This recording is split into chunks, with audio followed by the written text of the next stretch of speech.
nwa ikirigo ọgụ mmụọ ọtụfa na ọfọ ndị mmụọ ugwu a na-arị atụ egwu ọgbara nkịta okwu jere n'ọnụ ya asị m na tata na Chinedu efuola mụ bụ nwa eze Chukwu bụ ụzọ mba arịọ gị Chukwu okike abịama arịọ m gị ndụ n'isi ụmụ Igbo niile n'isi ụmụ Biafra n'isi Nnamdị Kanụ ọya ka m wetara ọjị a ka unu bịa nabata ya bụ ọjị ọkwa na okirikiri ka ọ na-agba ukwu ose na ọ naghị arị ya elu ha sị m na okirikiri ka ndị iro ga-agba anyị na ha agaghị enweta anyị na nkirikiri ka ọ na-ekiri odido jere odido enyi ozu na nkirikiri ka ndị iro ga na-ekiri anyị na ha agaghị afụ anyị anya Chukwu okike abịama ọbasi bi n'eluigwe ose bụrụ ụwa chi nna nna anyị ochie chi na-afụ na ifafụ na nzuzo Chukwu mara onye obi ya dị ọcha na onye aka ya dị ọcha akpọkọ ụmụ gị a sị m na oji ọfọ ga-analili na nwoke si na ya ji ọfọ nwaanyị si na ya ji ọfọ mana ọfọ maara onye ji ya nwoke na-akpọ Chukwu okike abịama nwaanyị na-akpọ Chukwu okike abịama Chukwu a sị m na ị maara onye na-akpọ gị n'ime mmụọ na eziokwu a sị m na ọkpara gị bụ Nnamdị Kanụ nọ n'ime ụlọ mkpọrọ na-ata afụfụ ọ na-akpọ gị ụbọchị eke ọ na-akpọ gị ụbọchị orie ọ na-akpọ gị ụbọchị afọ ọ na-akpọ gị ụbọchị nkwọ a sị m gị dododo ya napụta Nnamdị Kanụ na Nnamdị Kanụ bụ ọnụ na-ekwuru ndị Igbo ọnụ na-ekwuru mba niile otu mkpụrụ anya ji isi ụgwọ Chukwu okike abịama a sị m gị dododo napụtara anyị Nnamdị Kanụ tinye ugo nye ya ike n'elu ike nye ya ndụ n'elu ndụ mee ka ọnụ niile kwuru njọ n'isi ya tụgharịa ikwu mma Chukwu okike abịama eze nwaanyị mmiri oke osimiri ọgba isi ọgba nchịta ncha akpọkọ m unu eze nwaanyị a n'ike wawa oke arụsị na n'ike a sị m na ojoro nwaanyị aga anyị ọnwụ unu nwoke bụ nwa eze Chukwu bụ ụzọ mba aka ji ọfọ Igbo ọzọ eme nte eme imo a sị m na ọmụ na-akpọ unu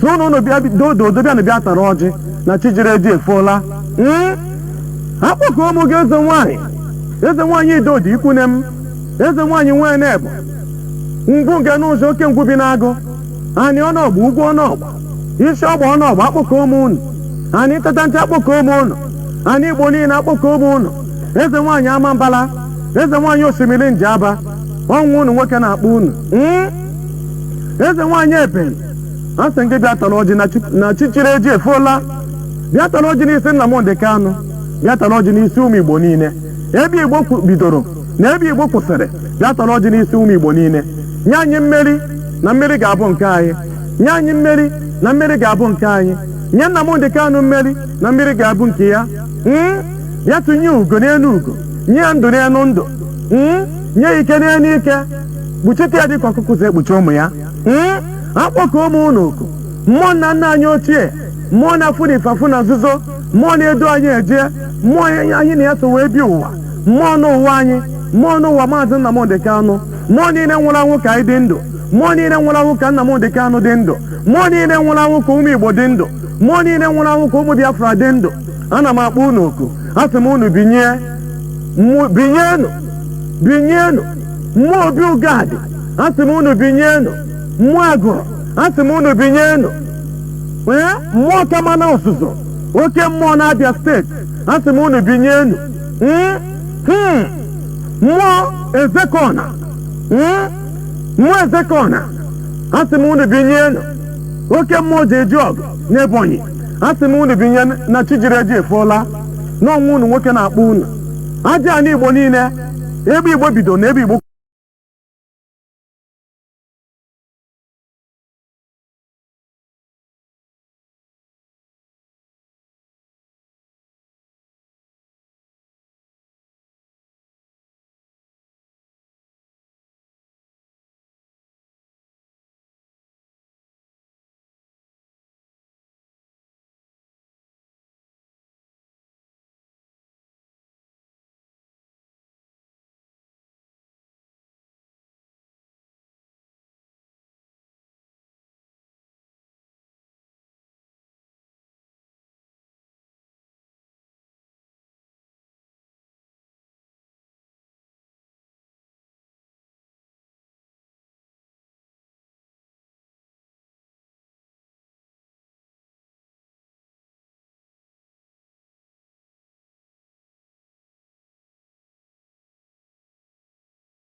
the 14th day of January 2023. We are here live and direct. Therefore, I welcome each and every one of you to today's edition. Today is Saturday, Obochiafo, being 14th of January 2023, a day we dedicated to discussions on religious issues. Therefore, I welcome each and every one of you to welcome your friends and well-wishers. Today we are going to continue without stopping, as usual, though we have to be making it as brief as possible because of complaints of law of diminishing return. I used to take note of that, or that into cognition, so that we don't speak too much and people understand less. This is just like people's parliament, where people can bring contrary views in a civilized manner as usual. What we are doing is paving the way for our both mental and physical emancipation. Therefore, it is a cooperative effort. It is everybody's joint effort, mentally, physically, financially, anyhow, for us to get out of the mess we are, both mentally and physically. Everybody is needed. Mandiara Mandi Onyawana is needed in this Biafra restoration. Therefore, I will not go further before bringing in Nwada. Please come in to make your introductory statement. Nwada, over to you. Welcome to the program. And good afternoon, my fellow Biafrans. My name's Mariam Haider. I am from Umunoha. Umunoha is in Bitolu local government in Biafra land. I'll be speaking from United States, precisely from Maryland today. Good afternoon to Ohamadike, wherever you are. Good afternoon to the leadership, starting from the head of the Directorate of State, HDODS, Mazi, observing all protocols, to the least among them, and to all of us, the followers of this great movement, IPOB, under the leadership of Ohamadike I of Biafra land. Welcome to the program, our Saturday program. I welcome you all, believing that we all had great nights of sleep, and we are all ready with our popcorns, we are with our mania, whatever it is, to relax and let us see, assimilate what we're about to hear today. As I yield back to one of our great teachers of the moment, Mazi,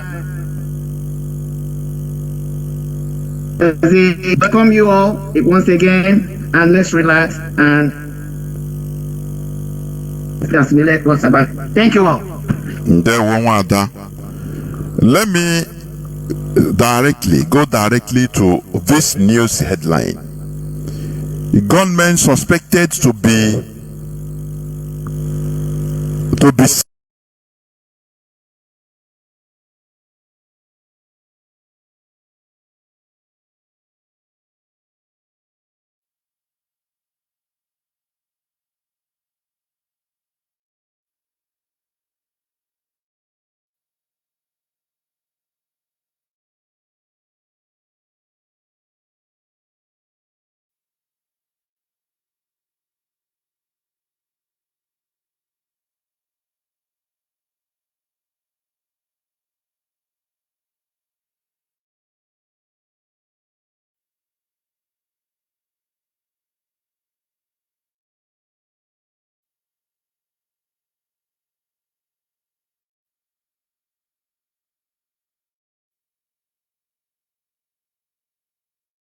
going on in Biafra land, mostly in Imo State, is orchestrated by Hope Uzodimma and others. They are killing themselves. Let me read it, please.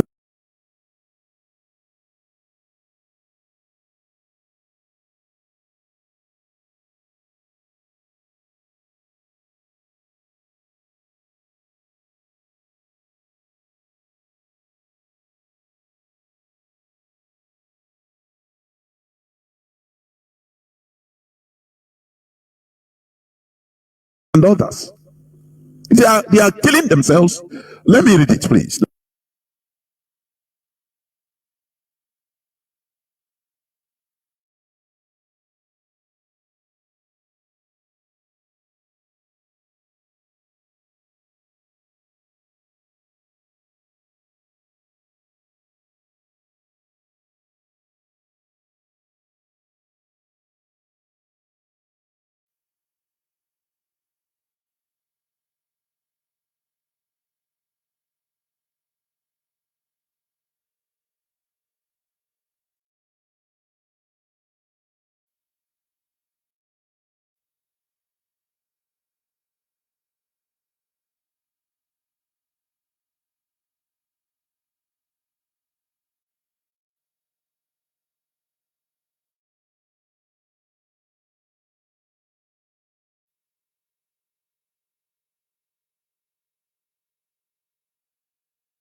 Africa. I know you won't be disputing that one. Right, so, Brother Justice, if you could introduce yourself and then you introduce the organization of that you represent there. Well, good morning, everybody. It's a great honor to be in this studio. Thank our brother Kwame and brother Cecil for this invitation. My name is Justice Ukachi Lois. I'm the UK United Kingdom National Coordinator for the indigenous people of Biafra. Now, as Kwame said, Biafra is in Africa. Without getting too controversial, if you look in the ancient maps, even as far back in 1600s, you see the word or the area designated Biafra. So there's no argument about where Biafra is. Now, most of us understand is also in Nigeria currently. And that's probably in fact, what we need to a big sea area of Nigeria is actually called the Gulf of Biafra, isn't it? Long before Nigeria became a state. Absolutely, absolutely. So there's a bite of Biafra, or bite of Biafra, long before Nigeria became known as a country. And so if it existed in the 1600s and Nigeria got its independence in 1960, so Biafra obviously existed before, but and the issue now is whether it's inside Nigeria or is Nigeria inside Biafra. But we'd like to go into that.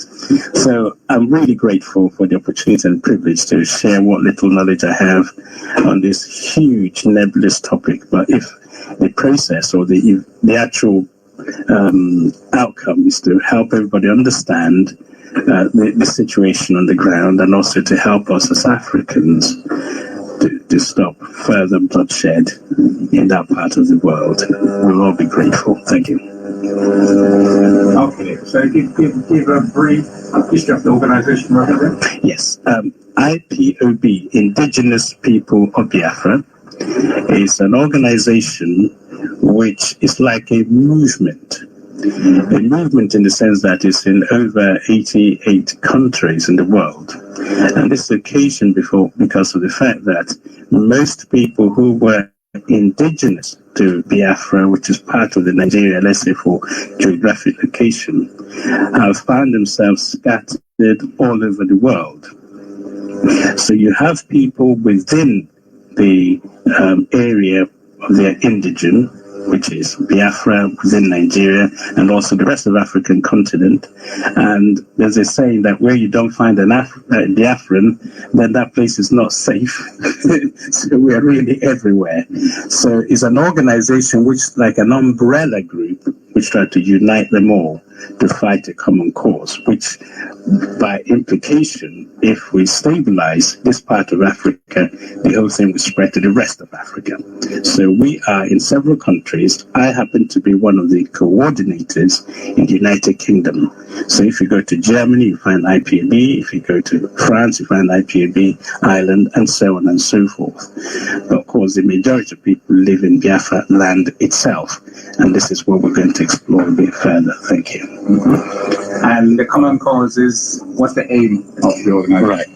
The aim is to have a peaceful restoration of a country we call Biafra, which, as I said earlier, existed way in the ancient days. And if we can restore it, then in a peaceful manner, because we've been through war, which I suppose we can talk about later, there's no need killing each other again to establish what you already have. So this particular organization is going for a peaceful agitation for the restoration of their sovereignty, which is Biafra. And that means succeeding from Nigeria. Yeah, people call it seceding. Yeah, people call it seceding. When you use the word secede, it means you're going to, literally price yourself away. But in 1967, when the first word was used to say Biafra, part of Nigeria, was seceding, it was with the understanding that you're a part of a country and you're forcing to go away from it. But if you have been pushed out from one part of the country and you return to your village, you can't be saying you seceded from your from other parts. From the way the mind will look at it, as though you're pulling away. But the Biafran experience was that they were in other parts of Nigeria and they were pushed out of that, so nowhere else was safe until they got back to their own fatherland, as it were. And because of the rejection and all the efforts to have peace failed, they declared themselves as a separate part of the country, hoping that in so doing they would be left alone and no further bloodshed. Unknown to them, that declaration was a signal for Nigeria to say, well, we have this territorial integrity, you can't go out. So they killed them to kick them out, they killed them to bring them back in, and the killing is still going on. So the IPOB is trying to bring an end to all this killing. Okay. Right. If you could give us a brief history, just may I assist briefly? Yes. You speak of the indigenous people of Biafra. Yes. Everybody knows that, in a way, it's Igbo land. So who else is there? Okay. When we look at the whole map of, if you like, Nigeria, there's a section called Igbo land. The issues like, what's the best way to, you don't really know where the boundary is, because if you imagine Nigeria as an artificial creation, if you look at African map, it's in boxes, isn't it? So there's an artificial creation. So there's a portion of that artificial creation which you call the Igbos live here, but they have neighbors like other tribes, like the Efik, like the Ibibio, the Ogojas, and so on. And you keep listing them. It's like if you move from one part of your village and go further down, they speak a slightly different dialect. Yeah. But the way they see the worldview is similar. They have the same cultural identity and understanding. So it's difficult to price them apart. And the mistake people make, or the British make, is say, but you're Igbo and you want to colonize the next tribe. It's not like that. So there's a definite area through marriage, cultural acclimatization. They're actually one. They see themselves as one. So when Biafra was declared, it was an eastern part of Nigeria, which included not just the Igbos, although the Igbos are the majority. There are other tribes which obviously constituted the then Biafra declaration. There's some people call it Igoni. Yeah, there's a portion of this Biafra is also called Ogoni. That's a tribe, which are Ogoni tribe. Yeah. So if they wanted autonomy from Biafra, what would be your position on Interesting, because Biafrans, they have in their head it's autonomy. You can't force them to do what they don't want. So every single tribe that makes let's call them people, because the tribe is very nebulous. They're not as nebulous. It's a kind of negative European notion. Indeed. So I'm glad you mentioned that. So every group of people that constitute that geographic space, if they want to have their own autonomy, that's welcome. There's no the thing is, autonomy is because we're being suppressed majority of the time is due to people being marginalized or sort of discriminated against. They want their own autonomy. But all these communities actually are fractionated. Even in the Igbo land, they have different communities which are fractionated. And that is what makes it difficult to appreciate the Igbo. They have this concept that the Igbo don't have a king or Igbo something like that, which means they don't have one person central and say, I want you to do this. So because each community has its autonomy, so it's inbuilt in their system. And as a result of that inbuilt autonomy, if there's an issue, a village will nominate someone to go and talk on their behalf. And after that discussion, that ends there. You don't carry on representing them. So when the British arrived, they found it very difficult to deal with because they want to talk to who's in charge. There's no one who is in charge. And that's a different concept for everywhere else they've been to. But other parts of Nigeria, they do have something like a ruler, an emir, and they can talk to them who then filter the information down.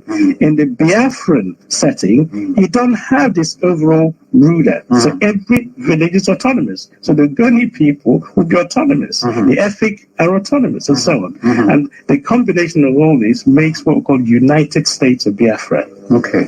So that's what the juridical entity, the new state. That's right. Very old, but now new and international Biafra. We saturate the whole of Biafra land.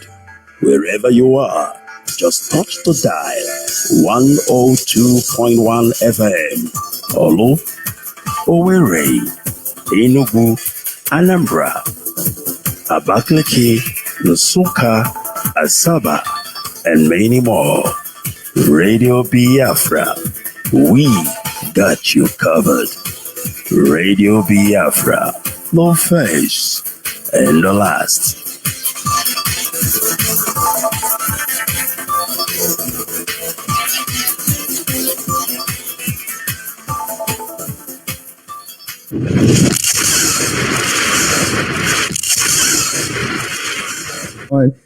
So we have a very, very, very special guest with us today, Dr. Uju Anya, and she is a professor at Carnegie Mellon University in applied linguistics. And so welcome. So I had two more questions and I want to open it up. Has this experience changed the way, because like you said, you kind of go in, you use Twitter, you kind of almost like prepare, like you said, to teach when you go continue to engage in the way you have, change the way you're looking at engaging. Even in this, my most intense moment on social media, fundamentally, more than I am anything else in this world, more than I am a mother, more than I am on social media. Fundamentally, more than I am anything else in this world, more than I am a mother, more than I am a researcher, more than I am a sister, a community member, I am a teacher. And if I'm going to do anything, I'm going to teach. Right. And even in that very intense moment of profound pain and my outburst, my emotional outburst of deep, deep pain, I was teaching. I followed up explaining that there was a genocide against the Biafra people. Right. Right. Who were trying, the Igbo people who were trying to form an independent nation of Biafra. They wanted to be separate from the country that the British Empire had imposed on us, which was this country of Nigeria, where they kind of took a bunch of independent nations who don't have anything to do with each other, don't even speak each other's language, don't relate. Many of them were even enemies and warring at the time, smushed them all together and drew these arbitrary lines around them and called them countries and named those countries. Right. And then said, now y'all get along and do a country for us. And be a union.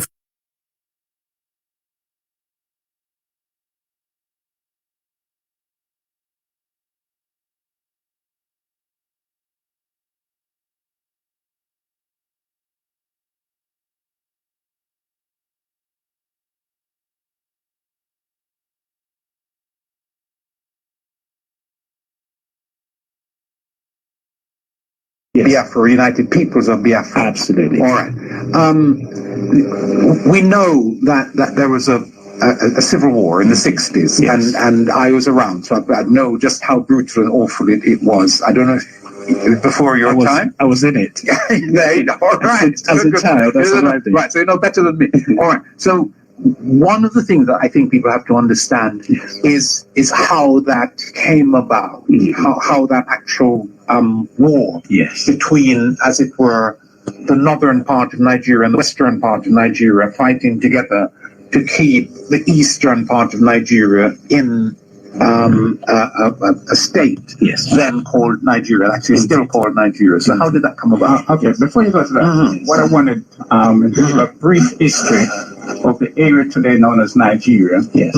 Like who was the people in there before and what contribution did they make towards human development? All right. Yeah. Okay. That's much nebulous. Fine. So the geographical space, I'm glad you used the term, geographical space called Nigeria, came about by, like slowly accumulating territories by the British government. What happened was that when the scramble for Africa, basically we all know about slave trade. When that ended, when they got enough. Look at the Biafra kingdom in Nigeria. Look at Tanzania. Look at Kenya. Part of Mozambique, where Islam arrived. So we understand that religious capturing, religious colonialism comes with a political glove in it. So what type of Africa are we living in? We're living in an Africa that is economically intoxicated with colonial and neo-colonialism and all its fashions. We're living in an Africa that is politically constipated with constitutionalism of a barbaric nation. Right now, did you hear the election?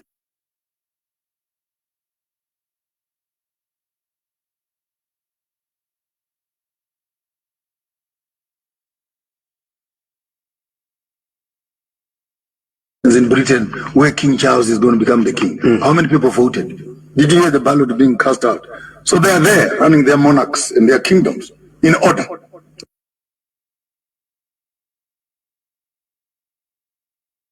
And they come here and they tell us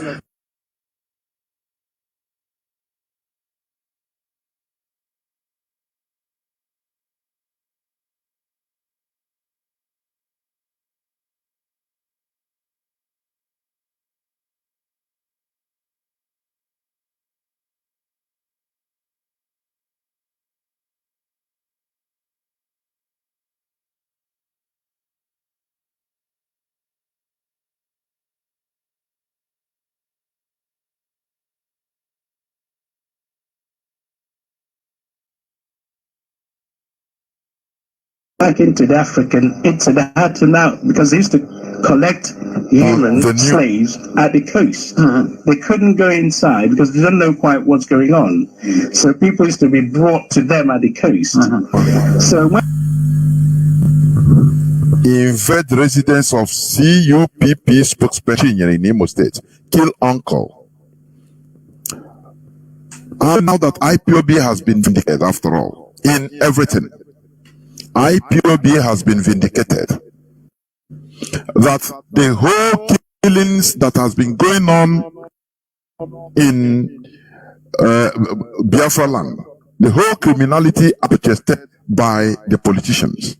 In Imo State, Hope Uzodimma and co, all of them, these politicians are responsible for what is happening. They are responsible because us or have their own killer criminal squads.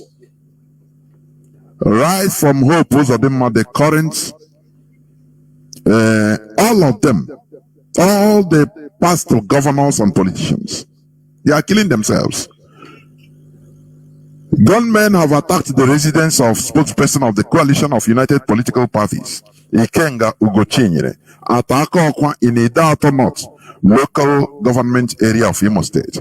According to a source from the area, the gunmen who came in large numbers were confronted in a fierce gun duel by Ugochinyele's police orderlies, preventing them from getting at him.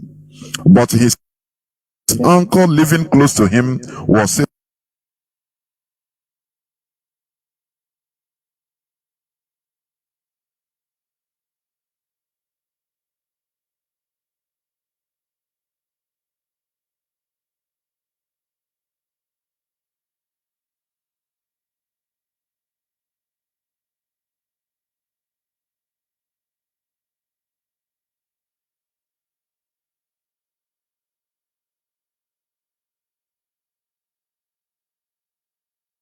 when slavery ended, they now have to find a way of getting more resources.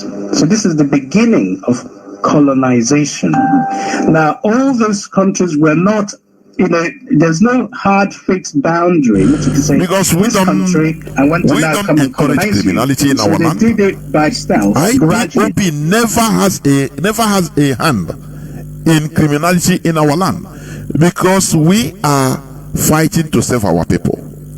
We don't shed our people's blood. No. So, what went on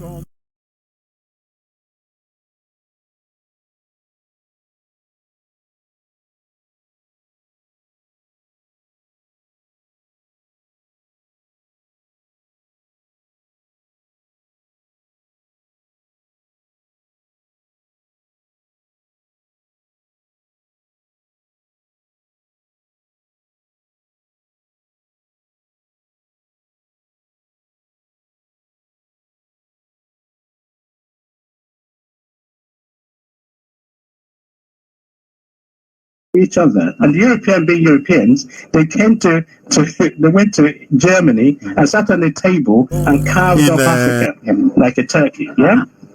So the reason why to them, there was in the north what we call an established empire, which is Islamic, and they were coming down to the south coast. They were coming down to move Islam all the way down to the southern coast.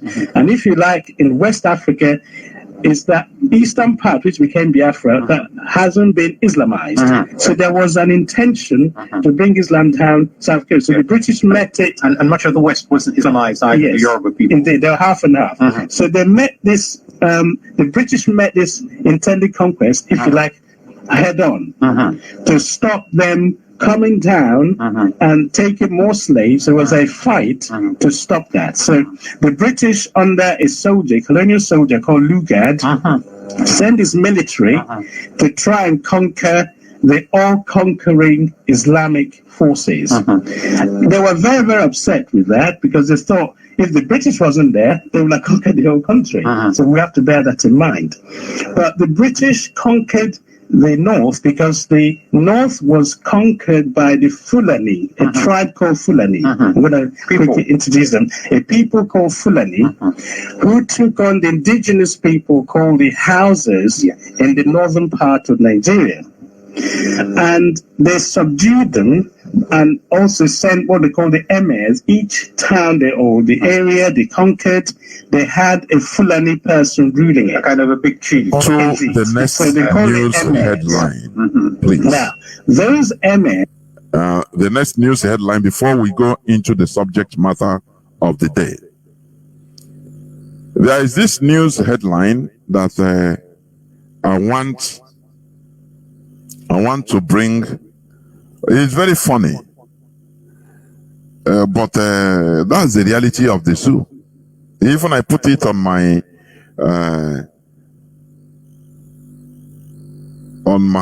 timeline, Facebook timeline. You know, a pastor in Plateau State that staged his own kidnap. You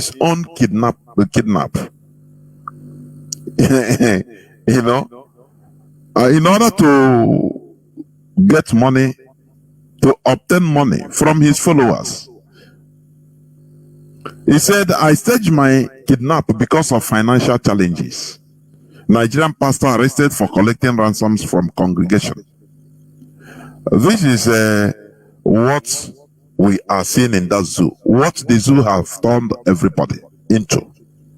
Imagine this person that can kidnap himself, set up the whole thing in order to obtain money from his own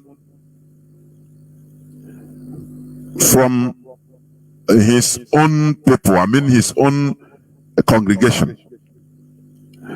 Imagine he is a person that will be praying for you. Through him you will have miracle, this and that. But look, this is what the system has turned everybody into. Through religion, through every part. For you to understand the system is bigger than all these things, than religion. What people should be fighting for is good system. Not going to pray for your own miracle. No. After all, personal success is nothing. If you are the only millionaire in the midst of wolves, millions of poor people, you are not safe. That is the source of insecurity in Nigeria. Because there is no good government. That is it. And that is what we want to make. We want to pin so that people will understand this.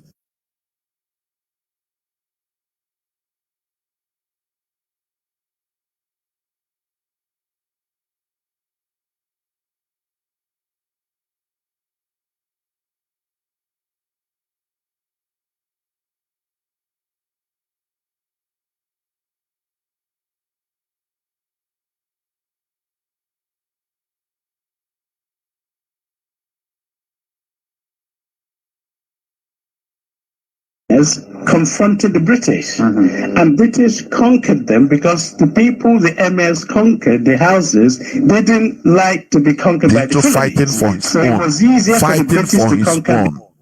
And it is highly dangerous. That is where dog eats dog. That is it. Therefore, before I enter into the subject matter of the day, I want Nwada, I don't know if you have anything to say. You come in, please, so that briefly we go on. No, Mazi, let's go because the system has been, distorting. So let's just get into the subject matter. Okay. So, as I said, the topic of my submission or of our submission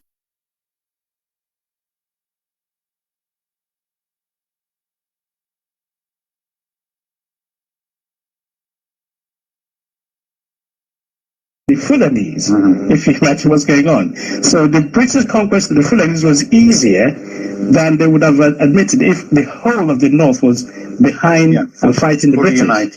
So the British said we had a Maxim, the machine guns. So it was easier for them because you have this. Anyway, so they conquered the northern Nigeria where the Fulanese were predominant in ruling.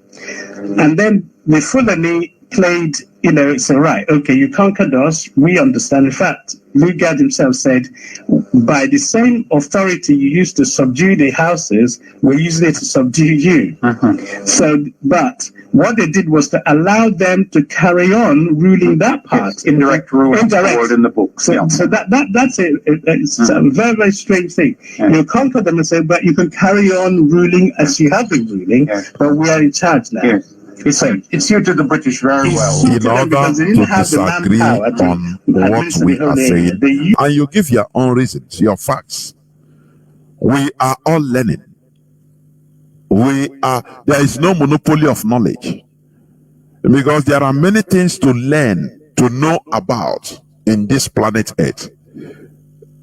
There are many things. The indigenous people are ruling it to maintain that. So that is up in the north. That's obviously a huge geographical area. But when it came to the south, it was a slightly different scenario. Which happened before that. It happened before that, because in order to get to the north, you have to come from the south. So they bombarded a place like Lagos with a naval gunship, and those one just caved in because you can't really fight naval gunship. The British had a mighty navy. They conquered the east as well, and they merged east with the west. So they're now and called it Southern Nigeria or Protectorate. I don't know who they're protecting. So they call it Southern Protectorate. And the Southern Protectorate were merged as a result of Lagos, the west and the east.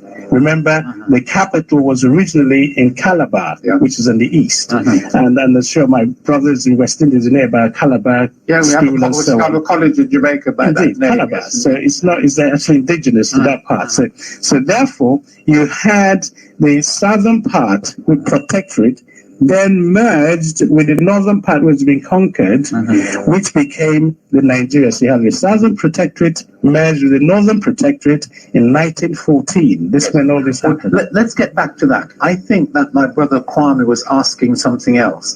Before all of that, the area that we call Nigeria has a culture, and it's very impressive. It's the first place outside of Egypt. It's the first place that excited me because it has Benin and Ife and Igbo Uko and all of that wonderful and Nok and all of that. I think when he said, what is his contribution to human culture? That perhaps is what he was asking you to talk about. So it's a phenomenal contribution. Phenomenal contribution. I suppose, the Benin culture, for example, if you go to the bronze, they are really masters of it. And what the British did, before they merged into Southern Protectorate, the Benin culture had their own military. They resisted the British invasion force.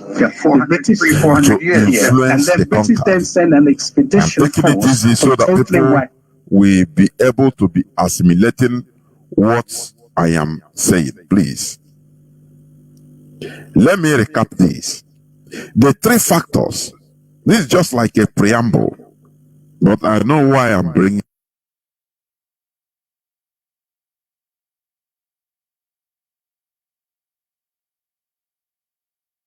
them out. 1896 or 97. Indeed. And as a result of complete destruction of the Benin Kingdom, they grabbed all the artifact and brought it to the British. In fact, I think 2 days ago I read somewhere saying, we want our statues back. The Nigerians have been asking for that for the longest while. They offer to loan it. They say it's dangerous to hand it back.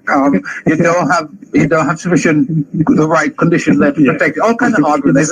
They say we didn't really steal it. illegitimate because we captured it.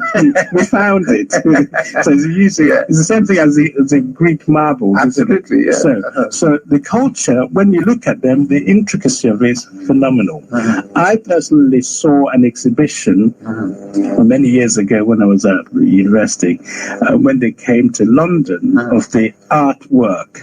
And we mentioned Benin. We also, when it comes to the eastern part, they also had this amazing, delicate exhibition. I don't know. It's a religious or solemn ceremony consisting of a series of actions performed according to a prescribed ceremony or a solemn rite. It is a formal rite, ritual. It's just the simple definition. A solemn ceremony, a solemn rite, formal or dignified rite. Our value prescribes solutions to different problems. But money ritual, that is Ogwego, we call it Ogwego, is never part of our tradition. It's never part of our tradition. This thing, it came new. It was introduced new in our land. That is the truth about it. Okay, when we talk about the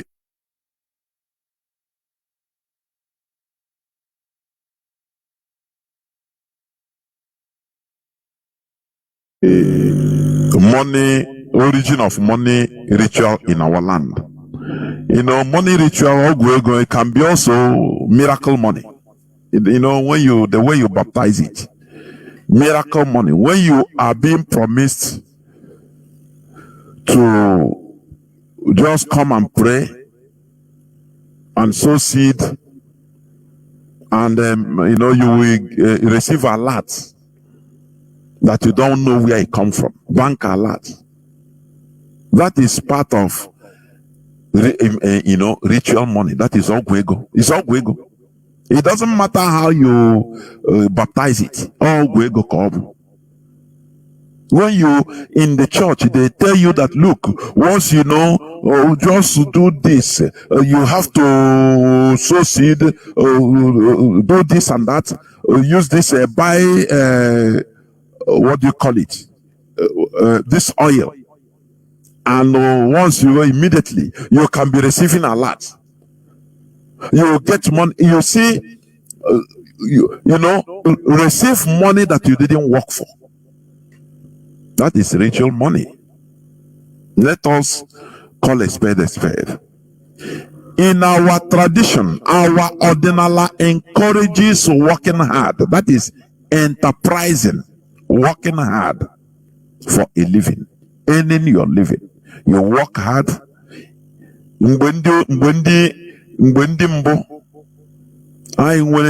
People work hard.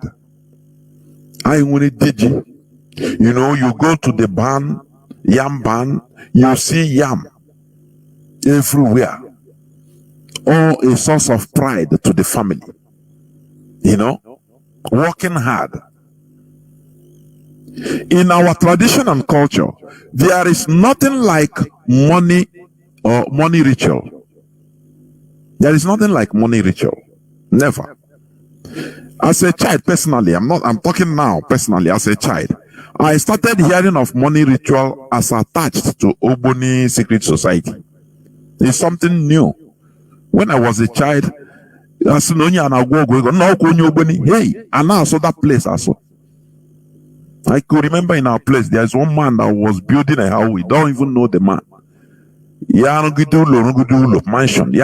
From beginning. As children, we don't know. So, you see that it is something that came from another place. Also, Nollywood promoted it. Nollywood film.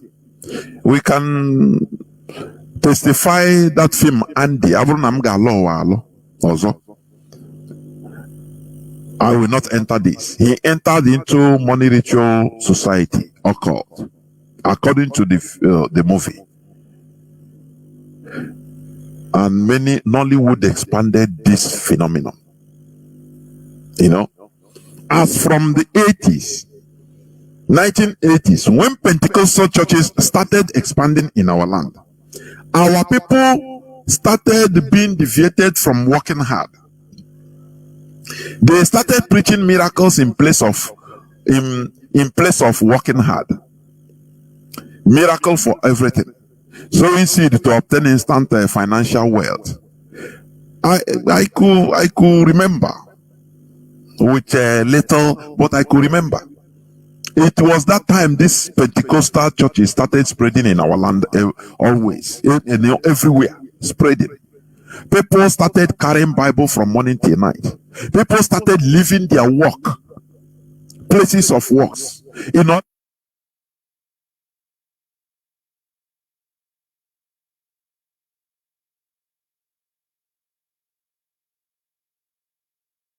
with the weave, right? They also had that you can really appreciate the advance in their culture. Then in the north, they also had their own Islamic way of doing things. So the Nook culture was also, we're talking centuries ago. But it's actually more than centuries. Yes. The ancient times. The foundation culture, the earliest thing that the archaeologists talk about is the Nok culture, and it's now agreed that you can date it back to about 1000 BC. Absolutely. So we're not talking about centuries, we're actually talking about millennia, talking about 3 millennia of a continuous culture that has connection. That's right. In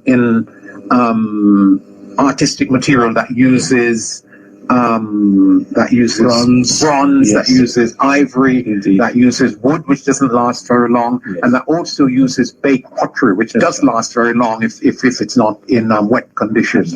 So we actually have, because all of this stuff is preserved. All are the same.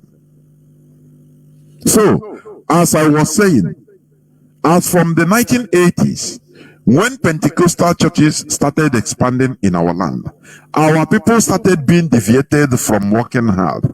They started preaching miracles in place of working hard. Miracle for everything. So we see to obtain instant financial wealth. This is really the beginning of the explosion of this madness we know today as miracle for everything, including money making. This miracle money, that is money ritual, later infiltrated into these charlatans we wrongly call native doctors. They are charlatans. They are magicians. And they focused on, among other dirty practices,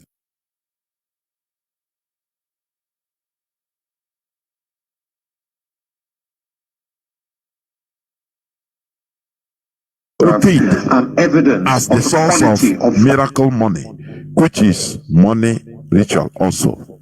Because we pastors. Originally, there has never been a dibia in our tradition that makes medicine for money. Let me repeat it. Originally, under our pure value,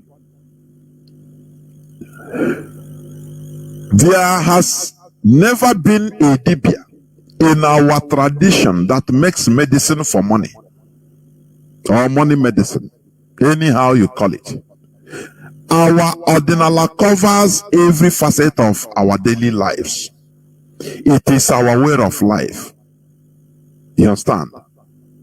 Including many things. So, when we talk, I don't know, when we talk about our, even as a baby, as a child, I never see where they say, okay, this is a native doctor that makes medicine for money in our land. I've never had it. I have never seen it. I've never had it about it. What we have are, native doctors in different specialties. Some orthopedics, there are native doctors that are meant for Biafra. You understand? That is it. That is true. Biafra. To determine, I will come to that anyway. Our ordinala covers every facet of daily lives. It is our way of life, including rules from childbirth rules and regulations from childbirth. When a child is born, consultation to know who comes back, that is reincarnation.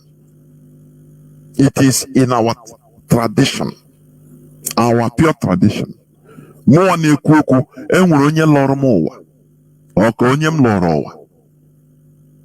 know, I could remember my younger sister. She was very sick because, according to the story, that she was given a wrong name, Onyelorowa. And she became nearly she died until the right person, the right name was pronounced. And she became healthy. Our culture is our tradition that needs even more insight. More insight in order to understand all these things. Because but when they manipulate us to condemn everything, because it's our tradition. Whereas all these things you are practicing it. Even in Christianity, you are practicing them. I will tell you why. How? I will tell you how. Let me continue by saying that our ordinal covers every facet of our daily lives. It is our way of life, which includes rules from childbirth. That is when a child is born. Consultation to know who comes back, reincarnation. Circumcision, if it's male. Entering adulthood. Responsibilities as male or female child. Our social well-being. Social organization and governance. Relations with others. Marriage life. Bearing children and our social life in general. This is what our value covers. Because when we talk about it, it covers everything, including our feeding. You know? That is how they brought us up. This is who we are. Our value is who we are as a people. You know, I said this the other time. There is nothing you can eat as a pure Igbo Biafran man. As na village. It doesn't matter what you eat. And you stay 1 week, 1 month, 2 months without swallowing. You will not feel at ease. I don't know whether it's only me, but I know other people also. You don't feel at ease at all. You don't feel at ease. You must try to swallow. Because that is who we are. It's our feeding, our food, the way they brought us up. That is one of our values. This is what we preach here. Is it because this one is food? What you eat, you taste it physically, and you see how nice, how tasty it is. Imagine that they come. The colonial master said, no, eating this thing is not good. It's evil. You will fight against it. You say, why? Because you are tasting it. It's something that you taste. You savor it. That is how it feels for other of our values to be removed from us. To turn us and manipulate us, brainwash us into fighting against our value. You understand? It doesn't matter in which name, in what name. It is bad. Let me continue by saying, serious crime in our land is known as abomination against the land. That is Imeru Allah.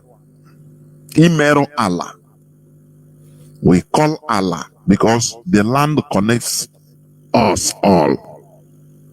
It's universal. And this serious crime has punishments according to the gravity of the offense.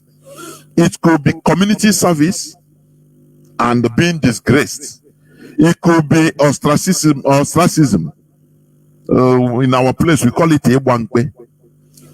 You know, which could be sending the offender into exile or being in the community but excluded from all social life there.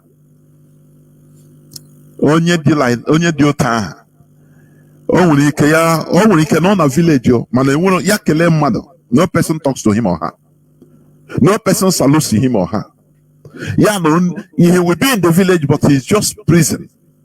Because according in our tradition, originally we didn't have prison. I'm not saying that prison is bad. No. As of that time, we didn't have anything like prison. But we have a way or ways of punishing offenders. That is who we are. So, in any case, we can develop all these things into who we are. And we obtain respect from everywhere around the world. Instead of castigating it, instead of, demonizing it. Because we enter into another system or another tradition. It is very, very bad. Okay. Also, when a crime is committed in a community, when the identity of the criminal is not known, there is always trial by ordeal, what we call trial by ordeal. Oath taking or juju swearing was a major component of trial by ordeal. The whole adult members of the village could also be subjected to juju swearing or oath taking, with the use of a dreaded oracle or charm to prove their innocence or expose their guilt. Now, the explanation is this. When a crime is committed in a community, in a village, when the offender or the criminal is not known or seen, now people, adults, will be subjected into taking oaths, swearing oaths, juju swearing or, swearing oaths in a shrine. But do you see how they break us? They tell us that, oh, this juju is not good, is evil, is Satan. This is what I always say, no, it is lie. This mentality is just like the same thing as accepting white angels and black Satan. How do you know? This is white supremacy in action. And they put it into the religion. And now you visualize it. Anything you put into your brain, you can dream it. That is the truth. That is the truth. Sometimes just be watching or be listening to radio and you doze off. It used to happen to me sometimes. Subconsciously, you can be dreaming what you are hearing in the radio. You can be dreaming it as if it's in the dream. So they have succeeded in infusing in our mindset that, oh, angels are white. So that when you see a white person, is an angel. That is one thing they have succeeded in doing. So that when you see Satan is black, but mind you, these are just what they bring in order to deal with us mentally. Do you understand? Whenever there are extraordinary health challenges in a community, we are required to diagnose and find out the cause. Whether it is due to going against the rule of the land in any way, or natural occurrences, which also requires the services of our native doctors or dibia of different specialities. We have dibia, our native doctors. What about these people that come out today? That come out today, all they know is about making magic, making money. Thank God, one of their systems, the other day, our Mazi, Matthias, he exposed it. Just the same thing the pastors are doing. And now, healing. Receive your miracle. Receive your bank alert. Take it. And somebody will shout in the crowd. Maybe 5 people. I'm on a control room now. I receive money. I receive money. I receive money. All those things. So, I don't know. It's fake. I'm telling you, fake. So, our real culture, we have the real DPS, different specialities of DPS. You have people in the orthopedics, in the that is their specialty. Onye gbajuru kwa si ekpo ega ma ga na nke Okafor all lineage in the and you go there, he knows the herbs to go to the bush to take, and or biomegia, everything will heal normally. These are things that had it been we are left alone, we would have developed them. You know, when you read like Shakespeare, the old English, all these people, they call them like apothecary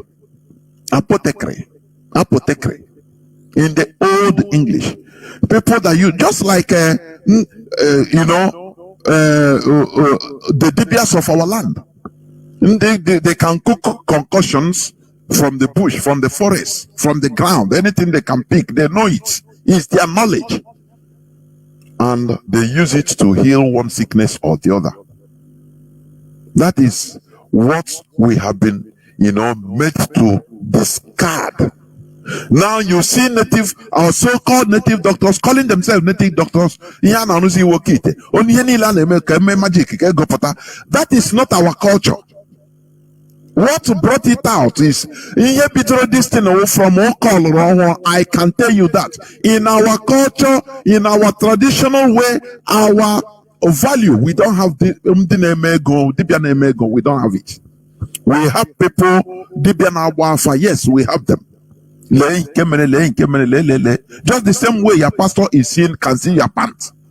Your pastor can see your name, see your telephone number without you telling him. You understand? Consultation is in our culture, which is also practiced in Christianity, but demonized when we practice it according to our culture. When your pastor is saying you are past and present in a form of Ebafa, it is a form of Ebafa.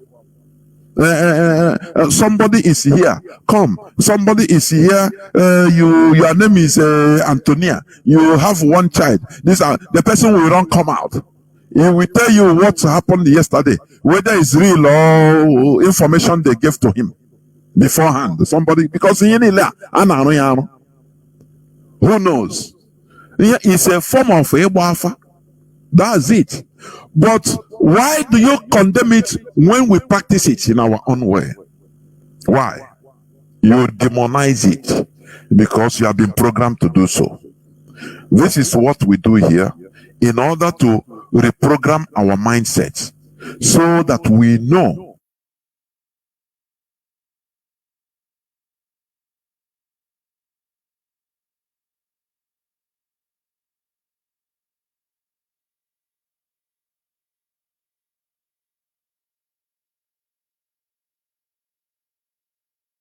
that cultural connection and reality that does in fact go back 3,000 years. In every war that is being fought by the Israeli kings, they always go Kawafa. They always go to Asia. You understand? When we come to your New Testament, how do they replace Judas? They said they prayed and they cast lots. What is casting lots? There you don't know. They just summarize it. Casting lots. No, that is what it means. There are many places it was inside. If reincarnation is all there, even in the Bible you are quoting. But why is it that in our culture, you condemn it in toto. Why? It is very, very sad. After all, even Christ, they ask who is him. Some say it's John the Baptist. Some say it's Elijah has come back. You know, before people can be saying this, which means there is that tradition of reincarnation. It is there that Elijah is coming back. How? It's through reincarnation, through another person. You understand? Just like the Hindus, they believe in reincarnation, cycle of reincarnation, until you attain what they call nirvana. That is perfection. You know? So you see that traditions differ, but all are almost the same. When you check it, when you put it, fix it one way or the other, you see that they are heading to one place. But why are you demonizing our own? We have our traditions of securing trees, our forests. But today, because of the Christianity they brought to us, you see that they destroy our trees. They cut down our trees and destroy our forests in the name of that is the abode of Satan. How naive you are. How naive you are. They destroy our flora and fauna in the name that, oh, this place is where Satan lives in our land. No, that is not true. It shouldn't be. You understand me? What about spiritual churches? All these celestial church, cherubim and seraphim and all of them, all the rest of them. You attend there. Rituals are performed by every religion. Ritual is a solemn rite. Even in the Catholic Church, when you know the Ega Natoriri, every Sunday they do, what do they call it? The perfume. This incense, burning of incense, all those things they are doing. It's a church ritual. It's a ritual.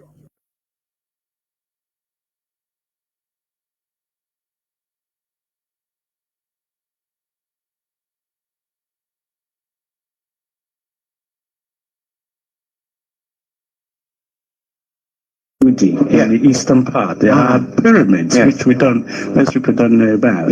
So they talk about what have they contributed. It's not just in that culture. Their music, their artwork, and of course the history. You only need to listen to some of their languages. Some of us have certificates put in the drawer, but those people, their wisdom in their idioms will make you understand. They will really advance cultures. And speaking of the language, one of the fascinating things is that the Hausa, who the Igbos may not particularly like, I don't know, but the Hausa have this wonderfully their cultural influence. Culture. Therefore, when you are a nation without culture, or your culture is being relegated to the background, know that you are not going to achieve of life from both America and people came. The other people came, you know, in order to attend to that. Why is it? And I say, okay, why we are people coming? Because they are seeing it as the culture of the people. It's something that they need to learn from. You understand? Had it been it was destroyed, no person will come to learn anything. It will never attract even tourists, neither people, to come to learn. No. You cannot be maybe praying in Catholic church, or so people will come from everywhere to watch how you speak in tongue in Nigeria. No. I think they say they have the biggest cathedral in West Africa. It's in Ivory Coast. Have you ever seen maybe Americans, Asians that coming to watch the biggest cathedral in Africa or in West Africa? No, because it's not their custom. They just borrowed it from Rome. Had it been they are doing something original, like the voodoo. Voodoo, for your information, is just spirit in fun language.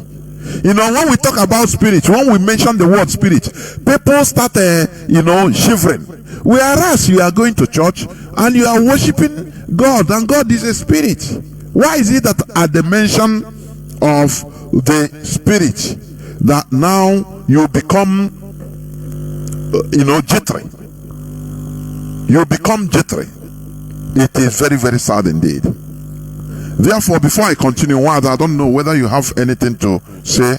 I have somebody disturbing this line, honestly speaking. Nwada, I don't know whether you can hear me. My goodness me. No, wait. I have somebody that is disturbing this line. Let me bring Nwada in from another place, because this is when you want something very urgent, it becomes very slow. But we must continue, because I know there is a call that is, my goodness me.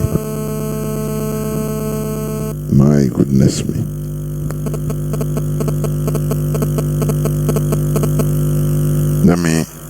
Let me do something, please.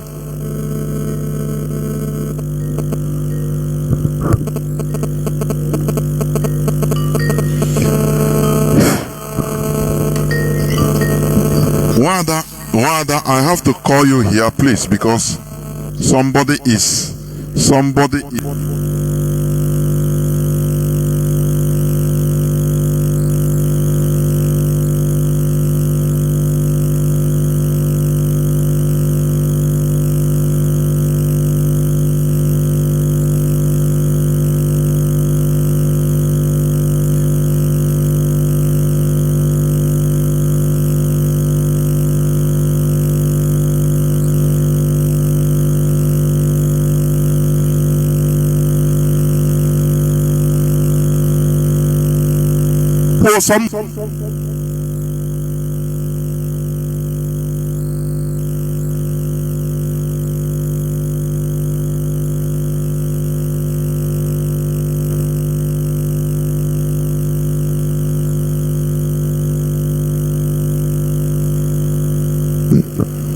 I don't know from where you stopped. No, what I was saying in effect, because of many calls and disturbances which people are calling to distract, to stop our conversation, our flow.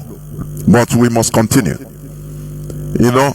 When we talk about ritual, people think that is a very something very huge, something very bad. Every religion performs ritual. When you go to the church, you take communion every Sunday. You have to qualify to take that communion. Those things that are being done in the church is regular, solemn rite. Is regular. Is an order. Is going on prescribed order. So it's a ritual. Now, my argument is this, that there is nothing like what do you call it? Ogwego, Dibiana Ogwego in our normal tradition in Eboland. There is nothing like that. Here we hear with together with the church, the Pentecostal churches that started the miracle money. That is my argument, and that has been my argument, and I maintain it, because if you can call in order to dispute, there is no problem. We talk about it. So, as I said, our ordinala covers every facet of our daily lives, from childhood to adulthood to marriage, social life in general. So, when we talk about immoral, it's a crime known as abomination. It's a crime. Crime is abomination against the land. Immoral Allah in Igbo language. And it has punishments according to the gravity of the offense. It could be community service, ostracism, that is, the person can be sent into exile, because we never had prisons. You understand? Or somebody might be in the community, but I'm a proyaniwu and I want a one quick. So if he sells, carries his goods, go to market, no person will buy. If he come to buy you, you don't sell. If he pass you and salute you, you don't reply. You cannot also salute. So the person is in the community, but it's only him or her. It's a punishment also, because we don't have prison.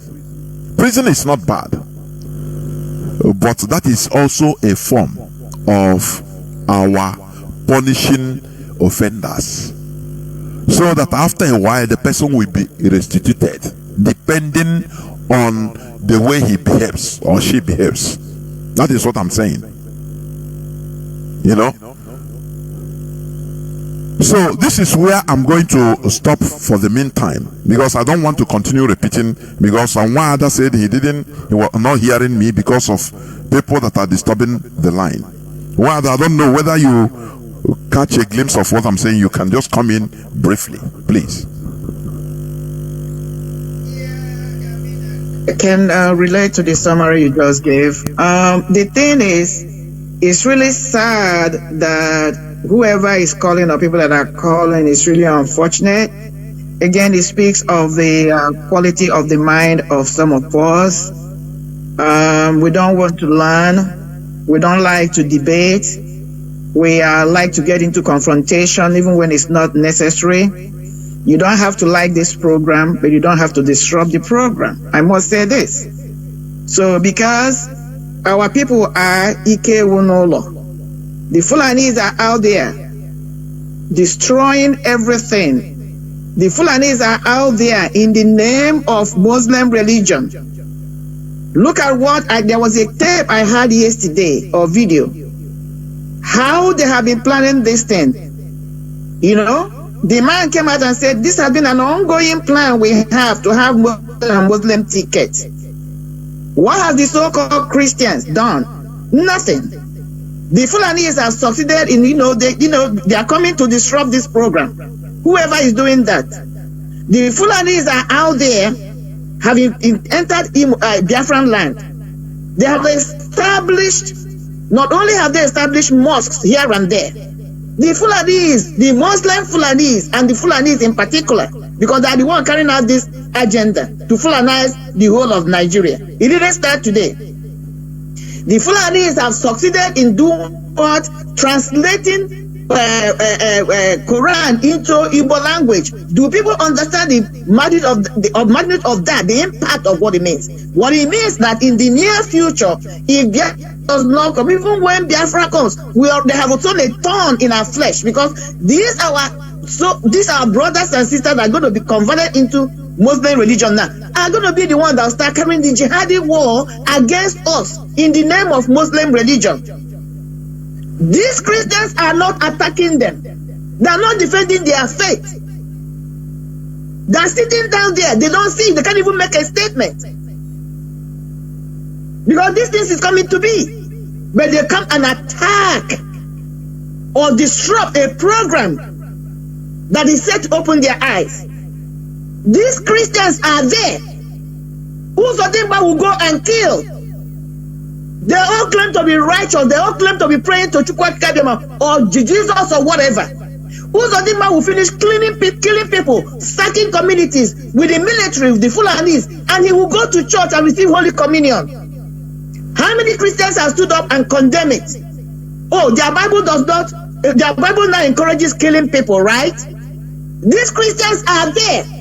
Women are being raped. Communities are being, people are being slaughtered in the name of jihadist war. Where are these Christians that are disrupting this line right now? Where are they? Even though what we are preaching is not for a particular religion, we are talking about universal consciousness of Godhead.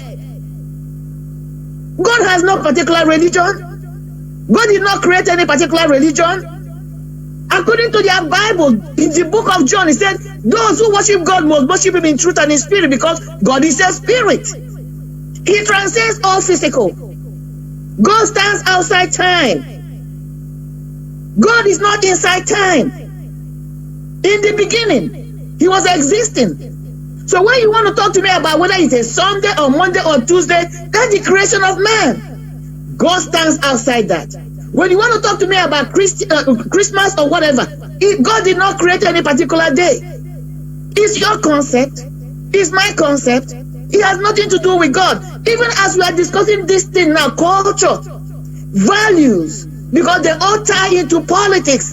Politics is an everyday activity, whether you take it or not. When you get up in the morning, you want to make a decision, even in your own household, how to run your family. It is politics. That is why somebody like me says politics is local.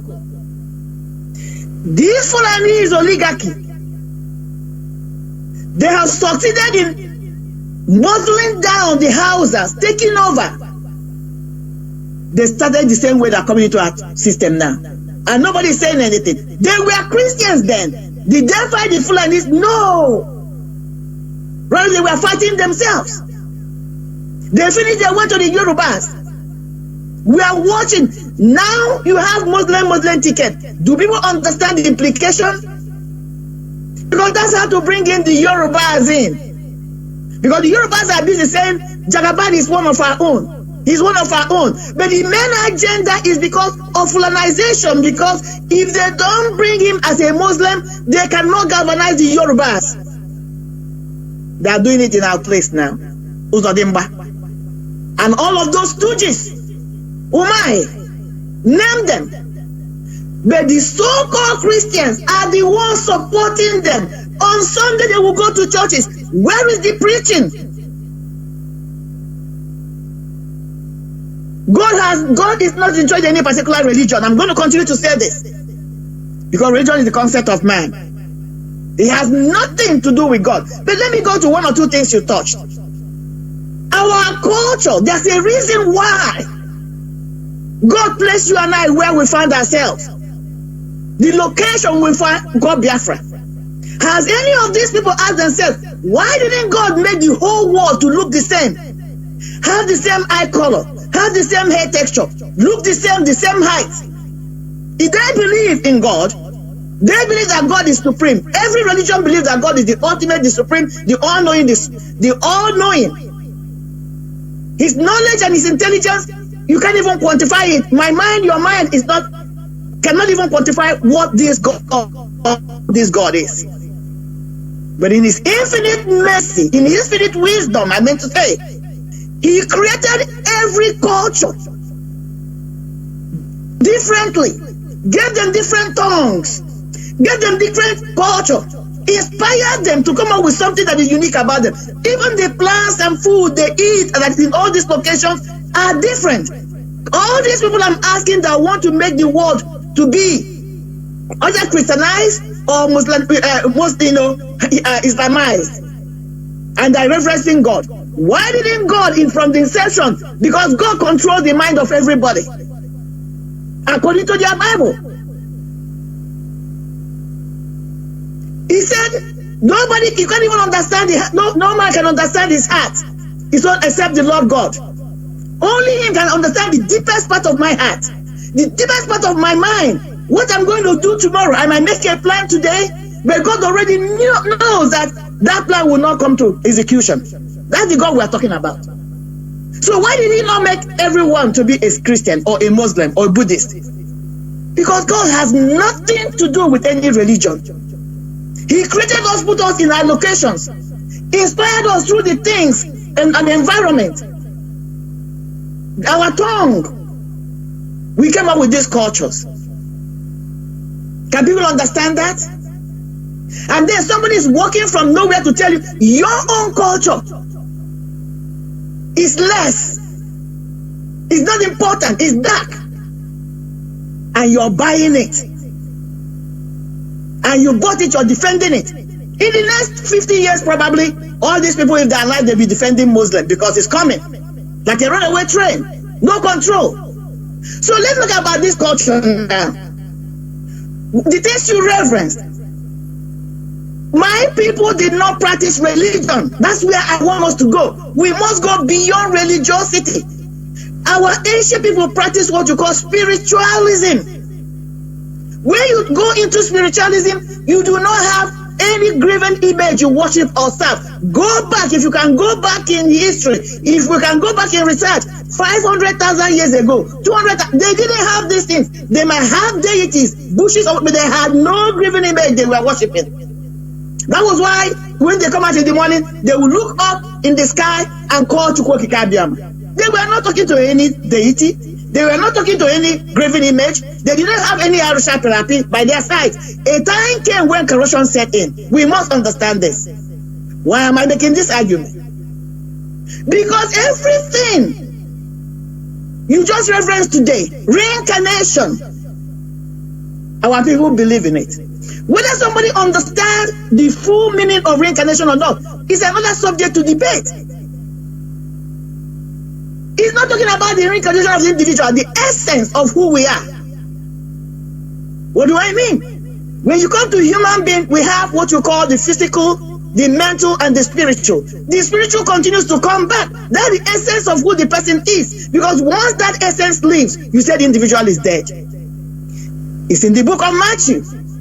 Like you stated, Mazi, when they asked Yeshua, whom they called Jesus Christ, according to the Bible, the Old Testament, it is stated that before you, Yeshua, before you, the Messiah will come, Elijah, who was taken by a hot chariot, must come back.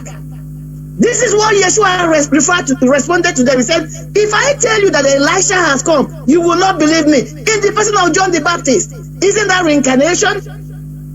He's telling you the same spirit that was in Elijah is the same spirit that came into the entity you call John the Baptist.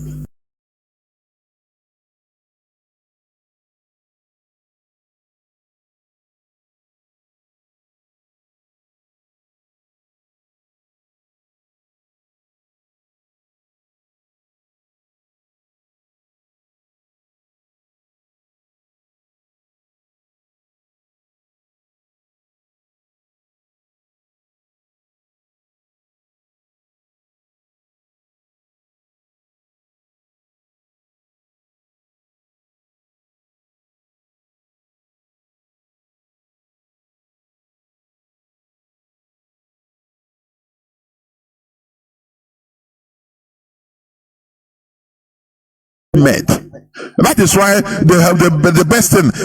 People now will go importer because you are lazy.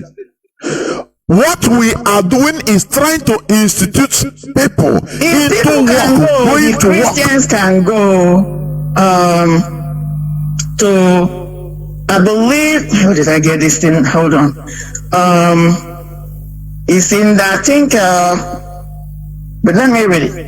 It's in the Old Testament. I think it's the book of Samuel. Let me see if I can bring it up quickly. Give me 1 minute. Yeah, but I know I'll get it before that time. So, we're talking about divination. Because that's what they call it. Divination. Consulting God. I know you reverenced Mazi. I know you reverenced Samuel. Yes. But it's not only that. If they can go to the first book of Samuel chapter 30, if you start reading, you can see what happened to David, or with David. And remember, who is David? David is the one that said is after God's heart. He's one of God's loved ones in the Bible, according to the Bible. But let's go to that first Samuel chapter 30. If you can read with me, those listening, I'm not going to go into the whole backdrop, but let me take it from verse 5. He said, and David's 2 wives were taken captives, Ahinoam and Jezreelite, and Abigail and the wife of Nabal, the Carmelite. And David was greatly distressed, for the people spake of stoning him, because the soul of all the people was grieved, every man for his son and for his daughter. But David encouraged himself in the Lord, his God. Now, pay attention from verse 7. He says, and David said to Abiathar the priest, Abimelech's son, I pray thee, bring me hither the ephod. The ephod, E-P-H-O-D, and Abiathar brought thither the ephod to David. Now the question is, what is ephod? Now, According to the Bible, ephod is a cloth. It says ephod is a word you don't typically see today, and yet it carries great weight in the Bible when it comes to ceremony and honor. King David wore a linen ephod when he famously danced before the Lord when they carried the ark of God from the house of Obed-Edom to the city of David. Moses' brother Aaron donned the ephod and other priestly garments as his formal clothing. So now we have established that ephod is a linen. When you see the Jewish priest, that dress, that long gown they will put on, there is there's this thing that has like, it's like a breastplate. It has like 12 colors or 12 stones attached to it. That is the ephod. Before you could go to the presence of God, according to the Jewish religious custom, that the high priest or the priest, the Levites, you must wear that to go in. Just like our ancestors, when they dress in their own way, before the high wafa, our people would say what it was nasty. But let's move on. That's not where I'm going. So now we've established ephod. Now the question is, what did David do? He said, and David inquired at the Lord, saying, shall I pursue after these troops? Shall I overtake them? And he answered him, pursue, for thou shalt surely overtake them, and without for recover all. Okay, now there is something else I want us to understand when we're talking about ephod. Ephod is what? The garment. But there is something else. When you go and study the Bible deeply, you will find it there. Not only by slave raiders. When he went there, when he born child as a slave, he made sure he explained to the child that, look, I come from a country, a place whereby in Africa, where there are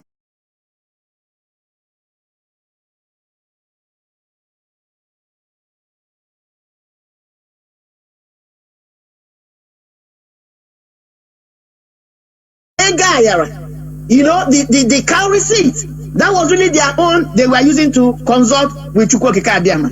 Now, let's see it from the Jewish point of view, because I am laying this argument and foundation because you cannot speak of the Christian Bible without the foundation of where it came, because I call them the corrupted version of it.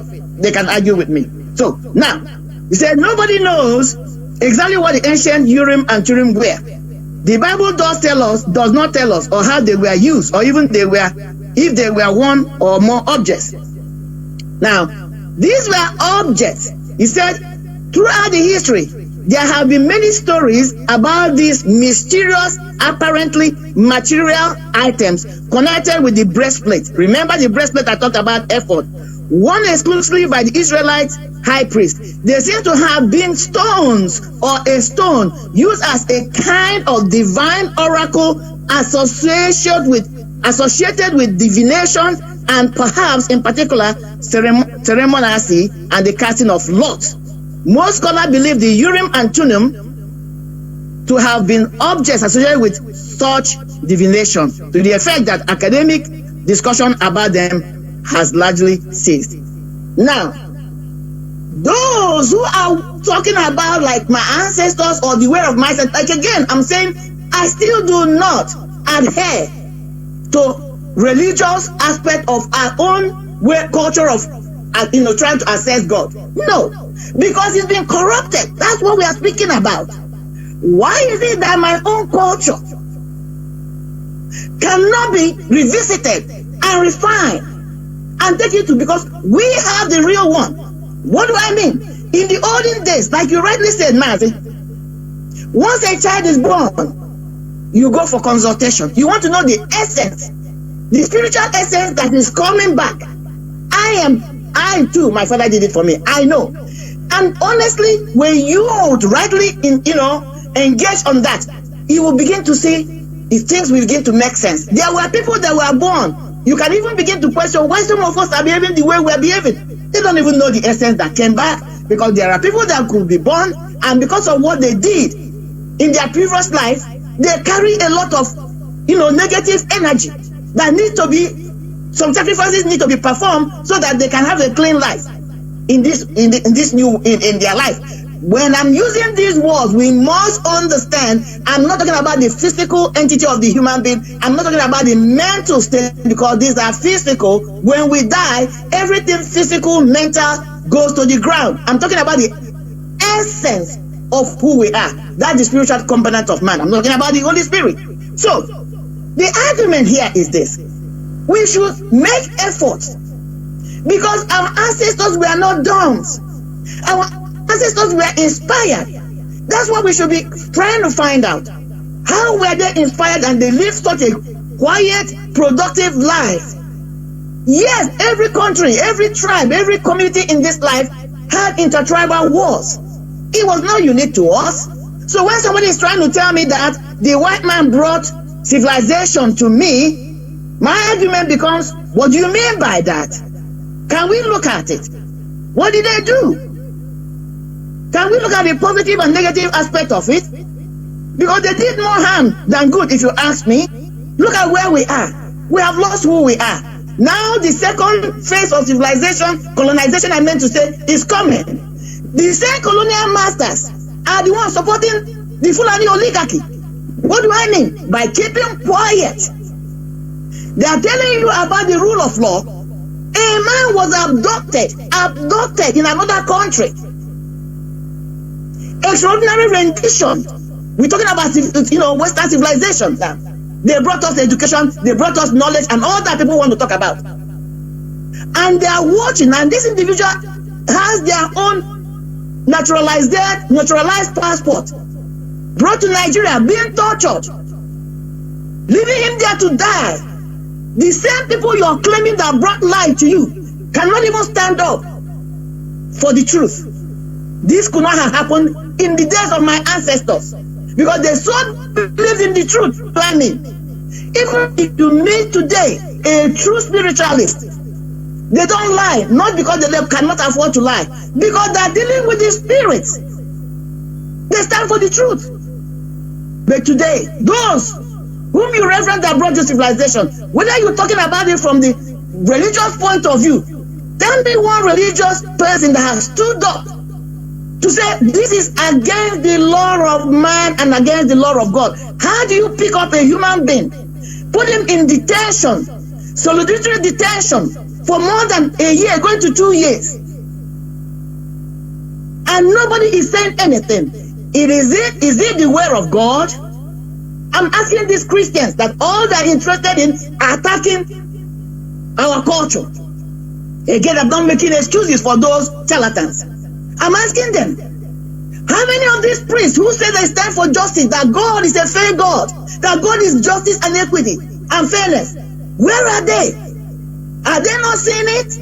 But yet the people that have done these deeds, the people that continue to kill, sack their communities, will go to church on Sunday and they will bless them, give them titles. What are we talking about here? In the olden days when my ancestors had their ways, had their culture, they left their doors open.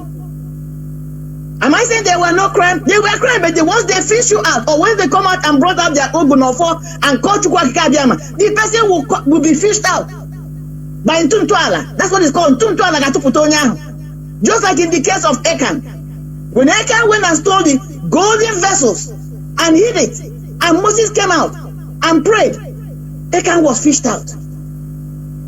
So what are we talking about here, Mazi? I'm going to yield for now as we proceed. I don't want to overflog the issue, but the ways of our ancestors was the right, clean way. I'm not talking about the charlatans. It was a clean way. You go directly to God.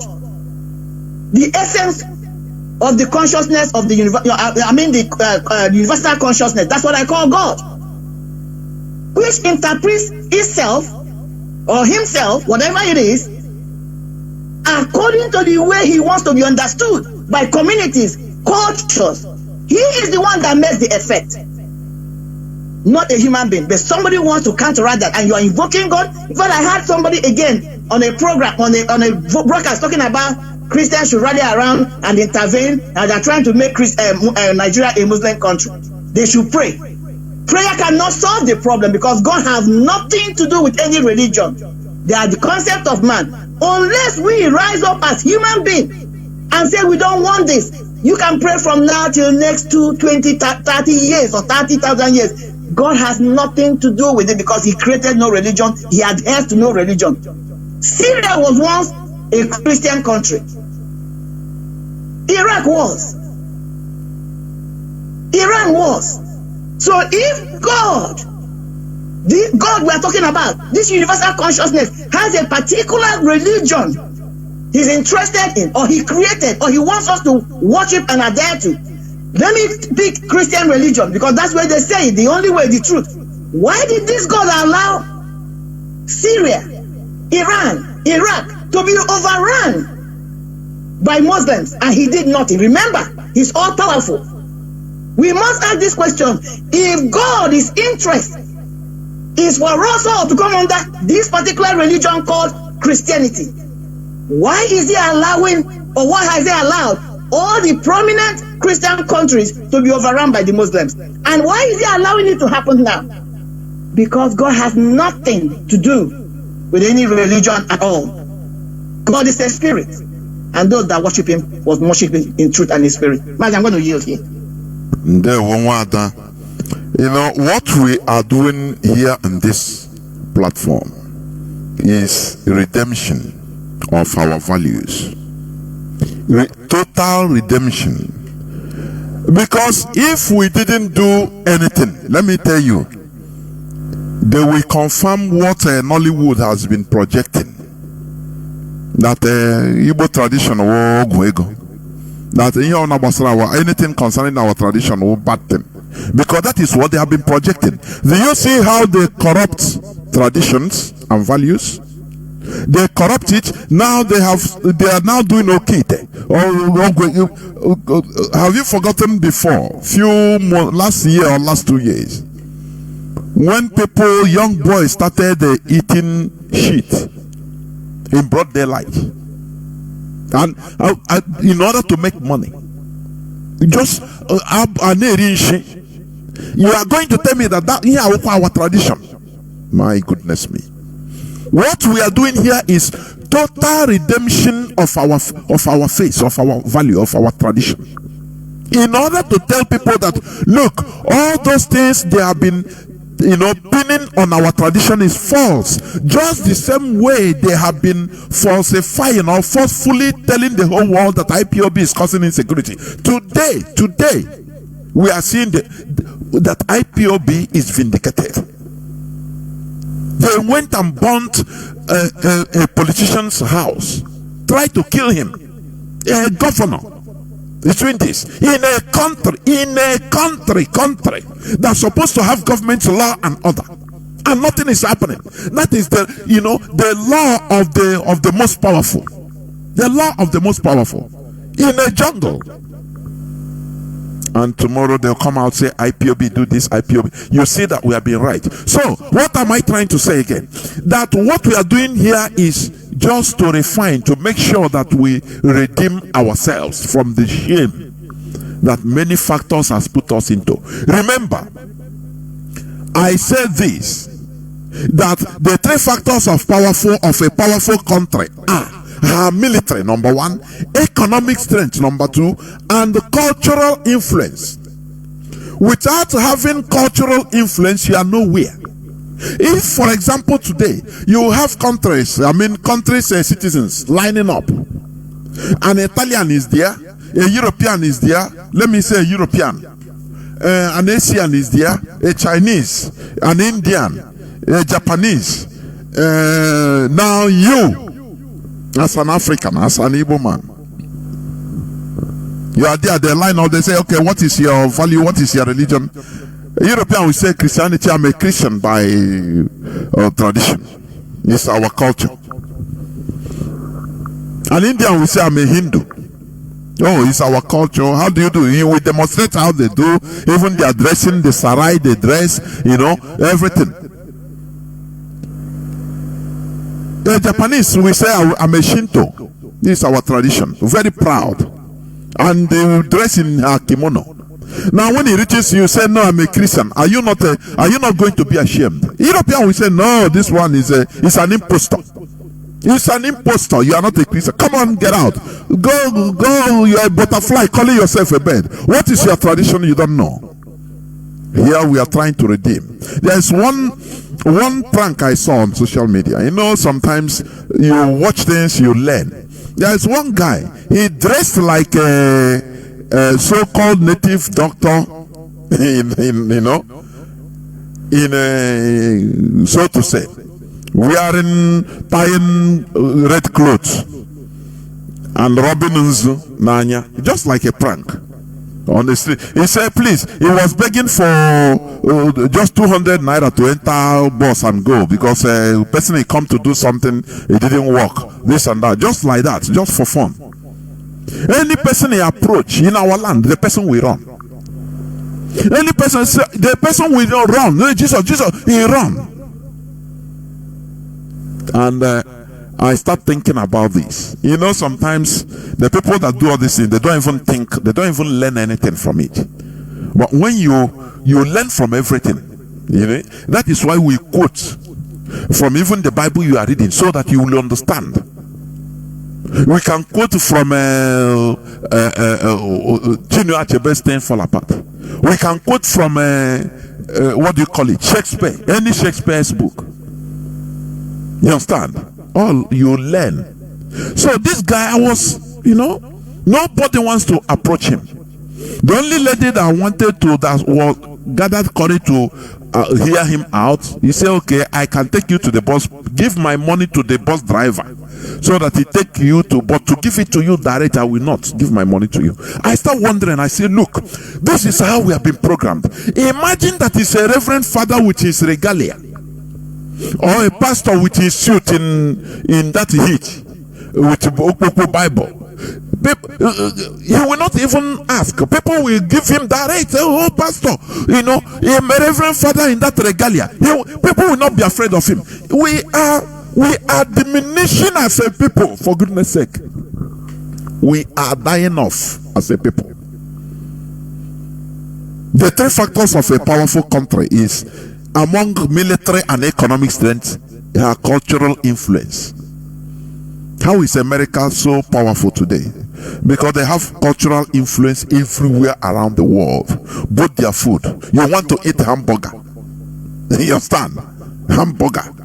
Burger King. You wear jeans. You wear polo. These are their, you dance their rap. These are their cultural values, which they spread around the world. What is it that we are spreading? You are denying your own culture, running away from it, demonizing it. Now, don't you know that you are nothing in the world? Don't you know that? You are going to be regarded as nothing, non-entity you are. You are going to be hiding on other people's culture to pronounce who you are. That is fake life. Fake life. You are faking your living as a human being. Even the God you say you are worshiping he will be annoyed against you. Don't you know that? What we are trying to do is to go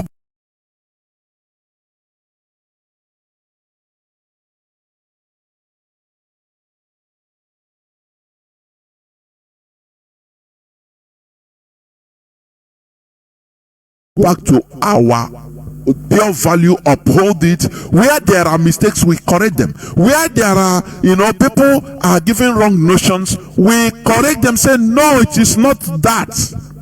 We develop where needed.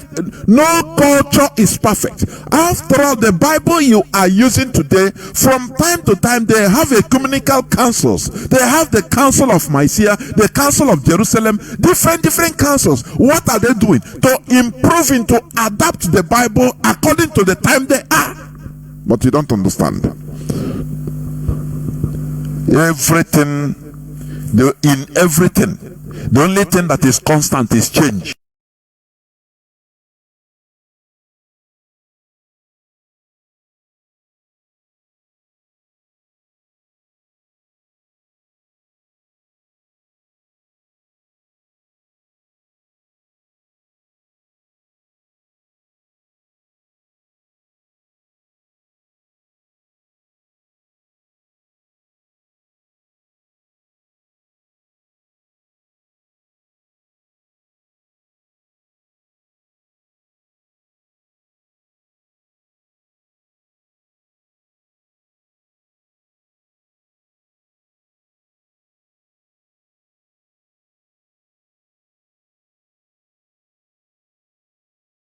colonized us.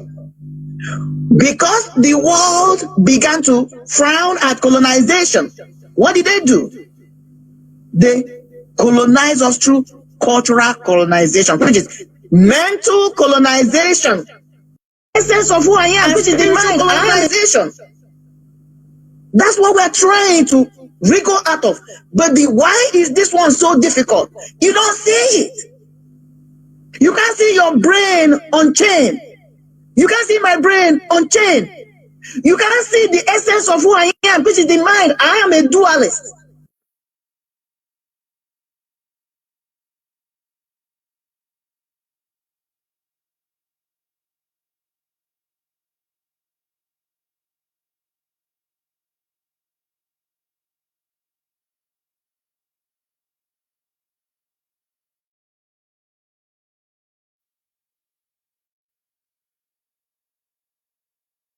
When it comes to philosophy, I believe in dualism. That's what I mean. I believe there's a spiritual world. I believe there's a physical world. So the mind is of the spiritual. So how do you engage people? How do you colonize people? How do you colonize the spiritual aspect of mind? Says, through philosophy. It refers, which is cultural colonization, which is religion. These are the true prongs of our approach. Coming us down. Now let's look at what is cultural colonization. He says, it refers cultural colonization. I'm talking about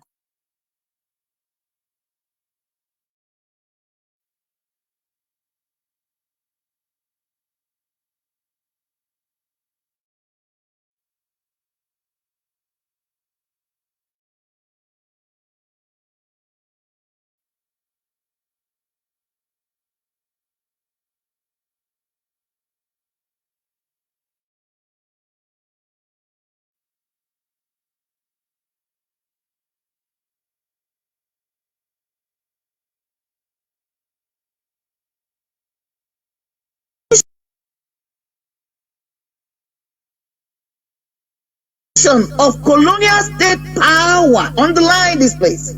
Through cultural knowledge, they imparted their knowledge to us by telling us that what we had was fake, inferior. He said by activities, they changed our institution. They began to institute what you call the paramount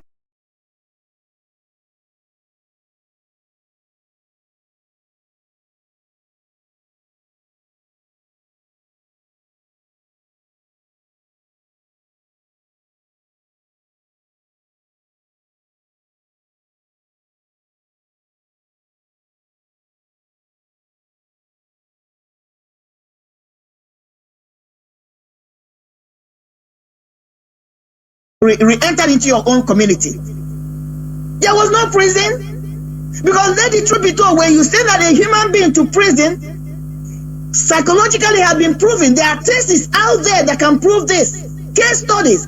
Most people come out worse than they went in. They don't come out better. Especially the kind of prison system they have in Western civilization. That is why a place like Brazil, their own prison system is different. You can be in prison, your family can visit you, you are free to go to work. Because they don't want you to be psychologically messed up, for you to become more anti-society. They want you to repent from your act, but still, you are part of this system. But when you lock a man up, in fact, there was another video I watched. This guy that had been killing people, and one of his own came out, said, why are you killing people? He said, because if they catch me, they will kill me. Because of that, he was brutal. So what am I saying? We had a perfect system. People were not killed because they committed crime. They were asked or they hammerala or discredited the land. No, they were asked to come and appease the gods. And then they can re-enter the society. But where they refuse or their crime is so heinous, they were ostracized. And we know, even we that are in diaspora understand how long you can stay without, being in contact with your family. So it was a very severe punishment. Nobody was killed, but they brought prison to us. They brought the so-called police to us. Look at our society today. Are we better today than we were then? The answer is no. He says, it is through institutions, particularly education and media, or the systematic subordination of one conceptual framework or cultural identity over others. We are still experiencing it today. Ask yourself, what is Uzodimma doing? Uzodimma is playing that stooge, trying to change the culture of our people. Even in one of his broadcasts, he said, I am encouraging our girls to marry the Fulanese. Nobody said a word. Do you understand? Do we understand the impact of that statement? Or even that mindset or concept? I never heard any religious person raise up, whether it is traditional religion or Christian religion or Muslim. Nobody rose up and said, you are trying to pollute our identity as a people. Because that's the easiest way to change a community or a culture. When their women begin to give birth to children that are not pure, am I trying to say that we cannot marry other places? No, it should be a choice. But for a government or somebody who calls himself a government to start saying, I'm encouraging you to marry the Fulanese, not to marry any other person, marry Fulanese, you ask yourself, what is his mindset? What is he talking about? Because he has an agenda. He said, the understanding that culture is a medium for political and economic powers. When somebody is colonizing your culture, it's a perfect tool to mess up your culture. And the main goal is for what? Politics and economic power. That's what we are dealing with. Is anybody resisting it? No. Whether it's traditional religion, whether it's Christian, no. Rather, we have most of us have, or some of us have become part of the willing tools. How can we then stand up and say we love who we are, we love our culture? When we are the perfect tool that continue to make the threshold perfect for this mental colonization, cultural colonization to continue to flourish. Mazi, I'm going to yield here. If I start bringing everything I have in my head, it's going to be a whole lot. Of course. Because Thank you, Mazi. We need to open our lines as soon as possible. But let me say this. In our tradition, we are required as humans to solve problems and never to wait for spirits to come and solve them for us. You understand? In our tradition, we are required to, as humans, to solve problems and never to wait for spirits to come and solve them for us. It is not like what is going on today in both the Christian circle and the Okite, where, like in our tradition, yes, I know Biafra. But the result, what to do in order either to counter the doom that is to come or the evil that has happened is for us human beings to perform, to do. It is not to wait for spirits, to give you miracle money. You understand me? It is not in our tradition. This is okay. I commented the first time, one time I commented it on social media, on Facebook. Some people came to say no. I said, this is okay. We learn it, our people learn it from miracle money in church. And it's a fact. It's a statement of fact, man. It's a statement of facts. People should understand when this Pentecostal church came, what happened, how our people turned.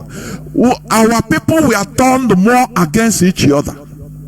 That people started calling other people is what I witnessed. Unbelievers, infidels. What the Fulanese are calling us today, and we are crying. Yes. You call your brother an unbeliever because he is not going to clap a hand in the church you are going. It's pathetic. War against each other. People now started, they say whether it's evangelism revolution. In our land, everybody brew Bible and now every beer crusade, this and that. Sometimes I now call with the Pentecostal, now call war with even the Catholic Church. Even Mazi, they prefer marrying outside our tribe Of course, their brother, their Christ's brother. In church denomination. Yes. They prefer that. What a disorganized set of people. What Mazi Nnamdi Kanu did is to just try to pick the remnants of who we are. Otherwise, if we are left like this, we are gone. I won't do honestly. Because you cannot tell me the reason why you will see your own fellow brother and call him or her unbeliever. You cannot go and gather where unbelievers gather. In the name of him meeting some people. Look at where we are now, Mazi. That's it. We are. The Fulanis are telling you now that every other Muslim, Igbo Muslim, has gather. Yes, Muslim that's it. Yes, as a Muslim. Nwada, yesterday I said I talked about it. I talked about it. If that Igbo Muslim will be against his own brother because he's a Muslim. Of course. This is what we are fighting to uphold our pure value, so that we become one people we are supposed to be. Do not allow this foreign religion to bring enmity between you and your brother. This is idiocy to the highest point. I'm telling you, idiocy. We should stop this. There is something you said now. I just want to pivot in. I'm going to get out. Be fast, please. There is something you just referenced now, Mazi. Very important to me. You said we in the true religion, the true spiritual way, because the spiritualism, the way of ancestors, which we are advocating for, the spirits are not the ones that do the job. You get the spirits to do you work. The spirits do not command you, like you have people say, "Oh, I am possessed by Mame water." No. You tell them, you direct them to do when you like Ishwaja, you direct them. They are not the ones that do the job. Just like when you reference Solomon, the spirits did not use Solomon to do anything. Solomon used the spirits to affect changes. That's how our cultural spiritualism was and is supposed to be. The priest is the one that will work with the spirits, engage the spirits to affect changes. It's not the spirit that will come to command you to do something. Oh, animal walk it. Then the spirits are the one doing the job. No, you are the one that use them to affect change. They are not supposed to use you to affect change. Of course. So, as I said, in our tradition, we are required as humans to solve problems and never to wait for spirits to come and solve them for us. Unlike what is going on in Nigeria. People go to pray and fast, waiting tarry night, waiting for miracles to happen, waiting for their account number to be loaded with money from nowhere. Is it not criminality? That is what they are promoting. Criminality. Cleansing of the land means removing evil and evildoers from the land, so that the land could be productive for us. The land could give us back abundantly as long as we treat it well. All these are what all these foreign religions has made us to discard. You understand? We should therefore restrain ourselves from the mischievous demonization of our very beautiful values, which is what distinguishes us as a people. We should only upgrade where necessary and make reforms according to the era we are. Our culture and tradition is who we are. This is because as a people we can never be referred to as Europeans or Americans or Asians in any way. Rather, we should be proud of who we are. We should be proud to uphold our values. This is what we preach here. Is it something bad? For goodness sake. Is it something bad? Restoring our pure way, who we were, that we were lost. I saw somebody sometimes many people, mad people everywhere in the name of Christianity. That person was saying pregnanting your wife as a husband is a sin. Well, I don't know whether you saw that very horrible. Oh, a preacher preaching in the bus, Pregnanting your wife as a husband is a sin. Now the girl asks her, but why were you born? How? Why were you born? He said, did I tell anybody to bring me into this world? You know, you see that if this wind continue blowing unchanged in our land, we become a lost set of people, a lost nation. I'm telling you, completely lost. We're almost there. Almost lost. The people this one will be going to east. And that is why Biafra is a religion. It is. Honestly speaking, what people don't understand. So many people did do anyway, but some people don't understand what Mazi has done in our lives to restore back our dignity, to make us to start thinking, talking like human beings, being who we're supposed to be. Instead of being relegated to the background, we continue trying to pretend to who we are not, who they want us to be. Always learning, trying to be butterfly, trying to call himself or herself a bird. Whereas we are princes and princesses. We are kings and queens, king makers and queen makers that are running around because of decimation. One of the factors, let me repeat it again for the umpteenth time. The three factors of a powerful country are her military, economic strength, and cultural influence. What is going to be our cultural influence? You say Christianity. Now, if you claim Christianity, what is Italians going to claim? Hey, here calls for wisdom. Go on, Nwada, please go on before I open the lines. Christianity is saving our life. These people we are clinging on to, these people, all these people that claim to be Christian countries that brought this religion to us, we are being slaughtered, we are being maimed, communities are being ravaged. Have they said a thing? How can we be dealing with a business that is not beneficial to us? Because this world is about dog eat dog. It's not beneficial to us. They're turning a blind eye. As a matter of fact, they're supporting those who are killing us. What do I mean? If you go back to the history of Nigeria, go and find out what is the meaning of amalgamation. It's intentional.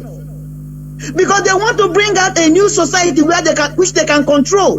That's why Britain is quiet. That's why America is quiet. Because if they can succeed in subduing us, making us to abandon our culture and embrace this culture, we don't even know what it is all about. Confusion, that's what I call it.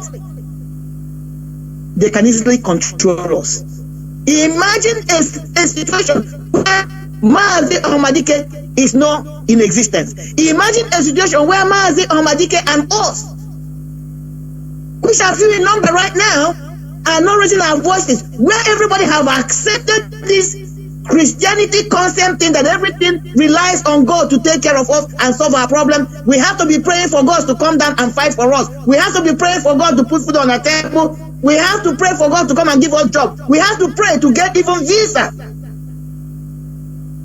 Can you imagine if the whole society is like that, Mazi? Will it not be overrunning us by the Muslims, by the Hausa Fulanis? Will it not be a walk in the park? The little resistance you're having now because you have somebody like Mazi Ahmadike who rose up, and then have us who have said, we are going to do this job with you. So why the British and all these Western so-called Christian countries are keeping quiet? Because this is an agenda they have from the onset. Amalgamation, when you amalgamate something, you come up with a new product. And most of the time, that new product is weak. Both in structure, in everything. Because by the time they finish this, if we allow it to be, imagine an Igbo person becomes a Muslim. So you have a Muslim as an Igbo person who will look at the rest of their fellow clan and folks as an infidel. You have the Christians. Anybody who is not even just a Christian, is not a member of your own denomination, is an infidel, is an unbeliever.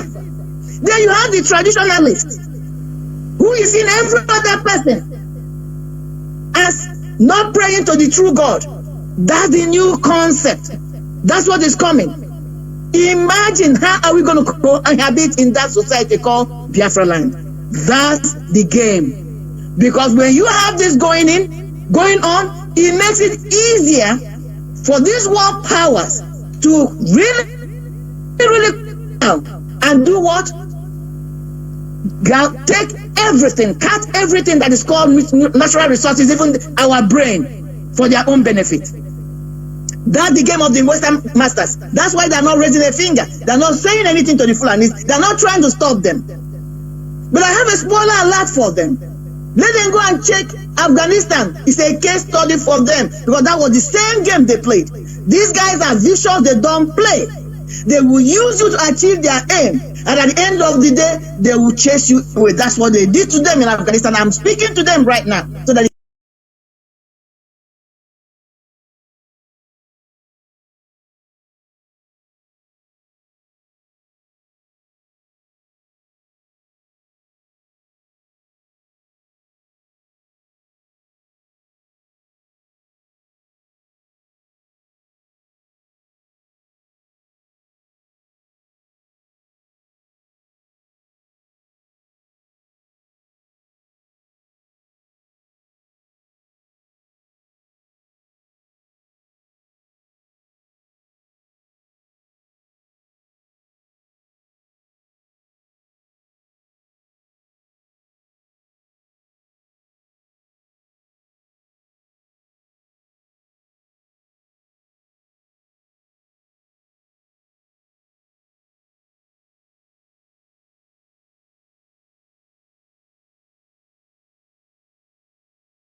now is a recovering addict of colonial drunkenness, where sometimes Africans pretend like they are all-knowing. So the most educated amongst us are the most stupid amongst us. Because in the midst of their knowledge... Did you say that? Yes, the most educated amongst us are the most stupid amongst us. Because they know everything about the by telling us that what we had was fake, inferior. They know exactly where William Shakespeare was born, the most stupid markers lived, the wars of the Bolsheviks. They know they can co-accept about themselves. They know exactly where William Shakespeare was born, where Bismarck lived, the wars of the Bolsheviks. They know they can quote poems and etc. They know everything about photosynthesis and what, but they know nothing about themselves, their own land, their own history, their own resources, and how to convert that knowledge into power, into technologies, into economy. So it's a recovering addiction from education. Addiction.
Traditional medicine.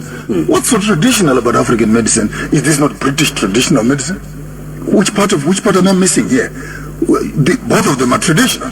So you're looking at economic slavery, political slavery, academic slavery, agricultural slavery. Look at your plate of food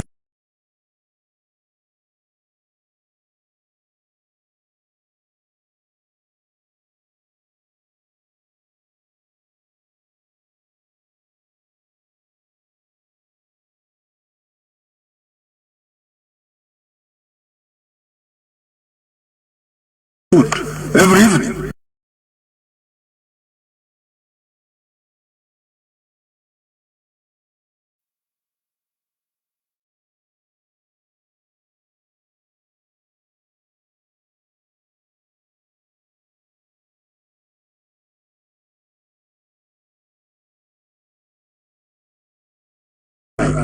The state of drunkenness comes in 3 states.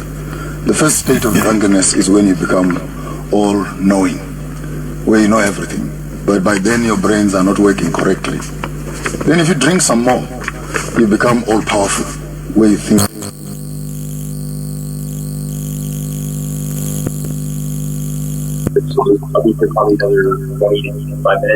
Okay, welcome back. All right, sure. Welcome back. This is Radio Biafra House of Service coming to you through Radio Biafra London. We are back on air and to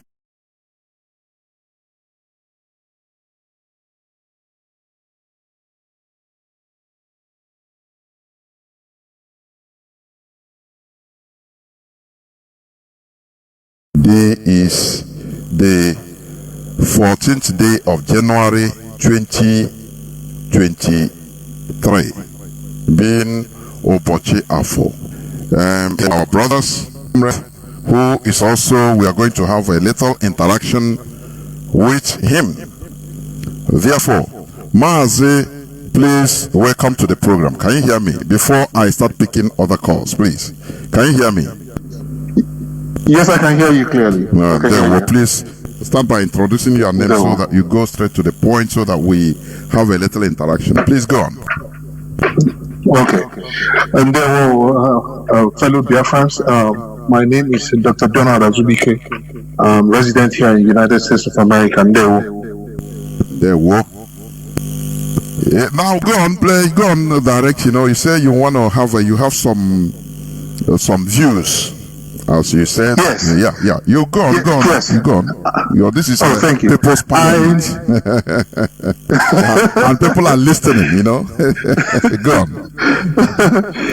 I listened to the broadcast last weekend. Last weekend. Very interactive, very interesting. People called in and expressed their views, contributed as they desired, and I had some how would I put it? I had some remarks to make regarding that last week program. One of the things I would like to be very cautious of is religion. Religion is a very dangerous thing, a very dangerous factor in any facet, in any setting, in any organization. The moment you inject religion, then we have chaos. You know, we have to be very mindful of how we talk religion in general, especially in our nascent community, IPOB and Biafra at large. You know, I'm a Christian. I will never be ashamed of the gospel of Jesus Christ. I'm a Christian, and I believe in the Word of God. And I also know that the Bible is not a complete book, because 14 books are missing. If you were to add 14 books to the existing 66, then we have a total number of 80 books, which can be renamed as the scriptures, or the scripture rather. You understand? So the Bible is not complete, because the Romans, when they were putting the scrolls and the scripts together, they deliberately removed 14 books, which was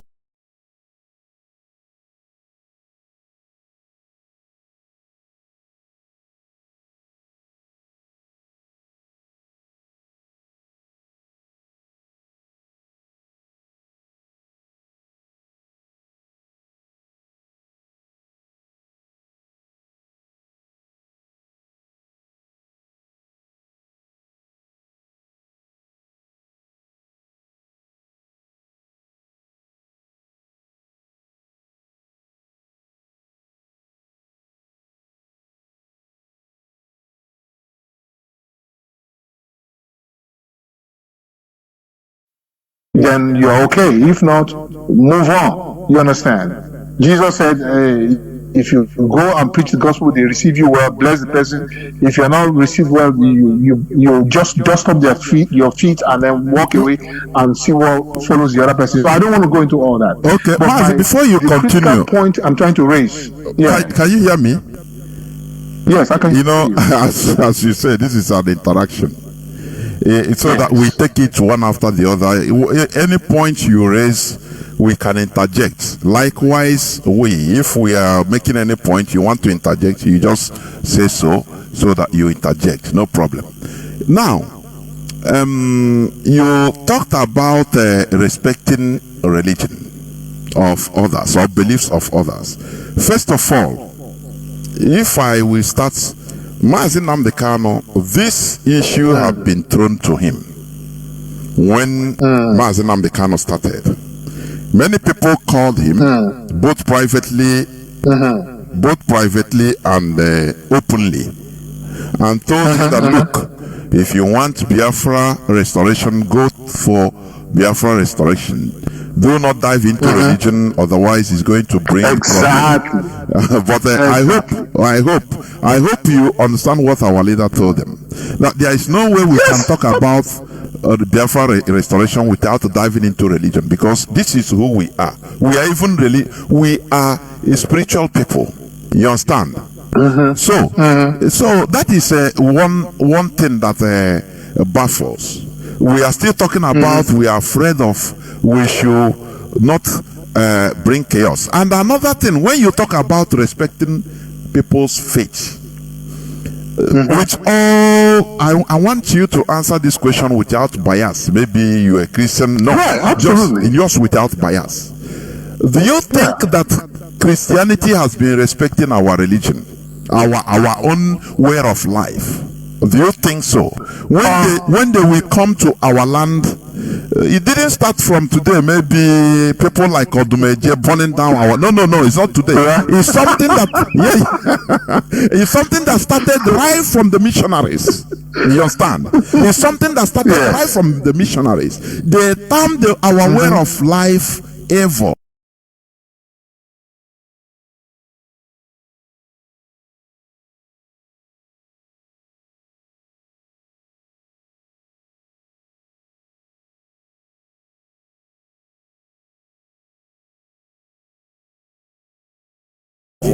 That to destroy our trees. I know of a tree in my place that has been there, very huge tree.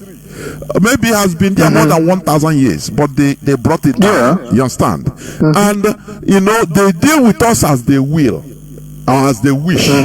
You know, intimidating us because the power is with them, just like the Fulani, what they are doing, because they are with the military, the British military. But now I'm surprised that it is the same people that will come and say, let us respect, when we are trying to, you know, take something that belongs to us. Now it turns around, no, respect other people's. Let me think it's a hypocrisy. I get your point. Okay. I get your point. Go. I get your point. You see, respecting our way of life is, you can view it from two dimensions,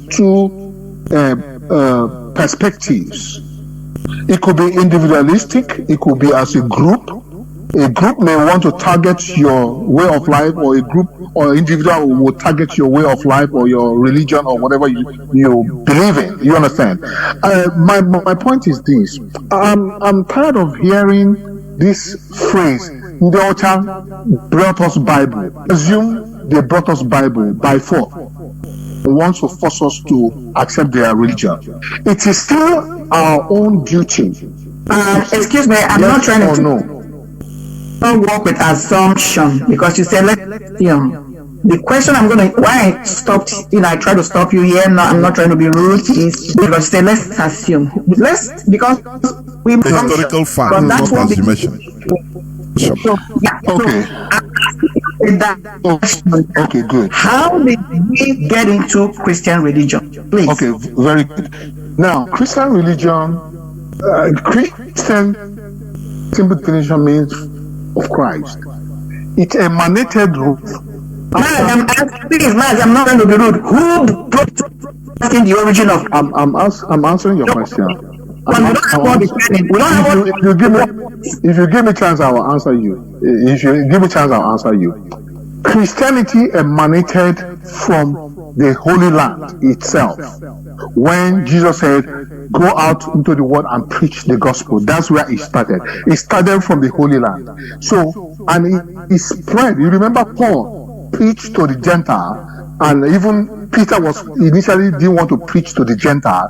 So Peter and Paul, the gospel came from the Middle East and spread across Europe, and then the Europeans brought the gospel to us.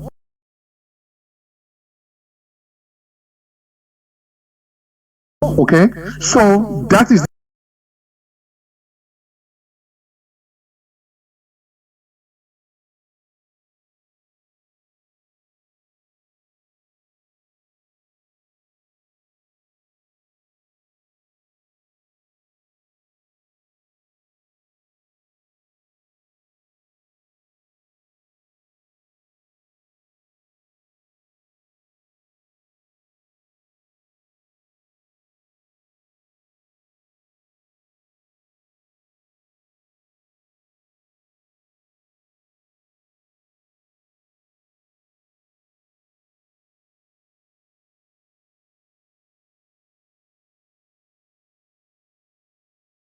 really answer well the question.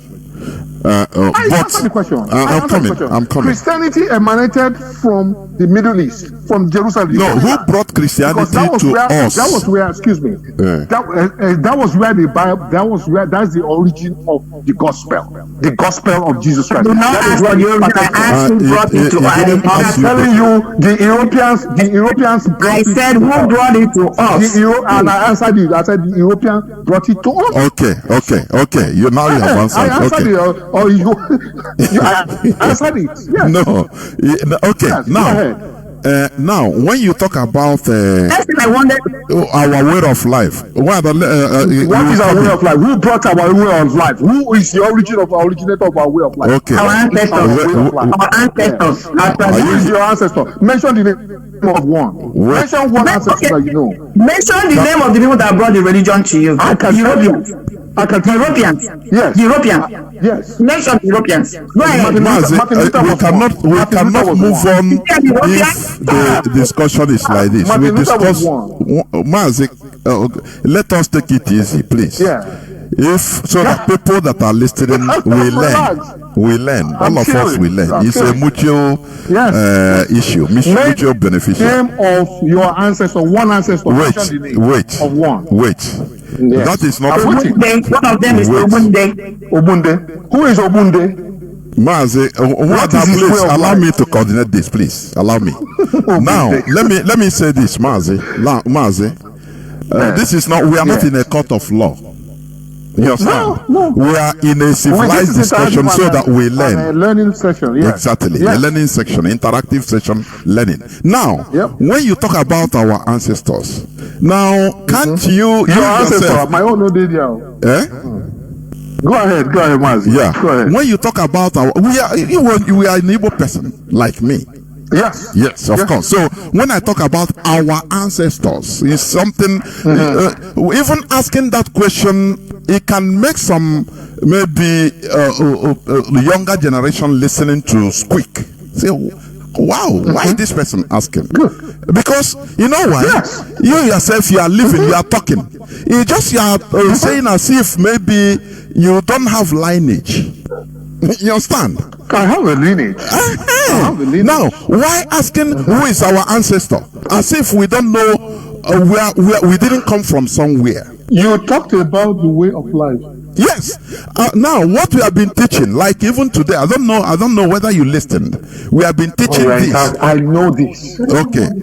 Wait, now let me finish. Go ahead. Not you. Sorry. Now, what we have been saying here is going back to our way of life. You know, it is something that has lost on and what is our way of life? Wait now, listen, I'm coming. This thing, getting our way of life is just like somebody digging to get diamond or gold that is lost somewhere. I have been saying this, that we are not experts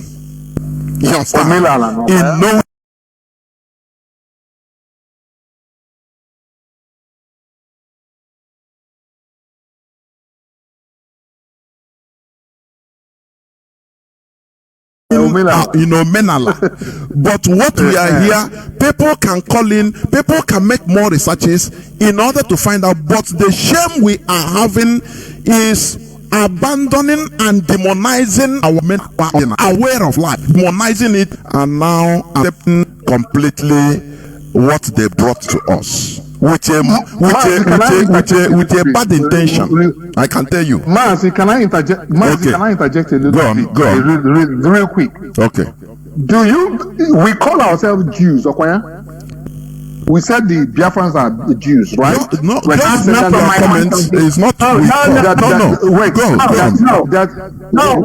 You cannot be on air saying things that are not verifiable. Nobody has said that, not on this platform. No. I'm still talking, please. No. I'm still talking.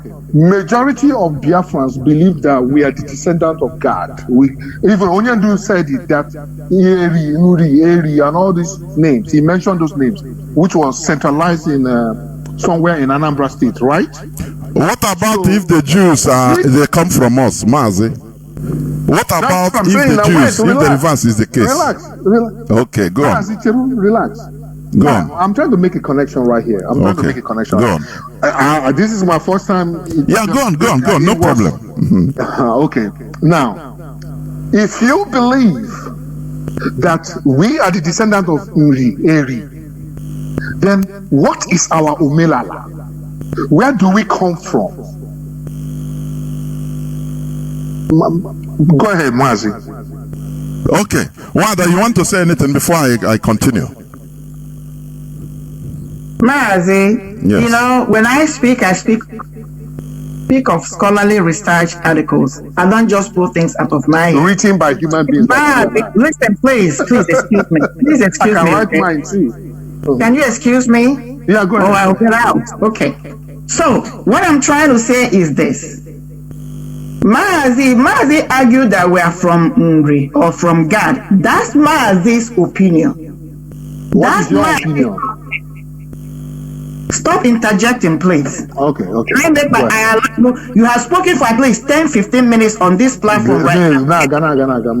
I have my own input, please. If you want to talk for me and talk for yourself, I'll bow out. Thank you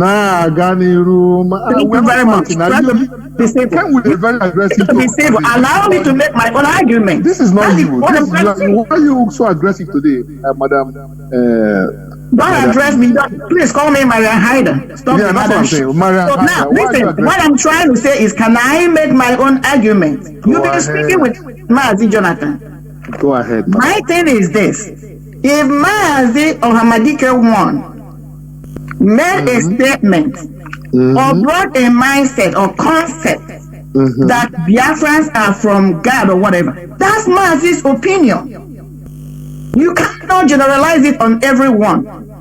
You are not in anyone's mind. You don't know everybody's belief. You cannot make a generalized statement like that. You know very well you can't do that. That's number one. Number two, You're talking about respecting other religions. All the time we've been speaking on this platform, we made it clear we are not adhering, we are not advocating for any particular religion. So I'm trying to understand where your argument is coming from. Are you arguing what is coming out from the platform, or are you arguing individuals that call in and made their own argument or their own mind? Thank you for that question, Madam Haider. Number 3. Can you allow me to finish? Oh, okay. No. Let's according to Dr. Mazi Jonathan, let us address the question one after the other. Don't compile the question. Keep the question. You have been talking. You can write them down. Okay, just allow him. Let him address the question. Doesn't make sense. Doesn't make sense. Madam Haider, you brought me to this program by making. Second time, please address me as Mariam Haider. Mariam Haider. Okay. Mariam Haider. You brought me to this program because you made a comment last week that I did not like as a Christian. I'm a Christian. I believe in Jesus Christ, and I believe that He is my Lord and my Savior. So I would be the last person to embrace a word like you use the F word on Jesus, which I believe in. That is why I said we should have respect for one another's faith and beliefs and belief system rather. Okay, so you brought me to this program. You do not have any right to insult my Jesus. Just like I respect the God and the ancestors that you serve and who you serve, I will not use the F word on them. So that was what brought me to this topic today. And I'll come for us to learn from one another. What's the second question?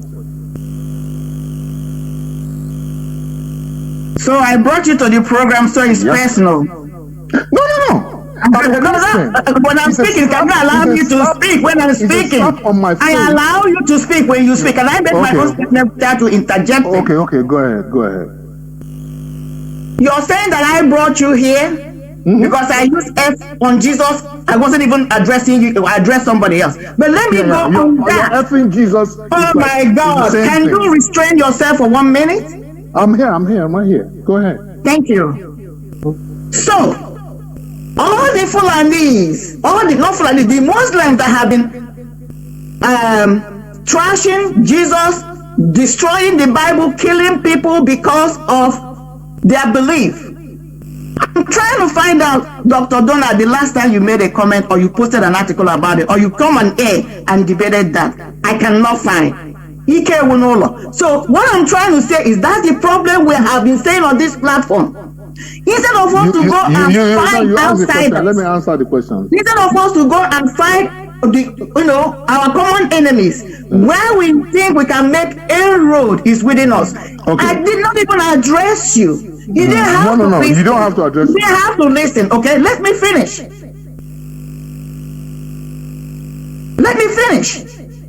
You asked because you're just what I observed that you just want to talk, but nobody should talk. Nobody should address what you're saying. You asked a second question. Can I answer it? You asked a second question. Can I answer it, please? I'm the one that is asking the question. When I finish, tell you. Okay. All right. Okay. Don't tell me when I'm done. Okay. Difike, go ahead. If you think you had a beef with me, call me privately and let's have that discussion. No. You don't come on a platform because I made a statement.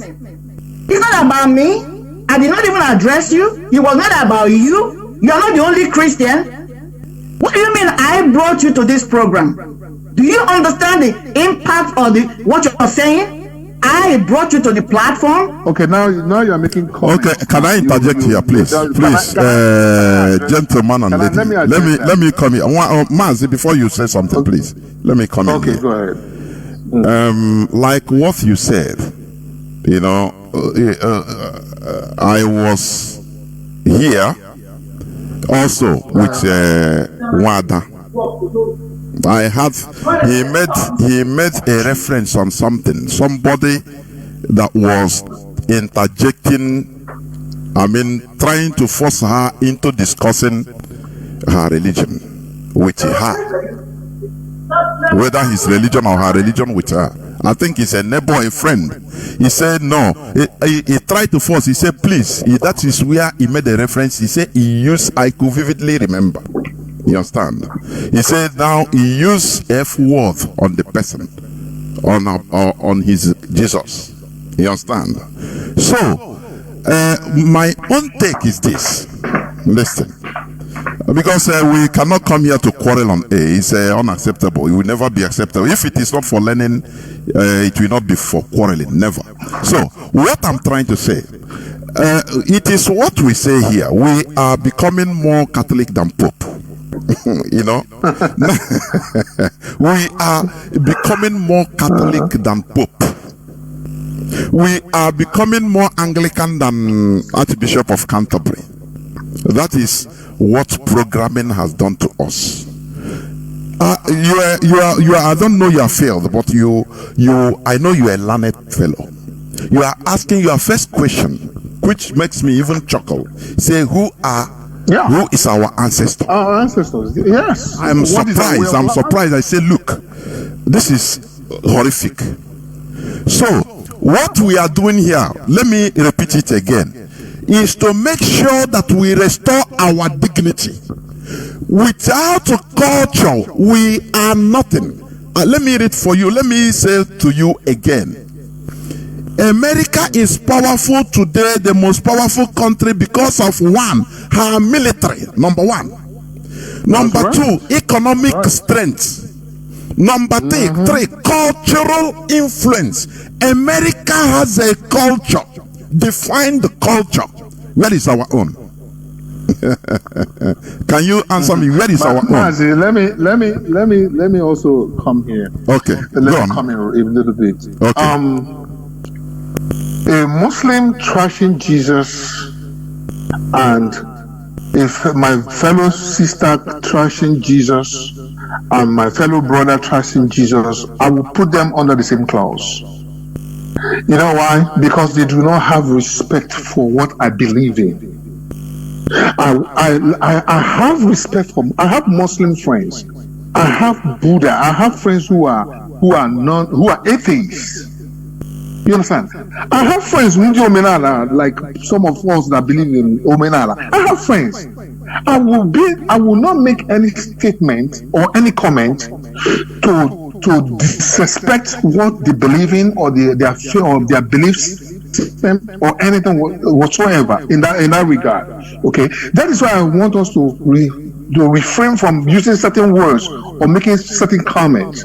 I came on here. This is not what I have to talk in the secret. I came on here because that statement was made on air, and as a Christian, I want the world to hear and know clearly that you do not have any right. I do not have any right. You, Mazi, Jonathan, you do not have any right. I don't have any right. Mariam, Haider don't have any right to disrespect anybody's faith or belief system. This is just what I want to bring across. And again, we're talking about going back to our way of life, our tradition, our culture. My question now comes: who is the originator of our culture? Who is responsible for our culture? Where is the template for our culture? Where is it? Because if you want to say the culture of America, let me give you a brief history of American culture. Part of it, this nation that we live in today, the foundation of this nation is built on the gospel of Jesus Christ, on biblical principles. Read the inscripts on the money. In God we trust. Go and read the letter George Washington, the first president, wrote to his son. Yeah, it entails God. Everything about this nation is all about God. So if you talk about their culture, if you talk about American culture, then you are talking about maybe the Indians, the initial owners of this land. Okay, so culture for me is a thing we should. For me, I will advise that culture is not necessarily a thing that we should be bothering ourselves in. Mazi, no, Mazi, that is where I will never agree with you. No. I will oppose you vehemently, Mazi. Okay, go ahead. Any people without culture, they are lost. Do you know that? Okay. I think you know that. You know, what you are claiming, let me tell you, when you talk about respect, because I'm coming, please. Okay. I don't solicit for disrespect on anyhow, but what we are doing is bringing out historical facts about what happened. You understand? To us, there is no way you can, run away from the fact that Christianity was brought to us with bad intention. Christianization of the Igbos. You find out. Number one. Number two, if you talk about disrespect of cultures and places of belief, they burnt our shrines. Christianity they burnt our shrines. They burnt our places of worship. They destroyed them with arms and ammunition. They intimidated us. And you are telling me that today, if I talk about, let us go back to our roots. Now you are telling me, no, we are disrespecting Christianity. Let me come in here, Mazi, Jonathan, let me come in here. He asked a question, who is our ancestors? And I'm going to answer him. My ancestors are my great-great-great-great-grandfathers. My lineage I never met. Without them, I would not have been there. Their DNA is running in my system, whether I like it or not. The same applies to you, Donald, number two. So now, another question is, another thing you referenced here, you said you don't, I used an F word even though I was telling the story of what happened somewhere. You did not listen very well to even understand that I was rehearsing a story. You did not even try to find out why did I react that way, because I told my story. The person was trying to tell me what I didn't want to hear. We're talking about respect here. What makes you, as a Christian you claim to be, you think you should come and impose your belief on me and I should take it without reacting? That's the problem I have with Christians. You will see somebody walking on, you don't even try to find out whether I have the same belief you do, the same belief you claim to believe. You just start telling me about your belief, and I'm telling you, I don't want to talk about it. And you insist you must tell me. And then when I react, it becomes an insult. But it's okay for a Christian to call me an unbeliever because I'm not invoking Jesus. It's okay for a Christian to say I'm going to hell because I'm not invoking Jesus. I'm not asking you to answer. I'm stop interjecting. I keep telling you. It's okay for a so-called Christians to go and burn shrine in the front of my father's house, and it's okay. It's okay for a Christian to tell me I'm going to hell because he doesn't understand where I'm going. He doesn't have my own experience. You are speaking about your Christianity based on your own personal life experiences or whatever, or your family foundation. I have the right. You're talking about respect. Let's talk about respect. So what I'm telling you is this, or what happened was somebody was telling me what I didn't want to hear. That's my right. That's my prerogative. Why must you enforce it on me? Why should you impose your Jesus on me? I don't want to hear about Jesus. And that's my right. He said everybody has a right. That's my right not to hear about Jesus. Okay? So whether I'm going to hell or heaven is my personal life that I want to live and go to that hell. You stay with your own personal life and go wherever. By the way, you claim that the Bible is God. Mariam, Haider. God talk to you. Let me interject. No. Where you are, I did not interject. I did not interject whenever you speak. I do not interject. So you must allow me to finish. Okay, round up so that she will talk. Nwada, round up so that she will interject. We are not quarreling here, please. Let us not put it in an order of quarreling. We are not quarreling. You have made your point. Allow me to finish. You can't tell me when I finish making my point. That's the thing I continue to say. Because you can't finish. Again, you come across as somebody who have no respect for somebody who does not believe in what you do. And I'm going to end it. Okay, thank you. What made me come in to this program today wasn't because of your narrative. It was because whether you are relating the message to us as a third party or primary party or secondary party, bottom line is that you use the word F, Jesus. Mazi, please. You are going back on treatment. Mazi, please. Please. I don't normally make. You are not even God. You are not the custodian of Jesus. You understand? Let us call a spade a spade. You are not a custodian of Jesus to start coming to judge who talk to Jesus and who talk not. Let us put this thing inside our head, please. Let us not make here a day, because I will react in a way, a nasty way. You understand me, Mazi? Are you judging somebody? If that is Jesus or anything, then tell him, go and do your work. This is what is killing us. We are fighting for something that is foreign. Mazi, please. Everybody have the right to do anything, to say anything. As you say, Christianity, they have the right to come and kill us and scatter us. I know in my village what they destroyed in my village. And you're talking of respect. Is that because I'm nice? I don't want this thing to escalate, please, because it makes us. I know what Christianity costs, even in my family, in my own family. So if I'm talking with experience and boldness. Let no person provoke somebody into speaking, vomiting some things, please. We are in this struggle. Personally, I respect every religion, Islam, all. But when you want to use it to intimidate, to cause that because you have power to do it, that is where I say no.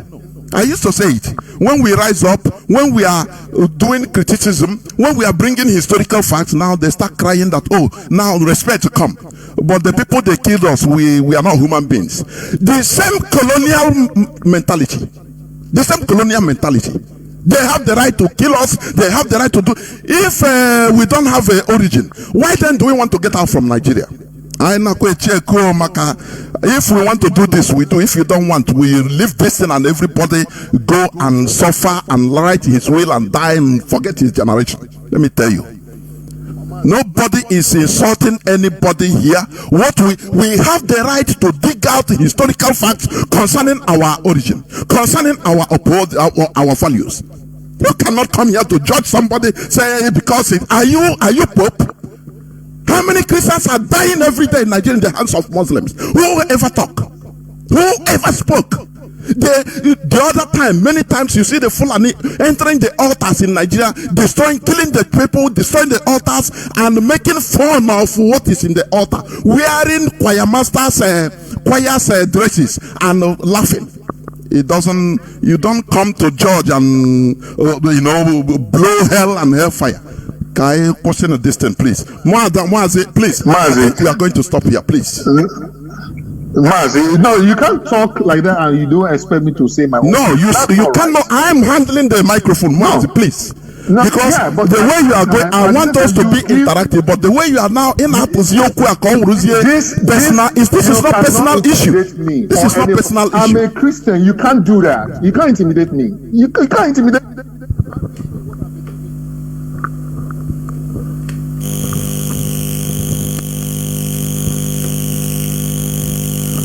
You can't intimidate me. Look at what the Fulanis are doing. You can't intimidate me. Oh, here I am. Oh, here I am. We are very high and mighty when it comes to attacking ourselves. You can't intimidate me. But the Fulanis are killing you. You can't intimidate me. Who is intimidating who? You can't intimidate me. But the Fulani, you can't intimidate me. We cannot organize ourselves in order to fight back. Look, they have. Let me check this thing. Where they rally their Igbo Muslim brothers. You can't intimidate me. I know now. Calling you can't intimidate me, but the Fulanis are intimidating everybody. Let me listen, please, because if I make this thing if I'm nice for interactive session. When you become personal, that is where I said no. You are defending Jesus, or for what? I was here. Nobody was insulted. Means that we are Muslims. Listen.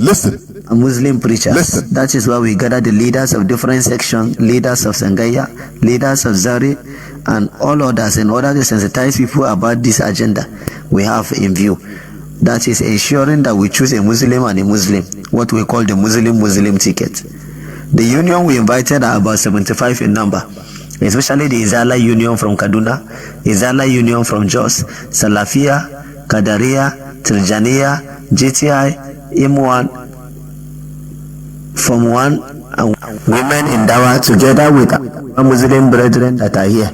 Our Igbo Muslim brethren with the union. Our Igbo Muslim brethren. That is only what I want you to hear. They have their Igbo Muslim brethren. Sorry, I made a. They have their Igbo Muslim brethren that will start coming tomorrow to defend Muhammad, to kill their brother. This is how they have programmed us. This is not something personal. If you want to go personal, I will cut you off. Why can somebody be asking, who is our ancestor? Which means we fall from heaven. We have no dignity.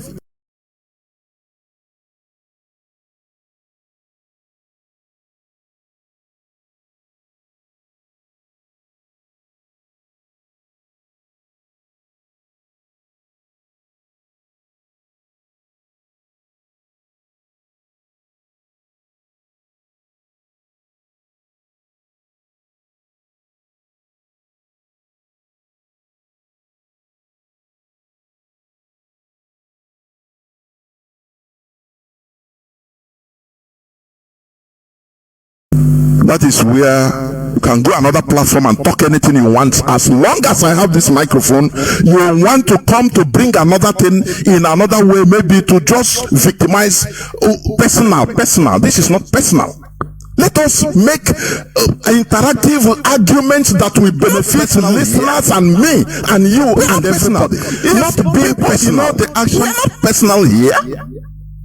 We're not personal. If people, the action of European neo-colonialist act. Their mentality is they will be killing you, but they are the people that will be shouting as victims. That is what the Fulanis are doing. That is what they do. They will kill you, but they are shouting more. What has Christianity? Look at what they have done in our land. Ravage, divided son against father. Father against mother.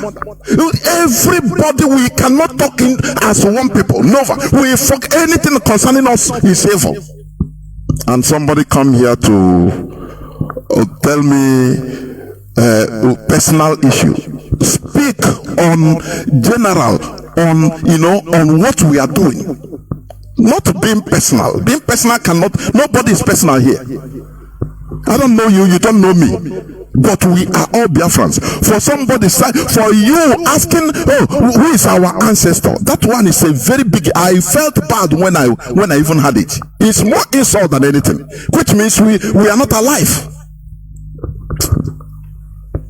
We must continue. Let me take a few more calls and close this program. Caller on. Let me see. Caller on WhatsApp. Can you hear me? Yes, I can hear you. Good evening, sir, Professor Jonathan, and good evening to you, Nwada, Mary Haider. Good evening to all Biafrans, and our leader Mazi. Good evening to you, sir, anywhere you are. My name is Ebo Chukwemeka from Mbrabo, Italo East, Enugu Province. I'm calling from South Africa. I've been listening for what you guys have been presenting, and then this guy came in now and says what is our culture and where is our ancestors.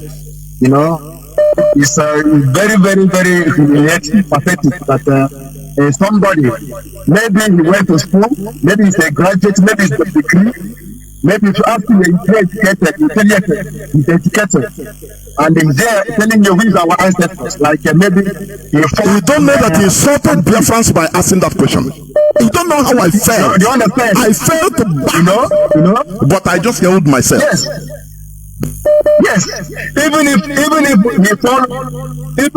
fall from the tree is his ancestor.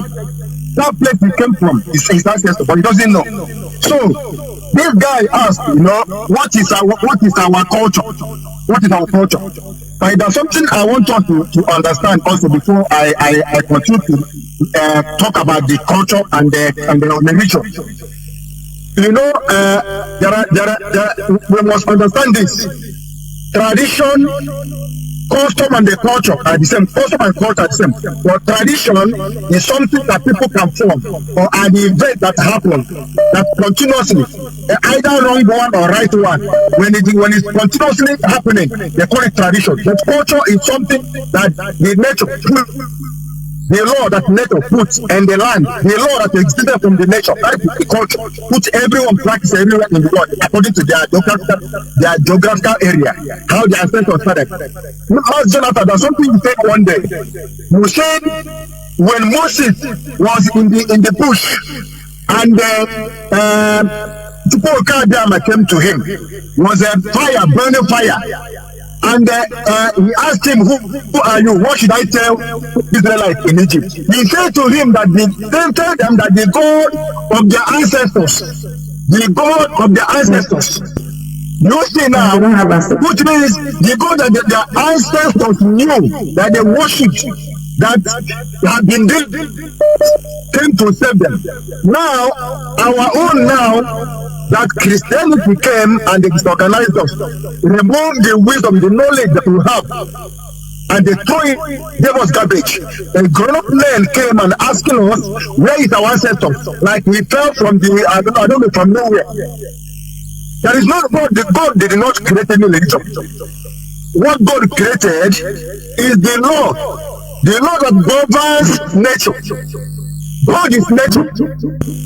God is nature, and He created all us. And when He created the nature, He gave law.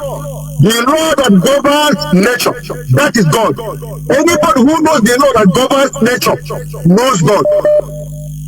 Our tradition, our customs is that a man, a husband cannot go and a father cannot sleep with his daughter. That's the law of nature. A son cannot sleep with his mother. That's the law of nature. A man cannot sleep with a man. That's the law of nature. A woman cannot sleep with a woman. That's the law of nature. A man cannot sleep with animal. That's the law of nature. That's the law that governs man and the tree, man and the water, animal and animal, man and the food, man and the man and woman. Any law that governs nature. That's how we Igbo Biafra has been living. If we look into we know there is corruption in our tradition and custom. There is corruption, which we are trying to fix. When we get Biafra, we will remove the garbage and make sure we straight our custom, so that we know how children respect elderly people, how we respect elderly people, how father and the mother interact. That is our nature. If this guy doesn't know what is our culture is the law of nature, the real law of nature that governs the land. Whenever you violate the law of nature, you violate the land. That's when things start going wrong with the city, in the community, everywhere. That's what I want to narrate. Thank you very much. Many people are calling, but we make it short. Short, please. Caller on signal. Can you hear me? Welcome to the program. Please go on. Let's be making it brief so that I can take just few more calls.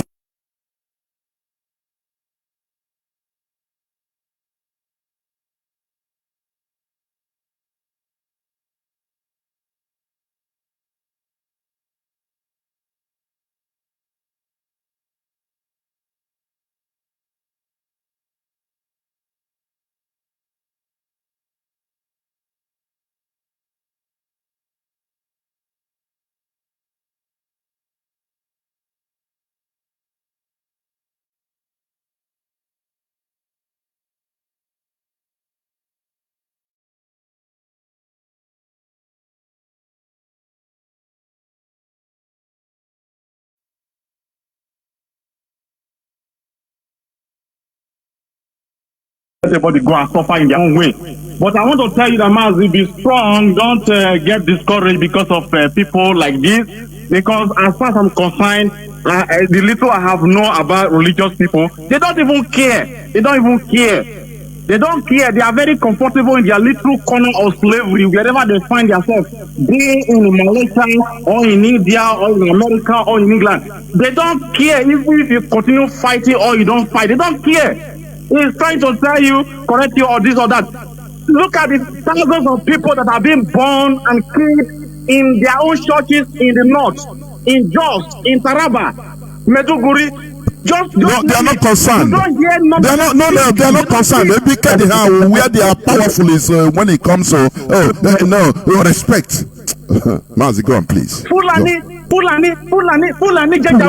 they go in the north, they kill people in their hundreds inside a Catholic church, inside Pentecostal churches, and they will burn them into ashes inside that same church. Okay, let us take the last, the popular one that happened last year in Owo. In one of those Yoruba states, they massacred more than 200 people with bullets, and the people were flowing in blood. This brother that called, he saw those videos. I will tell you that he did not even commit anything. Purpose of posting anything concerning his own fellow Christians that were being massacred in cold blood. He will not do it. I know them very well. He's come here to come and tell people that why will you just say this? Respect and respect. Respect of what? They call us idol worshippers. Do you know what that means? That's an insult. And he's talking about respect. Which respect is he talking about? Huh? They call us unbeliever. Believing what are they believing that we don't believe in? And he's talking about respect. Anyway, Mazi, just be strong, because a lot of people are counting on people like you and the rest who are holding this struggle very strong. Who are resolute, who are consistent, and who are daily active. Nobody you come here be talking, trying to preach this and preach that. Thank you very much, Mazi, for giving me this opportunity. Thank you. Honestly, I'm really grateful. Thank you very much. The issue is, I see religious people. They are the most, many of them, they have nice people, but many of them are the most selfish. I'm telling you. Anyway, it will be another day. I will make it a topic. Disrespect, they are talking. I've said it the other time. When we bring some things that is, they know is fact, historical fact that is against them. Now they say, no, you are disrespecting me. But he's questioning our ancestors. Who is our ancestors? And he's alive. You don't know his lineage maybe in the 15th. He doesn't, any part of Biafra land. We are all one. We come from one. No, he cannot research, but he's defending Jesus that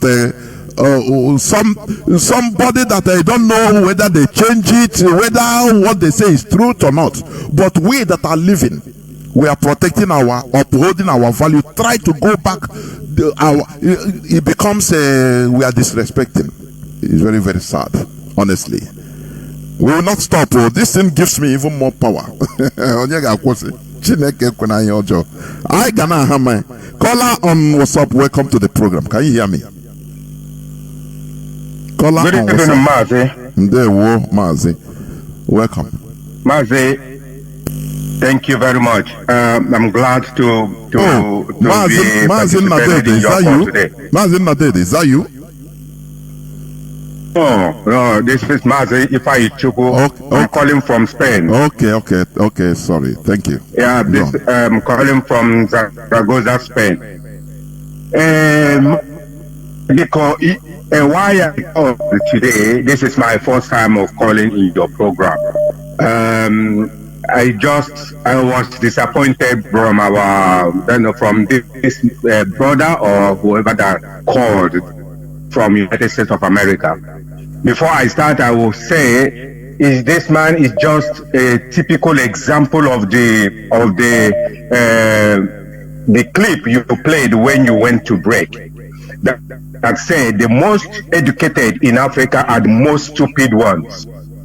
Frankly speaking, this our brother, before, while he opened his mouth and asked this question, who is our ancestors? That means he don't know where he come from.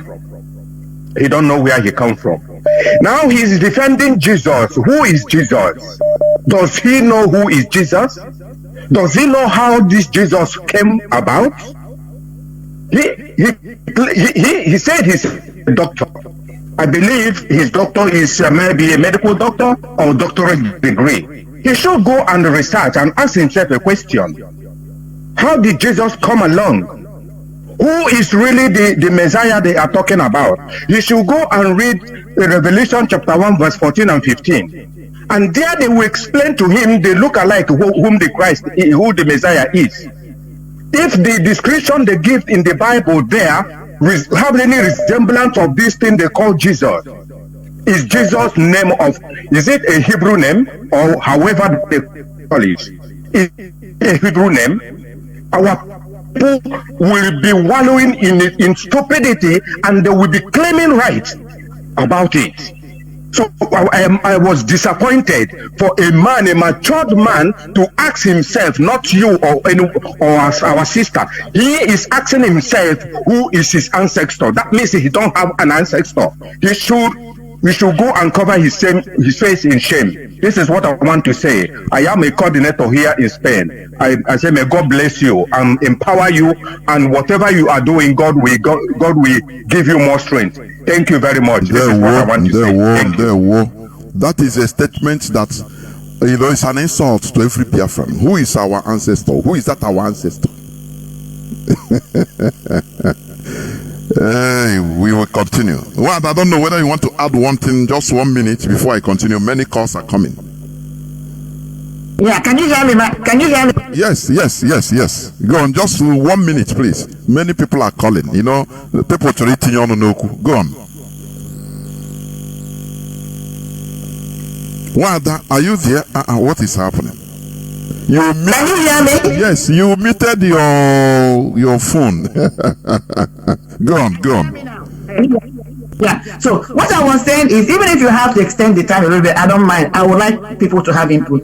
Now, just from what my brother George, the last person that spoke, is this: the Jews, Jesus Christ, Joshua, whom they call Jesus Christ, was a Jewish man.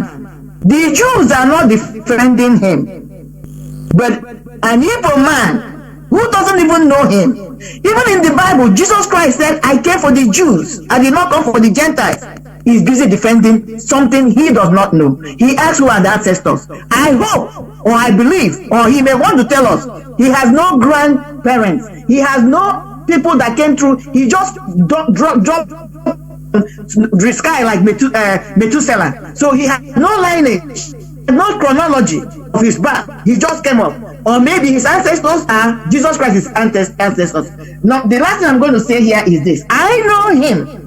Dr. Donald, you said you are a pharmacist. So, my question, this your Jesus power. Nwada, please, Nwada, I think he's no more here. So, let us just continue on. Please. Okay, let them go talk about religion. They don't care about my own feelings. For more than 20-something years, I have been sick. And the people that did this thing to me were the so-called Christians. The people that did it to me were Christians. When I speak, I'm speaking out of my own experiences. That's why I've always said that religion is your own experiences. I was in church. I'm not new to church things. I was in church. That's the place you have the most vile people. I can defend myself anywhere, anytime. For 20-something years, I suffered because of so-called Christians. I prayed as a Christian in a church, as a Christian, called Ancient of Days, when I was so confused. Went to hospitals everywhere, nobody could cure me. When I asked God, I want you to show me yourself, He directed me to traditional religion, traditional foundation, where I got my help today. How can somebody come and tell me to believe in something that I didn't have an experience? Mazi, please ride on. There will caller on. Let me see. Signal, can you hear me? Call on signal. Can you hear me? Yes, my brother.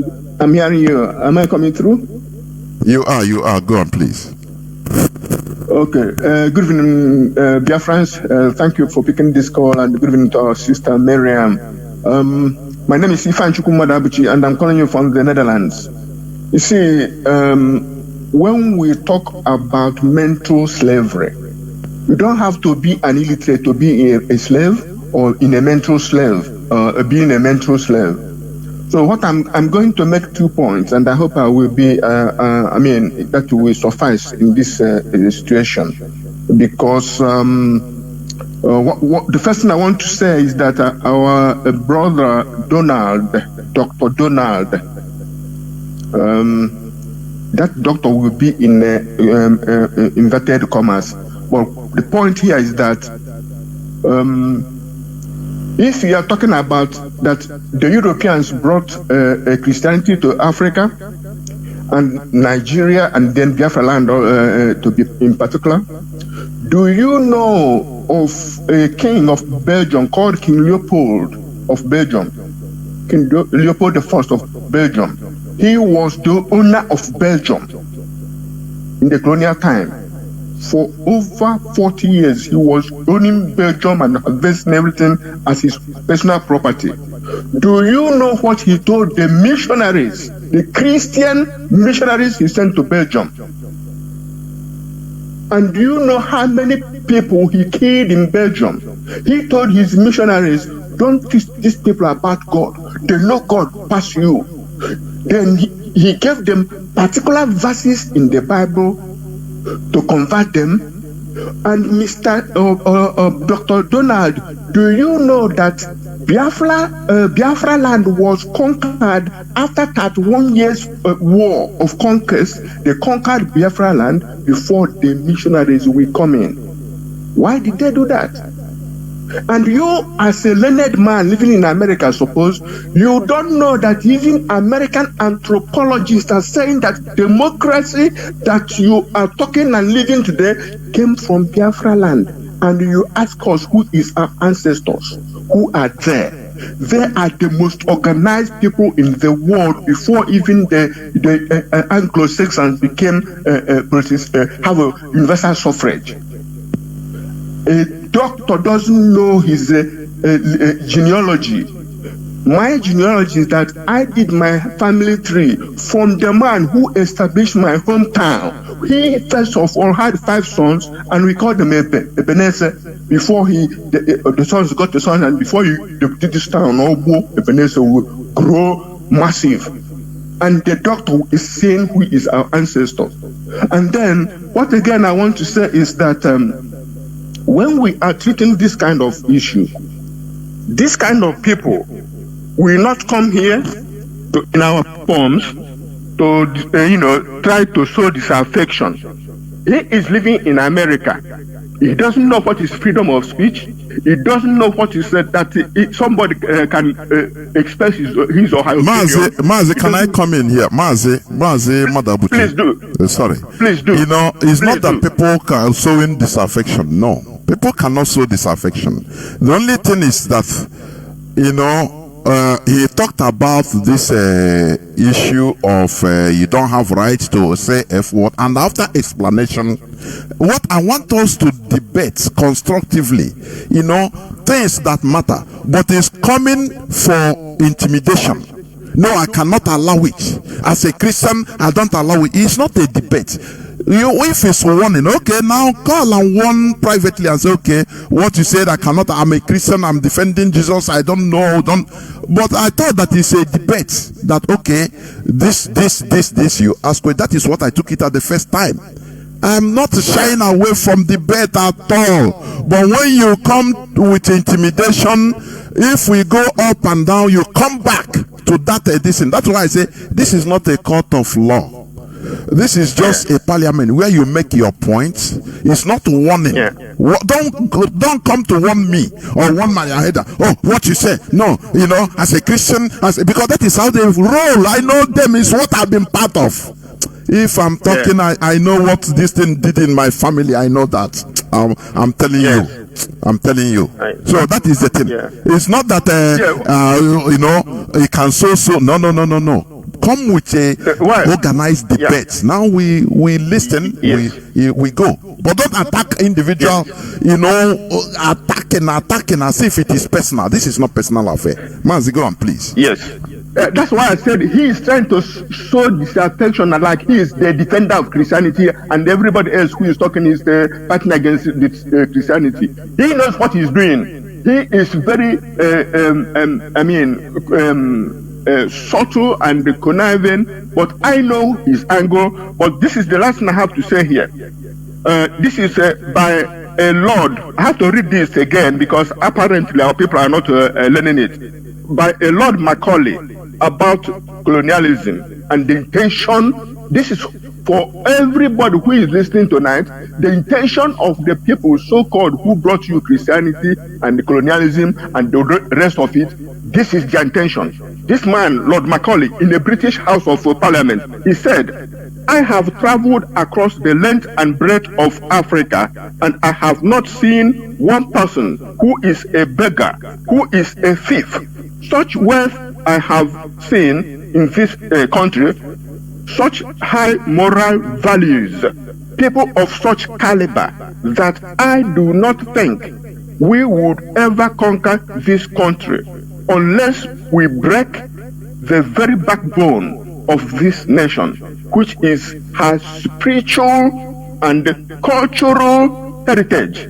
And therefore, I propose that we replace her old and ancient education system, her culture, for if the Africans think that all that is foreign and English is good and greater than their own, they will lose their self-esteem, their native culture, and they will become what we want them, a truly dominated nation. My people, only ourselves, none but ourselves will rescue ourselves or save ourselves from mental and then physical slavery, because this, what I just read, showed the mindset of the colonialists and even now the neo-colonialists. And a doctor doesn't see that they want to take away your culture, your spiritualism, your education, and so forth and so on. Some people, I don't know, but God bless Biafra. Let me leave it there before I say you have said it all. Chuku Gozio Biafra, that's it. We must continue. Caller on WhatsApp, can you hear me? Caller on WhatsApp, welcome to the program. Mazi,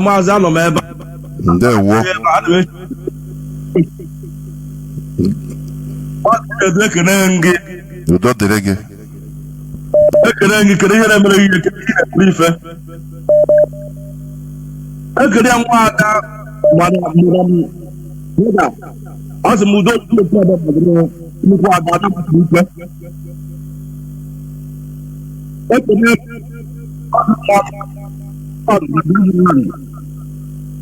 Go up to the platform.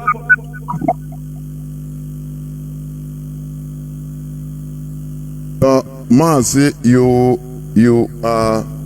your line is not so good. I don't know why. Oh, reconnecting.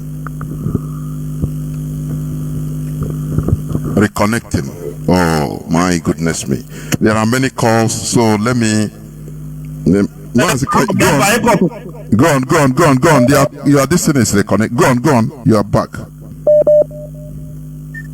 Okay, all the principal officers.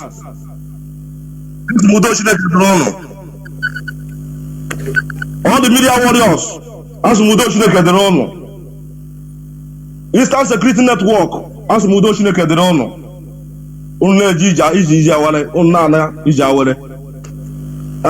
Mazi Jonathan, as in country on this program today.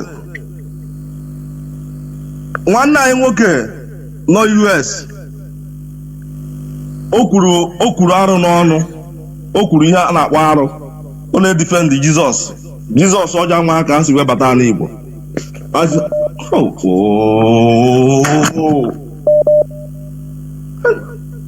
Mazi, go on. Okay, what is happening? You are still on air. Go on. Okay. It seems you have been distracted. And then after you can call back, please. Caller on direct line. Welcome to the program. Can you hear me? Yes, direct line. Yes.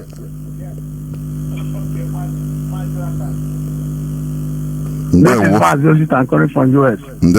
This issue of religion, you see, do you know that a good number of Jews, they don't believe Jesus Christ is a Messiah? See, you say a good number of Jews. Yeah, it is many or most of them. Most of them. I was driving a yellow cab. I pick up 3 Jews. One is a rabbi. And then they asked me, I told them I'm from Nigeria, Christian. When I was struck into conversion, I was asking them why they didn't believe in Jesus Christ. That Jesus Christ came among them, they didn't believe in him. You know what they told me? They said that Jesus Christ was one of the prophets. He wasn't a Messiah. I said, but he was sort of, I was defending Jesus Christ, and as a Christian, he asked me a question. He said, that time when Jesus Christ that came in the world, they were looking for a Messiah to liberate them from the bondage of the Romans. He asked me, by the time Jesus Christ came and left, were they liberated? I said no. He said Jesus Christ was one of the prophets like by Isaiah, Jeremiah, Moses and stuff. That Jesus, and I was pondering on it. You see, when things that make common sense. Jesus Christ, he said he came and left. He was not a Messiah.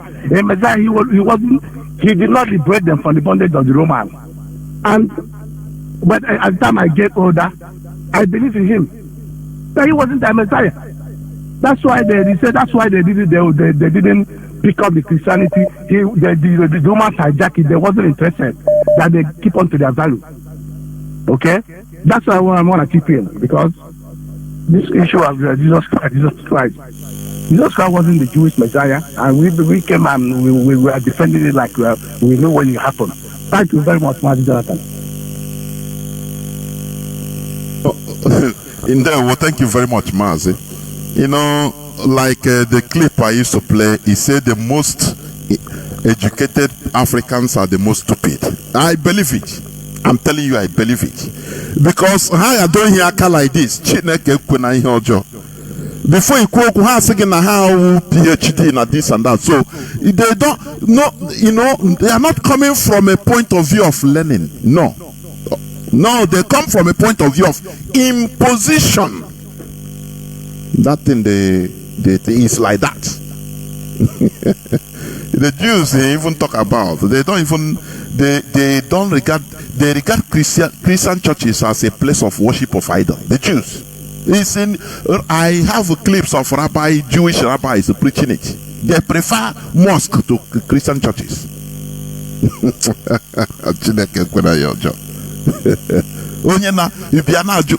is our ancestor? And you are alive talking.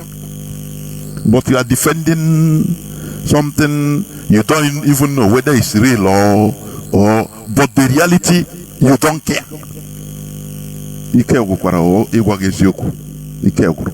Caller on, let me see, Signal. Can you hear me? You have been here for 5 minutes, a little more than. Caller on Signal. Are you there? I'm here, Mr. Jonathan. There, well, welcome to the program. Can you hear me, please? The whole world is hearing you, not only me. Please go on. Mazi Jonathan. There, well, go on. Whether you are you not hearing me? Go on, Mazi. Go on, Mazi. Call on Signal. I'm hearing you. Jonathan, can you hear me, please? My good.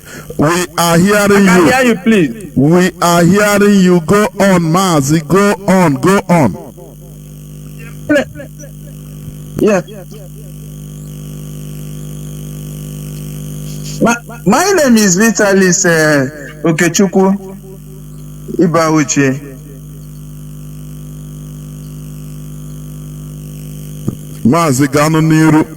Okay. Now. I'm calling because of this our brother that interrupt this program.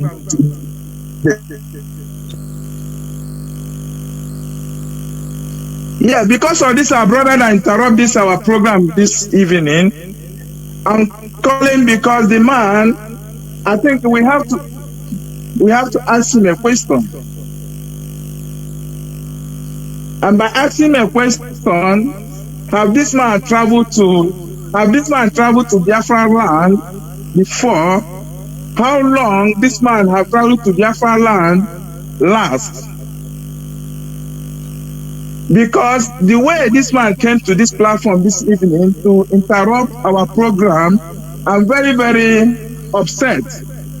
Because we have to be brutal in this our restoration of Biafra. for this man coming on platform asking who is their ancestors.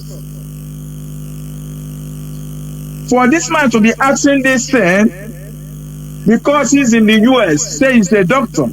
I don't know the meaning of doctor he is. What is this man going to teach his children? Or what is going to teach his family? He say who is ancestors.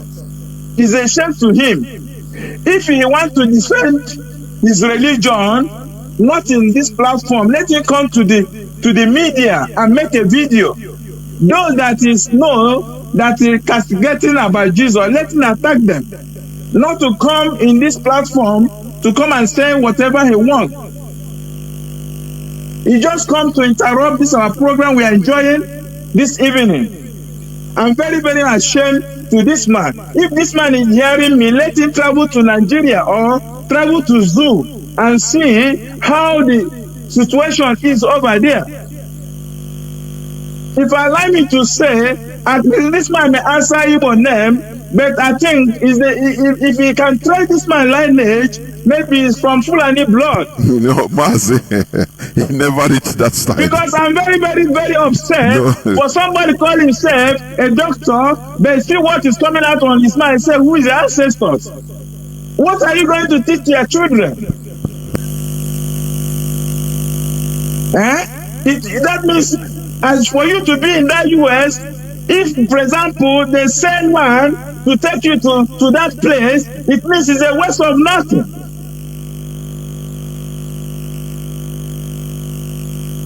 So why I'm saying so, because if you know that this our restoration of Biafra, we don't joke about it.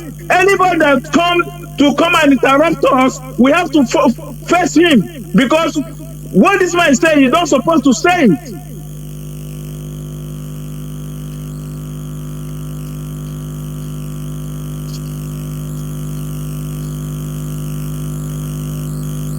Mazi Jonathan, please don't be angry. No, continue Mazi. What you are saying. Don't worry. With Mariam Haider, you people should continue this program.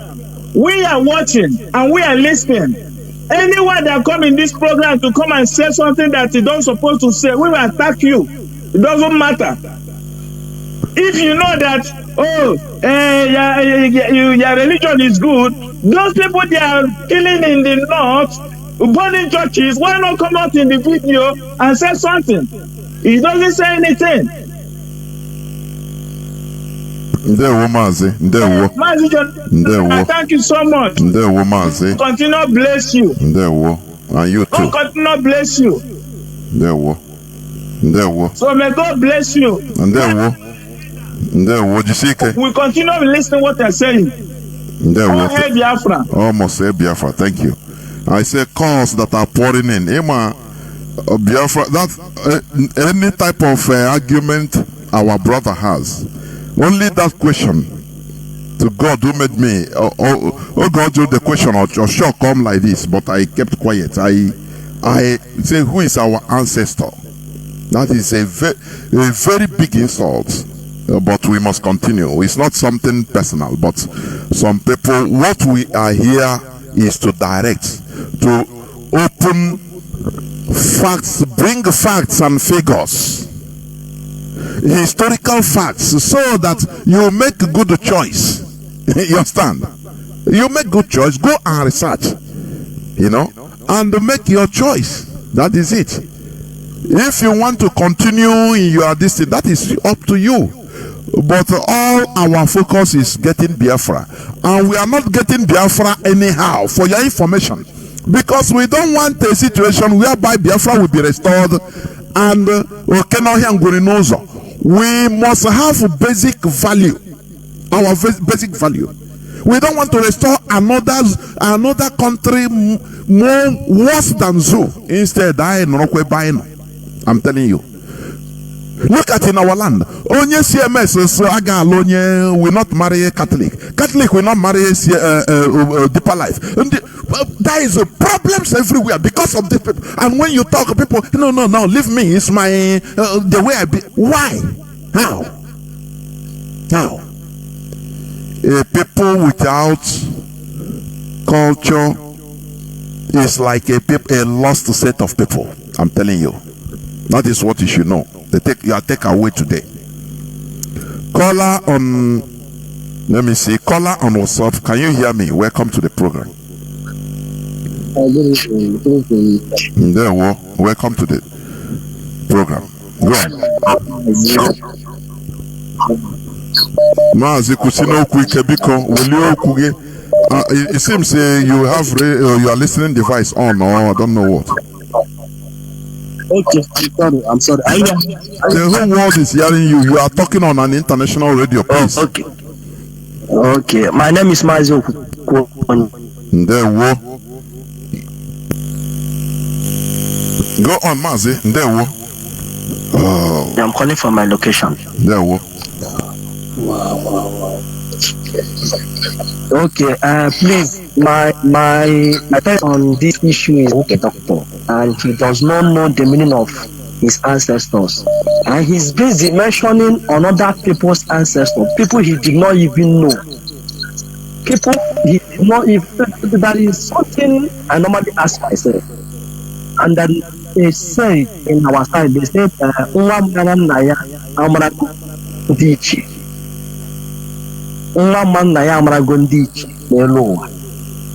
and also Bible also say that if you know Jesus, you have no God, and this person is coming here to ask we is our ancestors. And on the other one they say that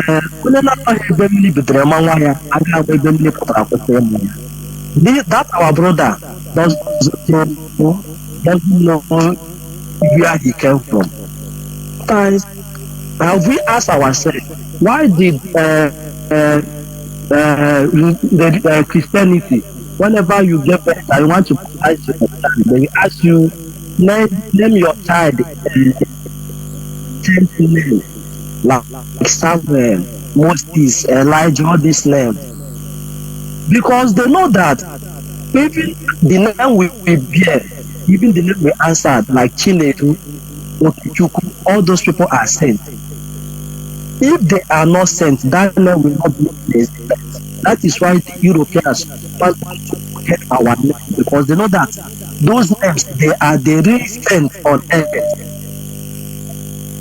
They are the recent we have been okay. They are just calling sent. All those people are not sent. You see Chinedu, Chinenye, Chikamso, all these are our name. Those people that get this name before all, they are the recent. If they are not be in existence up to today, they will not be in existence up to today. So it's that our people should learn how to think, how to go back, like seriously out. Yeah, America. If you suppose that defend Jesus, did he know Jesus Christ? Did he know where Jesus Christ came from? See, there is something I want to say. It's just because this world, the world have civilized. In years coming, in years, that is the way they act, that is the way they behave. All the things we have been saying in this radio, all the things Onyenju have been saying, they are recording it down. You will not see them come to this platform. They will not come. But they are listening, recording it down. At the end of the day, they will now translate and put their names of our children who are not keeping record. That is why we still, Onyenju always tell us, when you get to this thing, always bring your pen and paper, but we do not understand that statement, because he knows that in next 100 days or the next 200 years, the Europeans, they will translate all this and and put their names, and then our children will be believing that it's them that have the story. It's like Bible. Our brother also said that Bible is not complete, that they remove 14 books out of Bible, that they are finding that 14 books to complete the Bible. Have we asked himself, why did those who removed that 14 books remove it, and they do not want to add it, and they have hide it so that people will not find that 14 books? Because that 14 books is us. We are the people that will complete the Bible. We are the people of Bible. This Bible we are reading, we are the people who they just come because they are clever. They turn the story upside down, putting their names. When they come, they say God of Moses. That is, you see God of Moses in the olden days, in the times of our forefathers. They called their mother, mother appear and answer them immediately. These people even make us to believe that God is man. Nobody knows God. And how will they make us to believe that God is man? Is God man? Our people need to reason. Thank you. Thank you very much. You know, the one thing, if I start thinking, sometimes I start thinking about our future generation. Let me tell you one thing. I become afraid. If Fulani succeeds in Islamizing us, in the next 200 years, an Igbo person is ready to behead his brother for talking against Muhammad. Do you know that? Do you know that? Think about it. Caller on direct line. Welcome to the program. Caller on direct line. Can you hear me?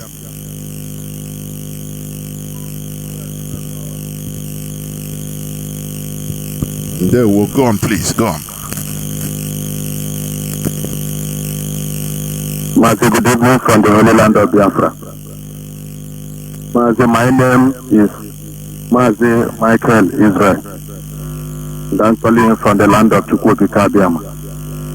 And I salute our Nwada, Mariam Haider. Mazi Jonathan Haider. Continue to give you people more grace, more knowledge, more wisdom to preach this gospel. And may Haider make it a May He continue to give our leader long life and good health, more prosperity, more wisdom. Any humanity, any man born of a woman, any woman born of a woman, praying for us in land they cannot to die. I say, may death follow you and your generation in the name of Haider. Mazi, honestly tonight, that may that guy not make us very soul. You know, Mazi, there is something he said. He said he's a doctor. I know he just come tonight to just as if he don't distract us in a lie. We are still marching forward. Mazi, he was asking you. Mazi, he was asking you about the template of our ancestors. Please, later you replay that program, this message. He was asking you about the template of our ancestors. Mazi Jonathan, no do work on the template, you know. Hi, Mazi. There is where I want to touch before I drop. Sorry. Mazi, you said something about our Dibia. That the Dibia in Biafra land that we have, the Dibias, we have them in different functions. Now, Mazi, my time when the Dibia now told this woman, you know, Mami water, like some of them now, they call it also. They call it spiritual husband. And Mazi, this Jesus of 18, this is the reason why so many people, so many of our brothers has lost their life. Because Mazi, most of them, you will see this Mami water spirit, it will be disturbing them. Jesus, the thing will come and destroy them and destroy their life. That is why we have that kind of somebody who said it in America. Mazi, if I'm American government, honestly, I will sack that even that kind of a person needs to be deported from America. Because he don't even know his ancestors. It's a shame to him.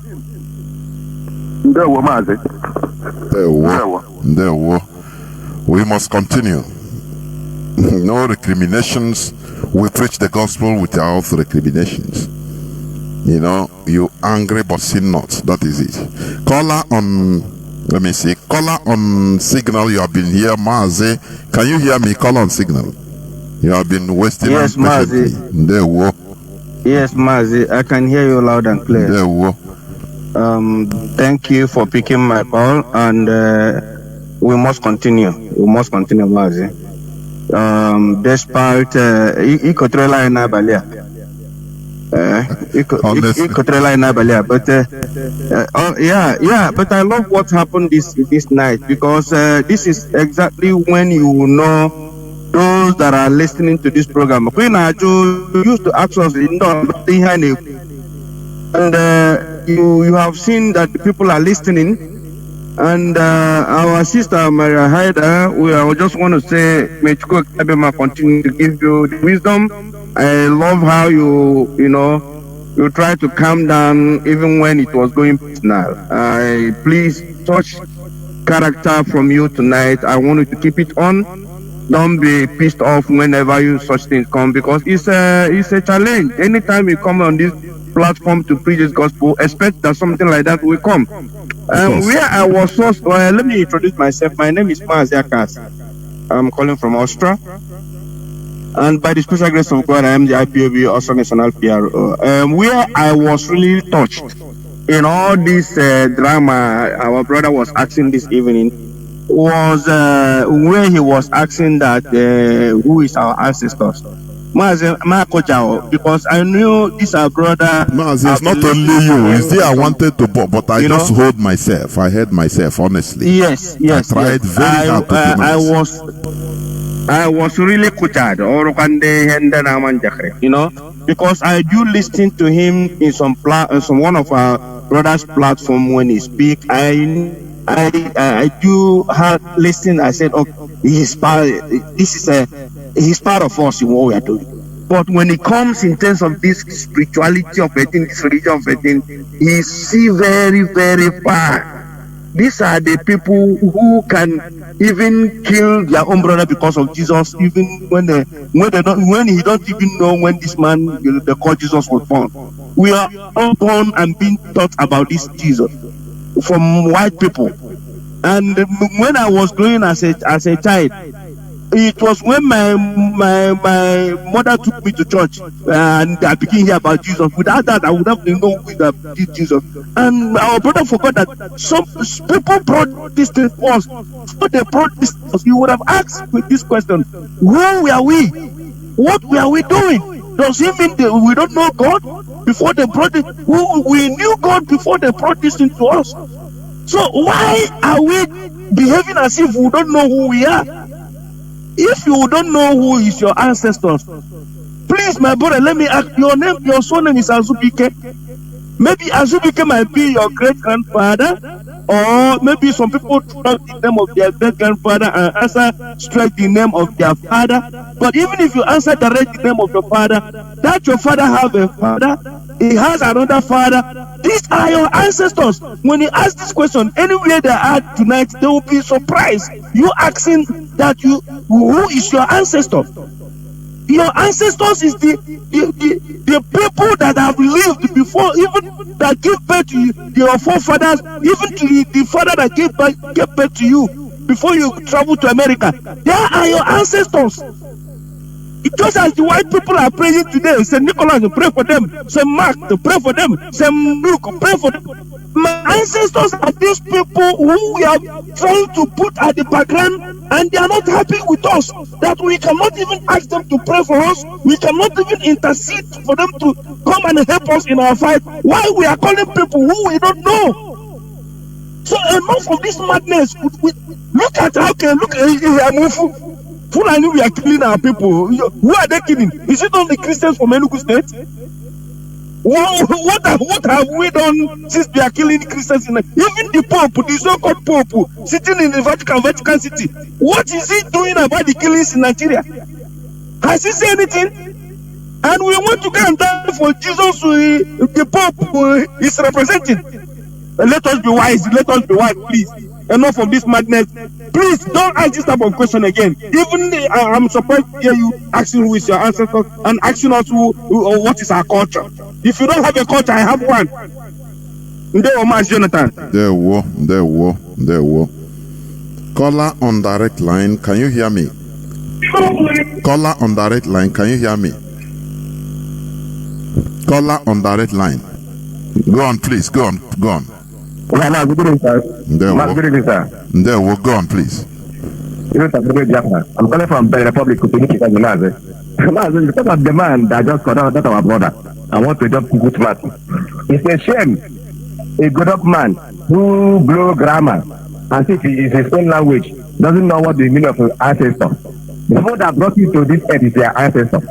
And I say, I'm from Abangwa. My ancestors came from Uri in Anambra State.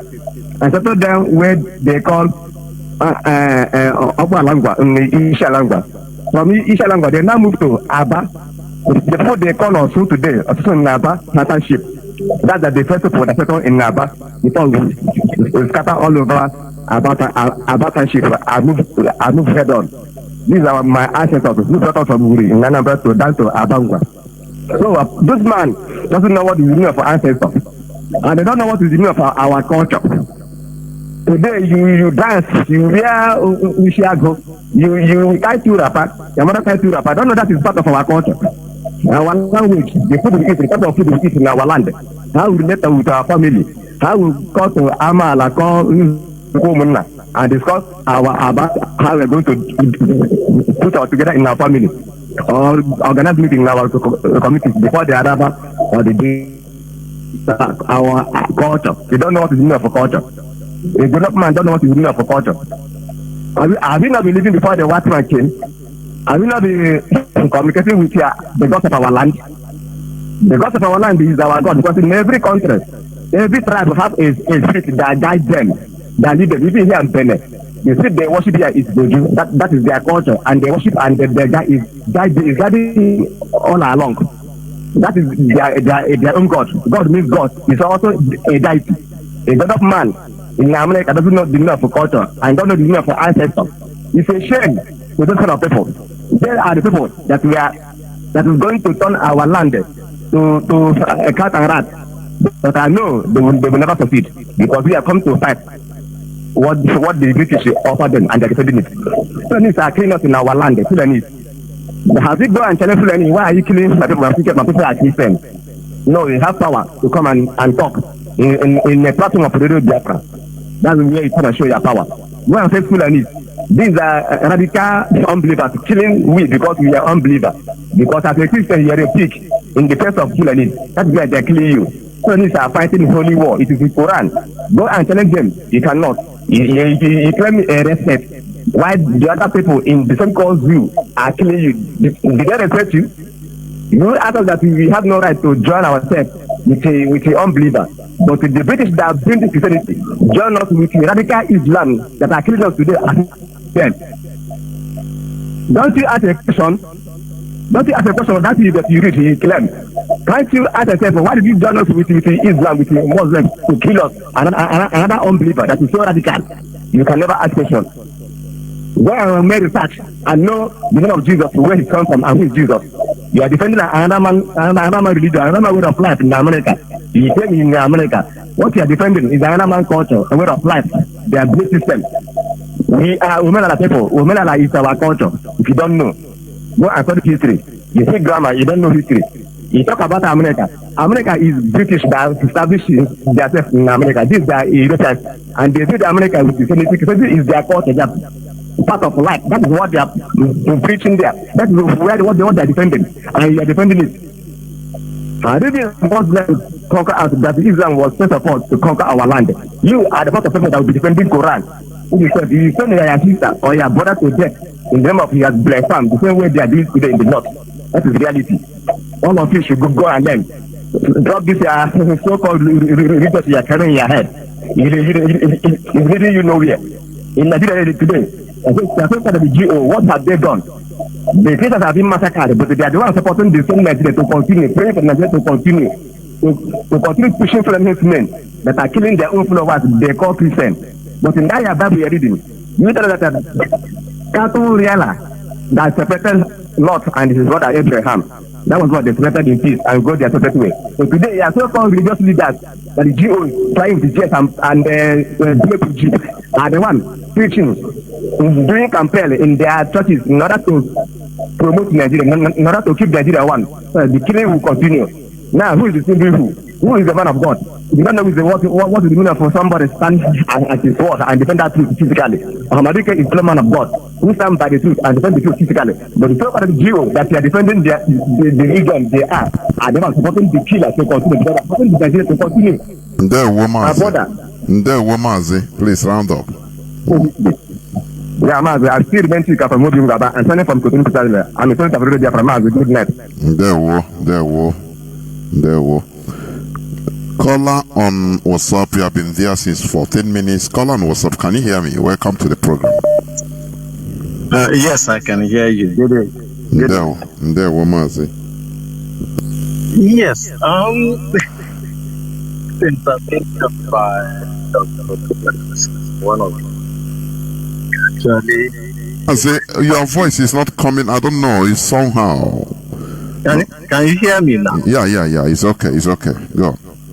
It seems okay, the phone I was. said this intervention by. Okay. No, before it seems the phone was far away from your mouth.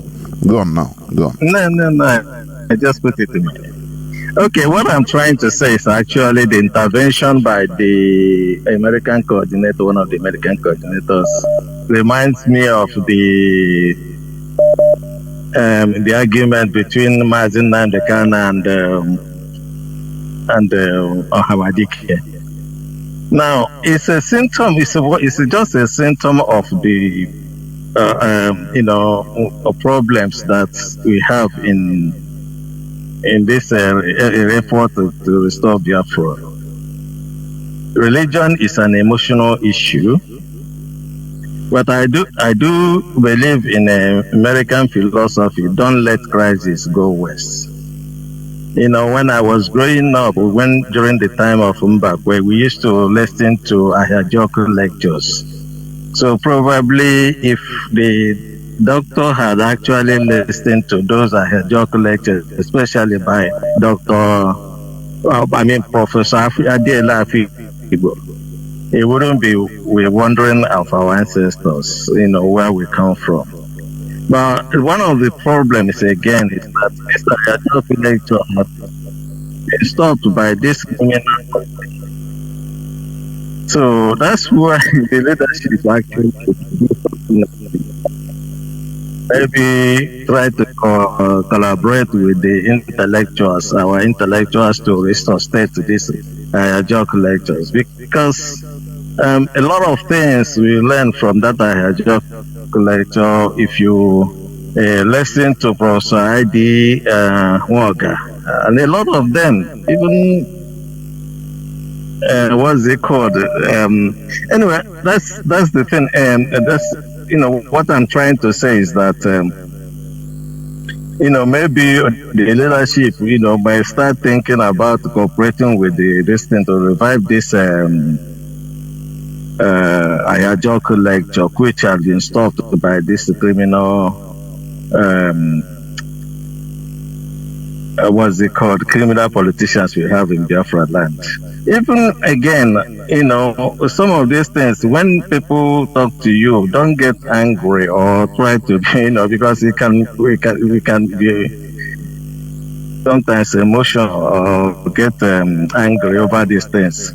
Just by reading Things Fall Apart, or refer somebody to read Things Fall Apart, he will understand that this religion Christianity wasn't only, it's a form of religion. So there was a religion we used to practice, because in that Things Fall Apart, there was an argument between a priest and one of the characters in that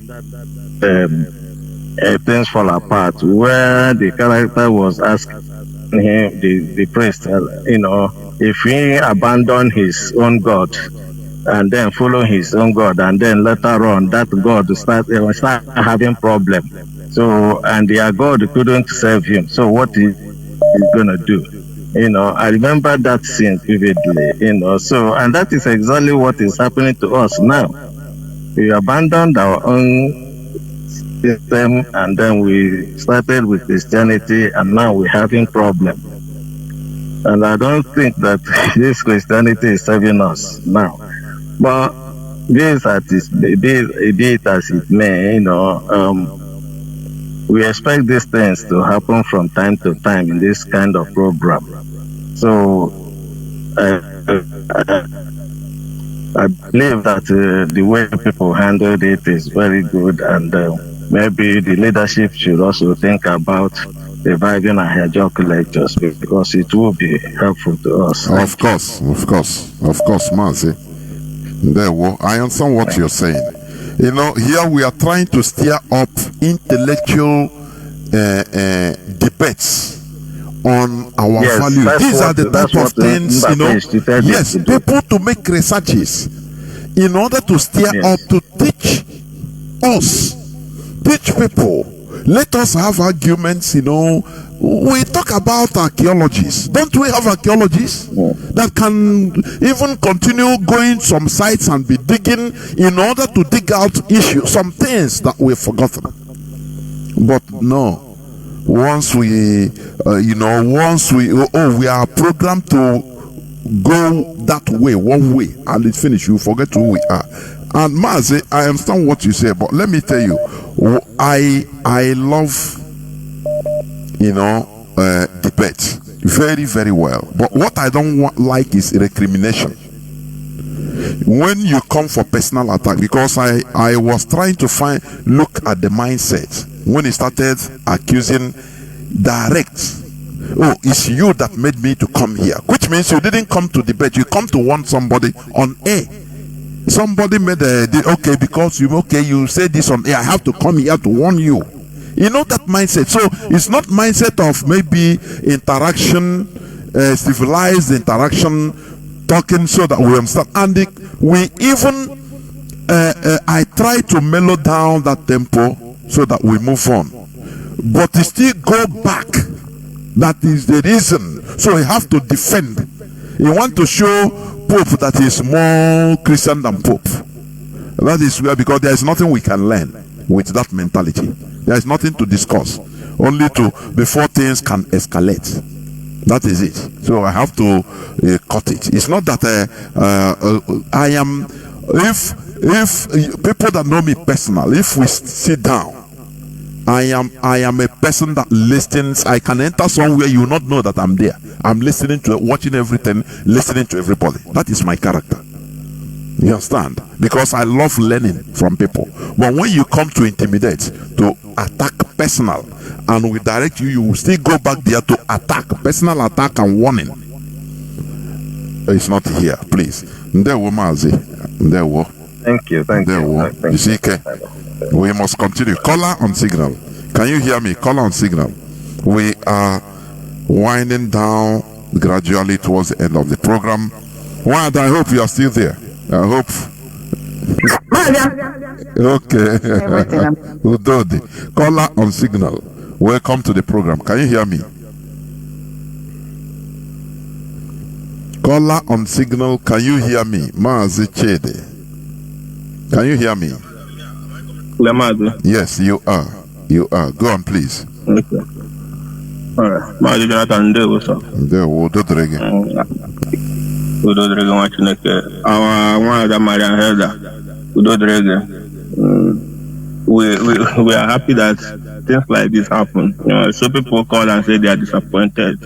More, I'm not disappointed when this kind of thing comes. You only go to show that high name and because I was a kind of furious earlier, but notwithstanding, because he's somebody, Mazi Donald as somebody, when we listen to him on programs where he come live to defend IPOB, he speaks very well. But in play matter in our land, Ufuma match everything. You operate on that request. This is a kind of advice, because he made himself open for advice. People have been criticizing him, but I want to advise him. A specialist in one area, very perfect in that area. I does not mean that you're perfect in all. Nobody has the monopoly of knowledge. Of course. We learn from people. Of course. When you come into a program where you're discussing, first of all, we are not discussing about European, we are discussing about who you are, you come from. And you have the temerity and even Okuma to ask who is your ancestor. My ancestors are maybe is an English word, ancestor, I really understand it because all around my associate ancestors, so I wouldn't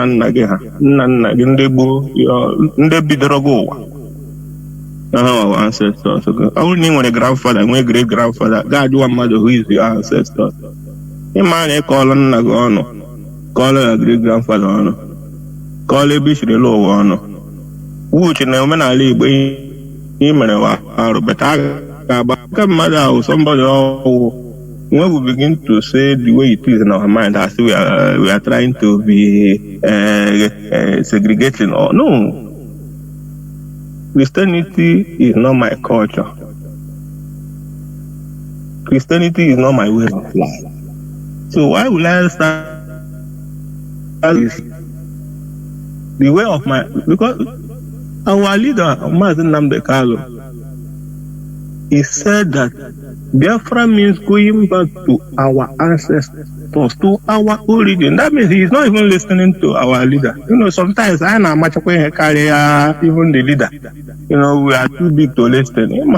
Sometimes the problem is that we find it very difficult to listen to this Radio Biafra. It's the only platform you can hear the truth in this world. No other platform. Remove that your egocentric, your degree, your PhD. Don't say under it. Come with humility. Come as a layman. Listen. You will learn something that will help you tomorrow. Because for him to come and make a mockery of himself on our hallowed platform, use his mouth to say who is our ancestor. I don't think I have more to say because I know he's a coordinator in this struggle. Our leadership, this also goes because we understand what we are doing because we can't entrust the care of our people in the hands of people who do not even know what we represent as a people. So if after only now I my report we must first of all know where we started, where we got it wrong, so that we begin to make correction to enable us to move forward.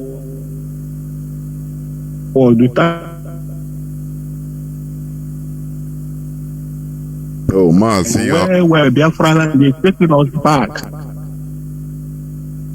It's taking us back. So we need to do something about it. I just got to say this. Thank you. Thank you. I say calls are flooding in like I'm telling you honestly. Caller on WhatsApp. It doesn't matter, please. If you have a opposing view, you have to call. We don't intimidate. No, this is a people's parliament. Please. You can call and make your view. The only thing I don't like a personal attack. We are not here for, this is not personal. We are trying to kill ourselves of this type of character. That is the only thing. Make your point, substantiate it. And you get me like anything. I'm telling you. Caller on WhatsApp. Welcome to your program, to the program. Can you hear me? Call on WhatsApp. Yes, Jonathan. The Kwarage Mazi. Without the leg, you people are doing the great work. Without wasting much of our time. Biafra is our religion. And the leader of Biafra is where we worship. Mazi Nnamdi is our leader. Chupu Okuke Abiam Ekekerowa is our God. Chukwu Okuke Abiam, guide our leader and protect him. Courage to all our leader DOS and our leader presenters and the two Biafra. You know, Chukwu Okuke Abiam. Mazi, it's true we get annoyed when our brother Dr. Denard come out and ask us who is our ancestors. We don't blame him because it's in America. We're in Biafra land. We know who we are. If he did not know know who we are. He is. Let him tell him in children that they don't have lineage. You know, we are Biafrans and we know who we are. Mazi, Dr. Donald, maybe, you know, when we call Dr. that we are Mazi, you know, we're answering Igbo names. That is why we know who we are. We are ashamed by hearing, asking us who is your ancestors. Mazi, my ancestors who taught me we can eat here.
But I can't be confused. That is who I am. I know who I am. It doesn't mean going to church, but I must follow my ancestors do their things. You know, Jesus Christ, I don't know. English is Jesus Christ, all right? And I never hear somebody tell me what China calling Jew.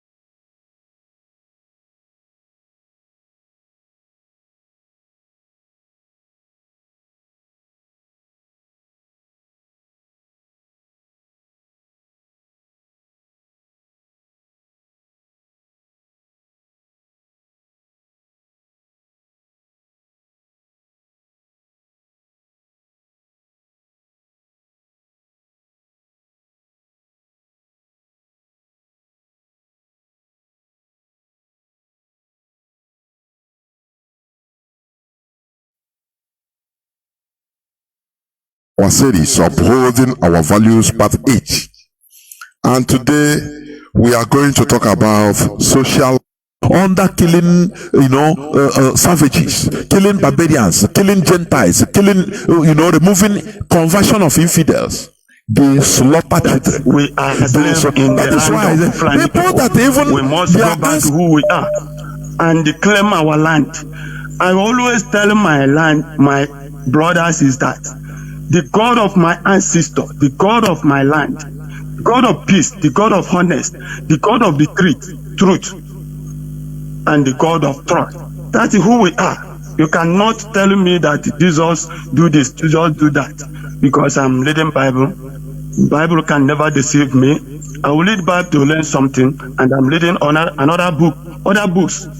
And you open your mouth and tell us that is it Italian or Spanish, some of Bible, that Bible is not complete. Do you know why they remove those people? They remove us so that we cannot lead that place and know that we are at the origin of this world.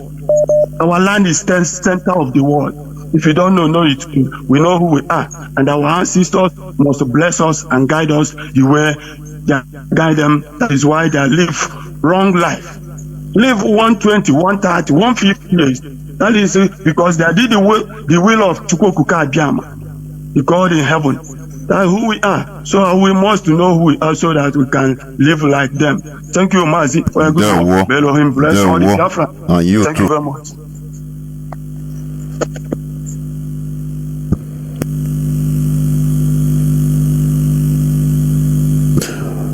Caller on signal. Can you hear me? Welcome to the program. I think you'll be second to the last caller. Go on, Mazi. Caller on signal. There we go. Good evening. There we go. Mazi Jonathan, thank you so much. Mariam Haider, thank you so much. I know that somebody tried to, spite you up, but I encourage the both of you to continue doing what you're doing. You have followers. You have zillions of Biafrans behind you. What you're doing is a fight, because fighting for Biafra connotes us fighting. We are fighting from different angles. We are fighting from the referendum angle. We are fighting from the decolonization front. We are fighting from the religious front. We are fighting on all fronts. But this particular front is the major one. It's been used to colonize our brains to believe that whatever we have is evil. Like this man that called Dr. Donald from the US, I want to ask him, because I know that he will be listening to everything. I want to ask him, has he seen the picture of the devil that the white people painted? They painted him black like him. And the people that preach Christianity, that brought Christianity, painted angels in their own color. Does he know what that means? I don't know why our people just believe that they believe everything hook, line, and sinker without asking questions. Mazi, I am a proud Igbo man. I'm a proud IPOB person. I'm a proud Biafran person. I don't joke with my lineage. I know the history of how my town was established. I know everything from A to Z. I'm teaching my children. For him to come out and to be saying that he's asking a question referring to who are our ancestors. If it doesn't have an ancestor, we have our own and we are proud about it. What he did was like, it was a mockery of an Igbo. He made a mockery of himself. What he said this night, does he think his ancestors that are listening to it will be happy with him? He has offended them. He has rejected himself. If he rejects his ancestors, his children will reject him as an ancestor. That is what it means. And Mazi, please, in this fight, we shall not be gentle with anybody that wants to drag us under the bus. We should not give them that chance. They that are taught, do they know how Christianity came into force? Christianity was forced on top many Europeans that never wanted to accept it. Anybody that talks against it, they say the person is committing heresy. They hang the person, they burn some people alive. That is blasphemy law in Islam today. Blasphemy. They burn you alive. The border of Sokoto was is an example. Yes. Christianity did it even worse. Yes. When we say this, people say no, we are disrespecting. But it's a historical fact. It's not something we establish. It's there. It's what happened. They will never want to go that way. They will never want to read history. Mazi, do you know what the Fulanis are doing? The Fulanis, in conjunction with the British, they are taking away history is very limited, because the mistake they are even regretting was allowing history to be taught after the Civil War. Because many people like us that were born after the Civil War, like me, I read novels about the Civil War. It changed my perspective. I chose to study history and international relations because of the love I have for my culture and for my people. That's why we want to make sure that anything is historical about Biafra, Igbo, they want to kill it. From Bite of Biafra, they changed to Bite of Bonin. But many people don't know why they changed it. Mazi, the most annoying thing? The most annoying thing is that many of these so-called Biafran Christians, even the name God that they are worshiping, they don't know how the Europeans, how the Romans especially, created that name, where they went to drag it out from. They brought a name from nowhere and they joined Jesus, a Jew, saying that it was the God that gave birth to a son. Mazi, like now, presently, as we are now in foreign countries. If it's a normal sane man, the government will ask him, okay, woman will tell the government that a spirit impregnated her. Will they not take the person, the woman, to a psychiatric home? So why is it why can't our people think a spirit came from there and impregnated a woman? Can it happen now? If all of them will not be locked up in man, it's really shameful. It's really shameful that a man as he is. Okay, have you not heard about Charlie Hebdo magazine in France making mockery of Islam? Drawing cartoons, making cartoons with Prophet Muhammad. They do it. So why is he angry? He's coming here to come and shout without any historical fact. Okay, how did Christianity start? He couldn't even make any audible sentence. They said Christianity was from Christ. How did it come about? Which people created it? The Roman Catholic Church were the people that introduced Christianity, and they had their reasons for doing that. They created it to spite the Jewish religion. They were afraid of the Jewish practice because if it gets to Europe, they are finished. Constantine quickly looked at it that no, we need to control our people. They formed religion with the seats in Rome. They started controlling the whole of Europe. The English people woke up and said, no, this thing cannot work. They started their own Anglican version of Christianity. From there, Presbyterian. And make their monarch the head of the church. The head of their own church. Yes. So it's man-made. Yes. Okay, these are people. These are wise people. Wise people. Huh. Mazi. Our people don't even know that Prince Charles now, the King Charles now is the head of the Anglican Church. As they are collecting tithes, offering and everything, part of it goes to him, part of it goes to the Anglican Church. Why our people are so daft? Mazi, because I don't want to. Our leader have been shouting it since right from town. Sometimes he will. During Sunday preachings, he will say, "You all the Agata Church now got the time of Queen Elizabeth, the monarch, miserable people now. You pay money and it will be taken to England. Some will be taken to Rome. Now, you are defending your Jesus." We must continue. I think. Let me pick this last caller. Caller on WhatsApp, welcome to the program. Can you hear me? Yeah. Hello, Mazi. There, welcome to the program. Mazi, go on. There, from my location. There, okay, in our time here at Tabiko. There, go on, please, go on. I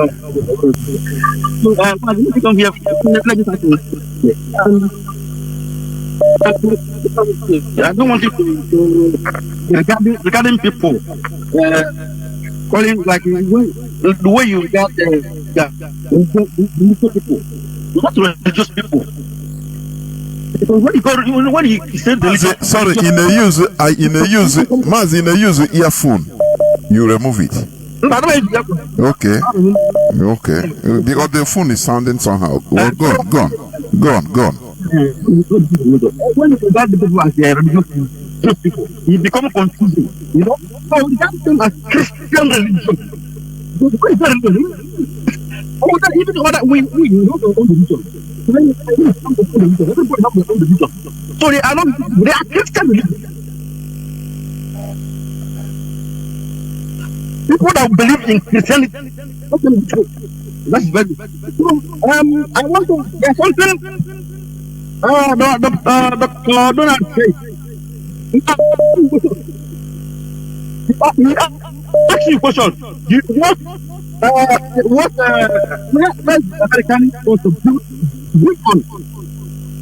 He told you that American was to build on God. He said God will. Do you know the meaning of this? That means We are not worshiping God. In Jesus we trust. In God we trust. Not the American. In trying to prove you that the American people are worshiping God. So that he don't believe that when we do God, God has not been. That is the problem. That's why he's not talking down about it, because he believes that our people worship God. Because he said that the Americans want to build on God. God will produce that the people are worshiping God and wait and worship. You see where the problem. You see where the problem is. You need to believe what the meaning of our religion. And everybody wouldn't know our religion. For people now, okay, looking at people who are worshiping. One of the problem we have. People believe, understand that they have it in their mind that our religion is where the problem is. Our religion is worshiping idol. We don't worship Bible. We worship people. With God, we need to worship God. That's what we worship. Where is America worship? That's how we worship. So we have he must so that he make mistake anymore. And coming about people I think I don't think we are there were Mazi. I don't think we are there's something I said. You know, people know the reason why the reason why I'm going to how the people that Jesus Christ is preaching the gospel. That's what the told us, right? The reason why behind his crucifixion is the word of God. Am I right? Mazi, honestly speaking, your wordings are not coming out as supposed. I don't know. Maybe it's your phone. I don't know. You are making points that I'm trying to listen attentively, but not all you are saying. That the thing is sounding. Sometimes it sounds inside. That is why I ask you whether you are using earpiece, and you say, yeah, you can't say that face. Yes, and people will not be hearing it. So maybe he's speaking and taking his mouth out of the microphone. He should keep it steady. Yeah. Okay. I was saying, let me I said that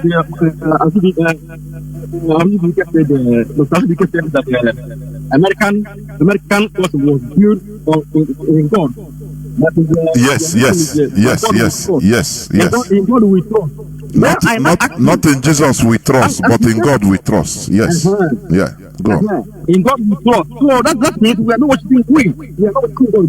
That means we are not worshiping God. We really believe that our God, that is God that we worship. That's why it's okay. And this is the group where this is where we have problems. Because people don't believe that we are worshiping God.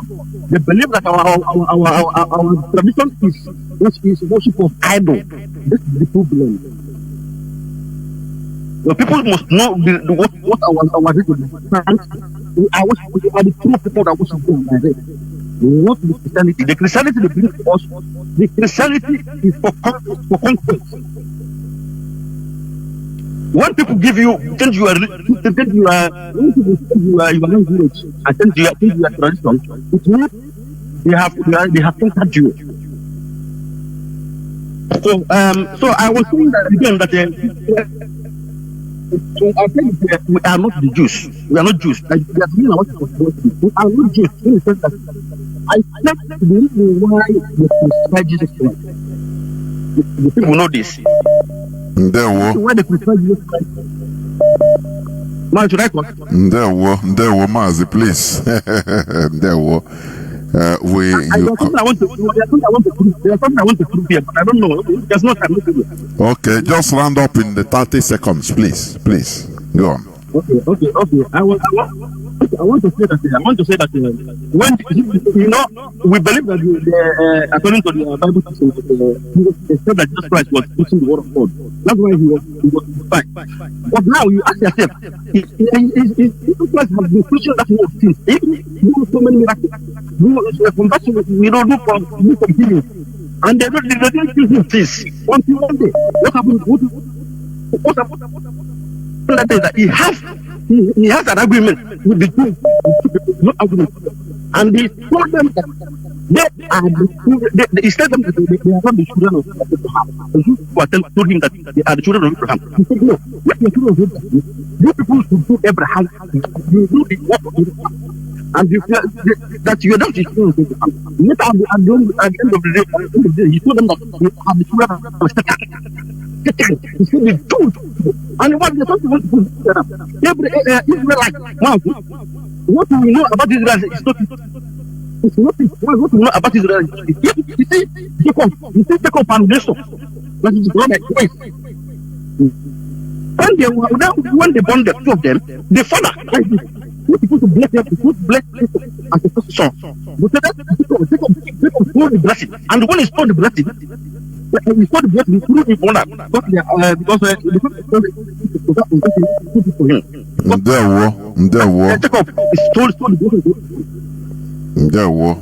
Mazi. I understand your point. Thank you very much. The issue about religion, I continue saying, you have the right to believe anything you want, but what you don't have the right is to use your belief to harm me. That is our bone of contention. Why we're talking about Christianity in order to open facts, because our land is in a turmoil because of all these things, because of this religion. No family is spared. When they call us unbelievers, they destroy our, traditional. Our ego. Yes. They impose as they want. That is where we have problem. You understand? So what we are doing is even reaction, because we are people that we are subdued. We are victims, So that is the thing. Anyway, let me go to this caller on signal. Please make it as brief as possible so that I'll pick the last caller. He's waiting already on WhatsApp. Thank you, Mazi. Thank you so much, Mazi. Adai Mariam Haider. How are you doing today? I'm doing well. Okay, Mazi Chukodi is greeting you. Why I wanted you to respond is that you are very matured. You are very, very matured. And then I was calling in when you are trying to speak, and a so-called clean brother didn't want you to air your opinion. The presentation didn't go well with me. I believe that the subsequent coming when other people call in to have a debate or to give us their own version of their belief, it shouldn't go this way. It should be when you are speaking, he should be able to keep quiet or write down your questions, because sometimes you might lose your thought at the time you were trying to ask the question, because the question you were trying to ask was coming from the question he already asked, or his own contribution you were trying to refer. But there's something that you did there. You mastered a lot of maturity more than him as a man. So I thank you so much for not giving up. You maintain that you're a representative, and they must understand you're a representative, just like Mazi Jonathan, because you take out your time to come here to talk and to lecture our people. and I've not seen you in any way being biased. If he's coming here, the reason why he came was to come and tell us about what you said about his Jesus. I think he's saying it in a wrong place. He should call you privately or call Mazi Jonathan to say, no, you insulted my Jesus and I did not like it. Then it should be a case of another time. We can correct that if there is anything like that, because it's your opinion to believe in Jesus and to insult Jesus, just like me. It has nothing to, it's your personal belief. It's your personal, so many people have done that. It shouldn't be an issue to him. If he thinks that, in fact, he made a lot of mistakes that I couldn't even understand, that guy is a doctor. He even went to school. He said America is founded in Jesus. Later he said again, God. So, and then no, God is a plural language. And America was not found in Jesus. And then he should go and read his history very well and know where the name Jesus is coming from. And what is the name of the person that he's referring to. If he say the person is from Jew, he was not, Jesus is not in any language in Jew. So I don't know which Jesus he's talking about. Is it the one from Finland or from where? But anyway, what everyone has spoken about, he said something about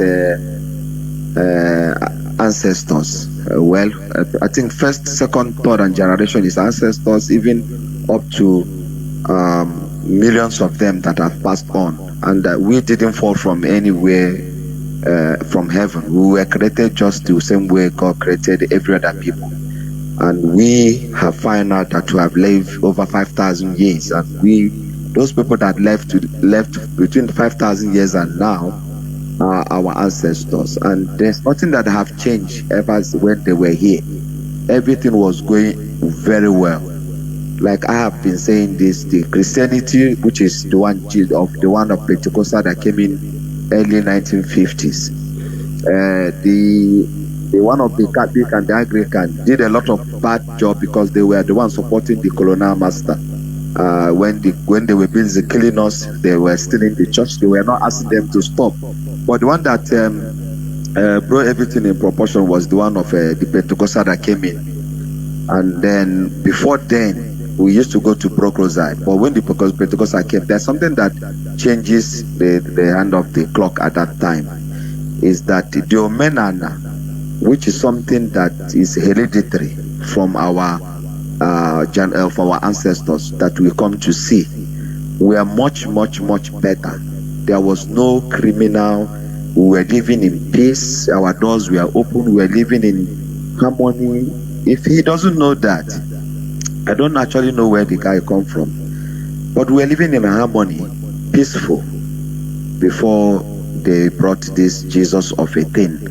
That now everybody commits crime and run into church, just like what Uzodima is doing. There are pastors who goes to pray for him in the House of Assembly, in Ebonyi State, in Enugu State. There are people who go to pray for them, which are the same pastors and churches. But if we bring these people to our Omenana, which is going to ask you to swear an oath with our ground, they will not do that, because the one they are using to preach, to pray for these people is fake. Is the one which is the one that our ancestors were using to, just like what Mazi Jonathan said earlier, what we were doing before the Christianity came. How was the judgment? Our judgment was based on there was no prison. If you do something, you are ostracized from the village, or you were kept in the communicado by not anyone talking to you. Things were going fine. Nobody wants to commit crime. Can we compare those 100 years ago to what is happening now? Or even 200, 300 years ago, that people were living in peace. 2 wives, 3 wives, everyone in peace.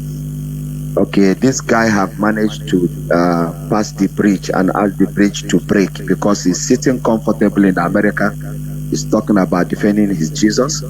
And the people with the Jesus are the ones that are raping and killing our people on the ground. I'm not even talking about Fulani. I'm talking about the churches.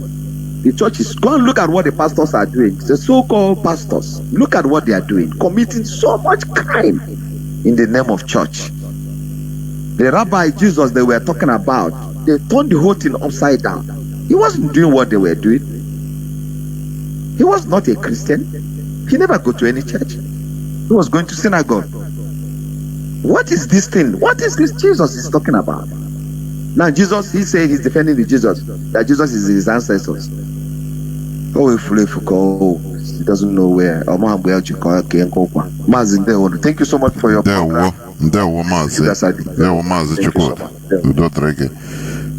Caller on WhatsApp, please. You are the last caller. I shouldn't have picked your call, but you are insistent.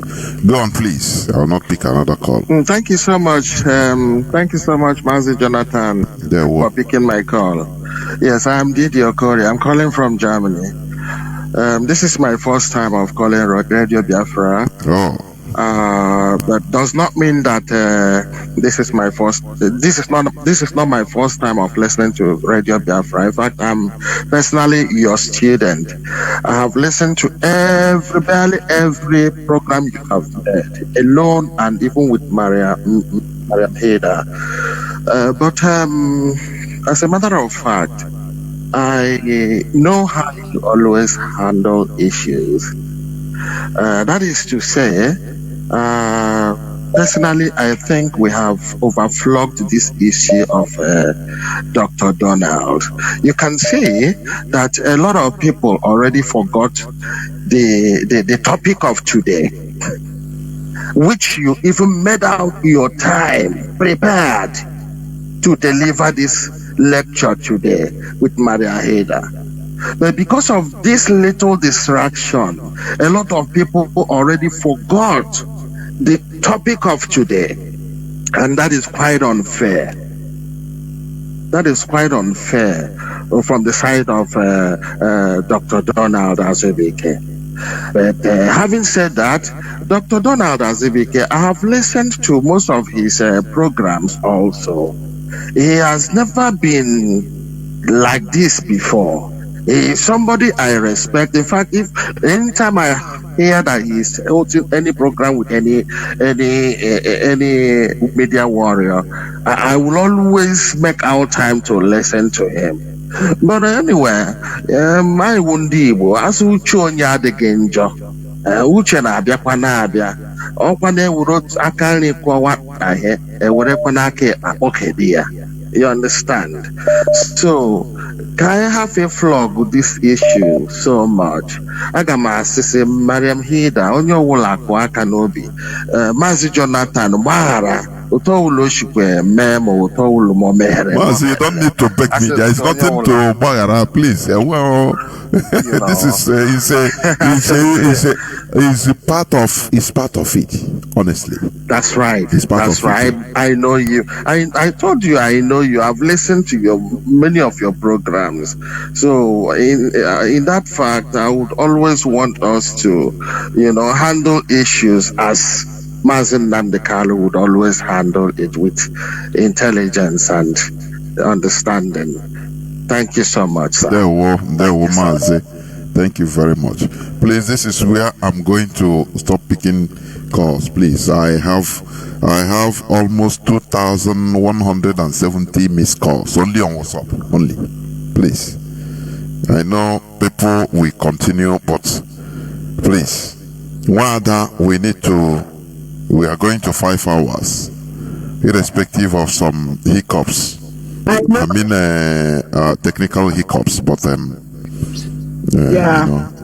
it's okay. Let me. Please go so on. you want me to render? Yes. Okay, I'm going to start by saying this. I just want to appreciate everyone that listened.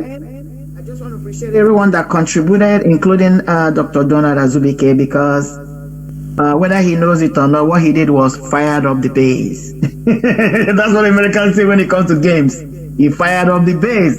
Even I'm so elated to hear that people who have not called before or deemed it necessary or important to call. So he factored to the equation. I'm going to look at it from the positive point of view, that his contribution has roused people who ordinarily would not have made effort to call. But having said that, let me go. So, and again, quickly, the last speaker said, asked about E.T. Akanobi being forget about. There's nothing to forgive about, but I will not forget. That's me. I always use that word. I forgive, but I don't forget because I have memory. But in this case, there's even nothing to forgive about. Why do I say that? You know, I've been speaking, I've spoken to a lot of platforms. A lot of people really don't know me that much because I'm about to speak about my personal life, which I don't think is important at this time, because my entrance into this thing is about Biafra agitation. But let me share this a little bit. I have been debating since my life from secondary school class 3. I have been debating. In fact, I used to appear on NTA, Nigerian Television Authority, at Aba. Then I was a student of Girls High School, Aba. That's what a part of my route. So what I'm trying to say is that I can be fiery in my debate. I can push back in my debate because that's what I have been trained to do. I can be aggressive to my opponent because that's what I've been trained to do. But it's not personal and it's not emotional. But the way I was trained was to make sure that I counter oppose my opponent, and then I make my opponent to be subdued to my own argument. So when you hear me coming strong, that's me, because that's what I've been trained to do. I was involved in school debate. I was that time it was called Schools Challenge, and I was involved in school quiz. That's part of my pedigree, but I'm going to leave it there. So I just want us to know that that's me when it comes to debates, especially when the argument, the mind is coming out fast, coming in my brain. I speak fast and I can be fiery. So I just want us to know that. So, but let me go to my closing argument. Now, I'm going to start by saying this. This Christianity, some of us are trying to defend. I want us, because that's the topic today. I'm not talking about any other religion. Because if you all can bear me witness, I've tried to be objective.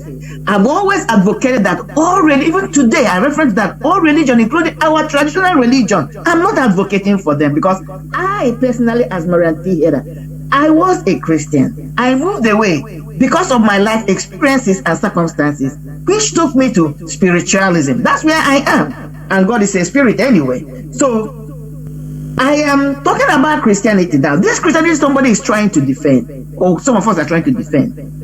Let us bear in mind, it was the same Christians that came to our shore, our abode, our niches, our communities, and enslaved us. Remember now, according to the book we call the Bible, all men are created equal by God. But they felt and they deemed it right to come and enslave their fellow human beings. Dehumanized them, treated them worse than animals, put them in chains, locked them up, brandished them with hot irons, treated them in a way that nobody can even, you can't even treat your animal, even the wild animals. They did these things. Now, part of my pedigree, I took African American psychology in this country, and I took African American history in this country. That was one of the things that began to open my eyes. These people came in with ships. Some of the ships had the name Jesus on it. Now they will have these slaves, chain them, bundle them like sardines at the belly of the ship, the slave ship. These ministers will rape, these slave masters will rape our women. In fact, they force some of our men to sleep with themselves, with all the people that carry this Bible we're talking about. Okay? In fact, when I took this class, the instructor, the professor had to warn us, our emotions. I didn't know what I was coming to embrace.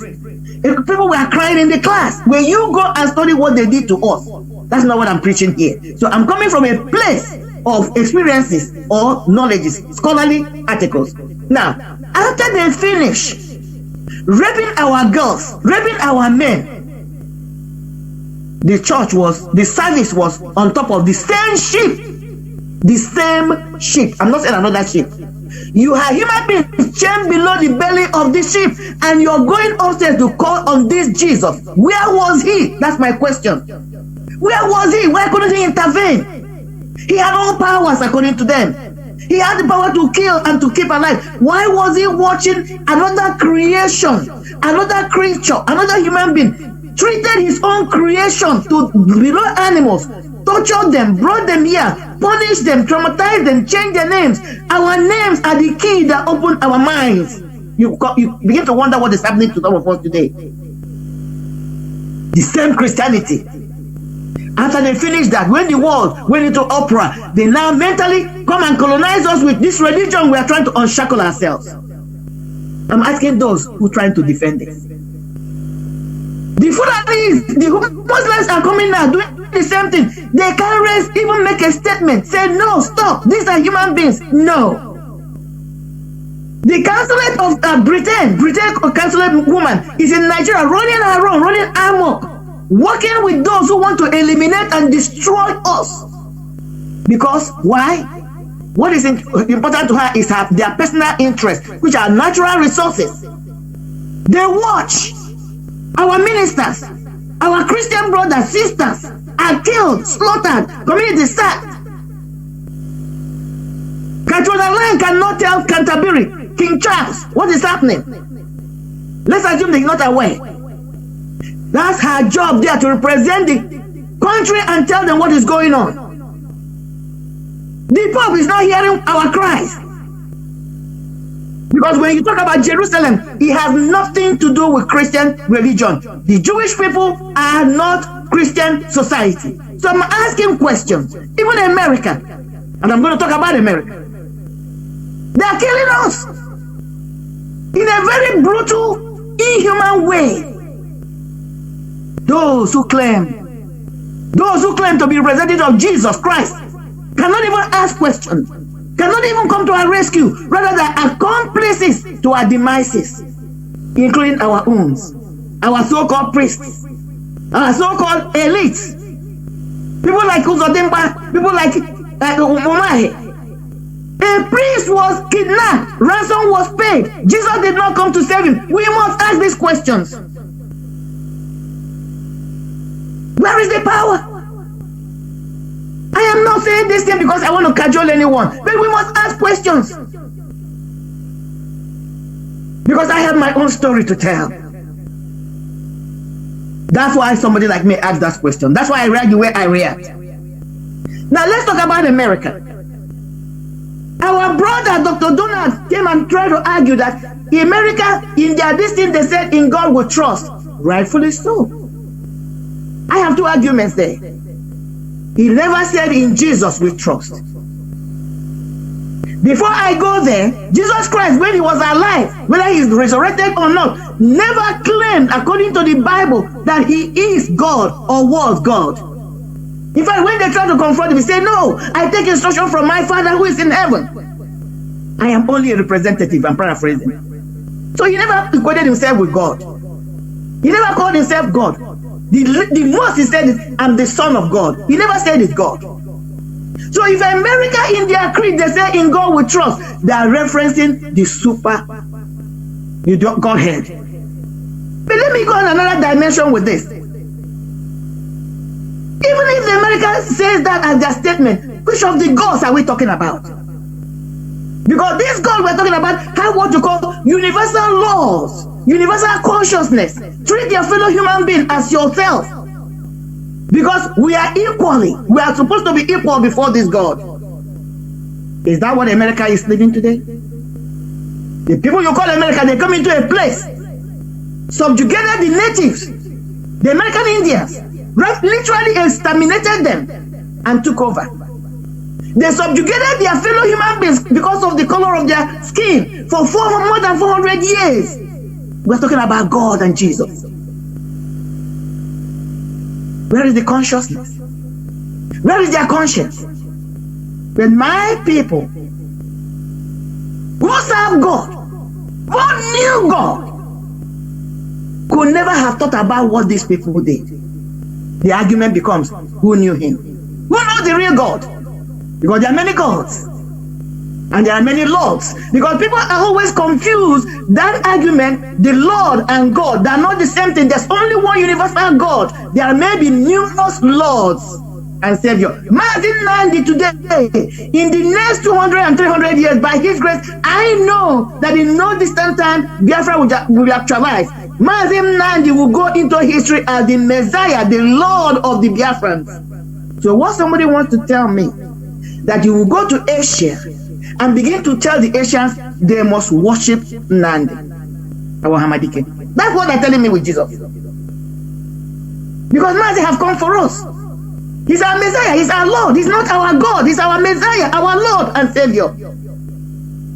That was what Yeshua was. To the Jews, even He said it, I came for the Jews, not for the Gentiles. So which God or even Lord are the American referencing? Because if I take his argument, if he's claiming or he's trying to use this statement to ascertain that America is a Christian country, why are they a secular country? The last time I checked, America is not a religious country. You are free to practice whatever in America. So we must ask these questions and we must think deep before we say these things. Let's not be arguing on emotions. That's not what we're here to do. I speak out of experience and I speak out of scholarly information. There's only one God.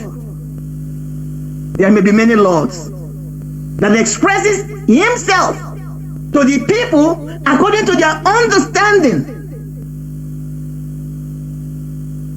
What we have been saying here is that we must understand that the superior religion we must adhere and hold on to because of what we are going today as a people to save us is what Biafra as a religion.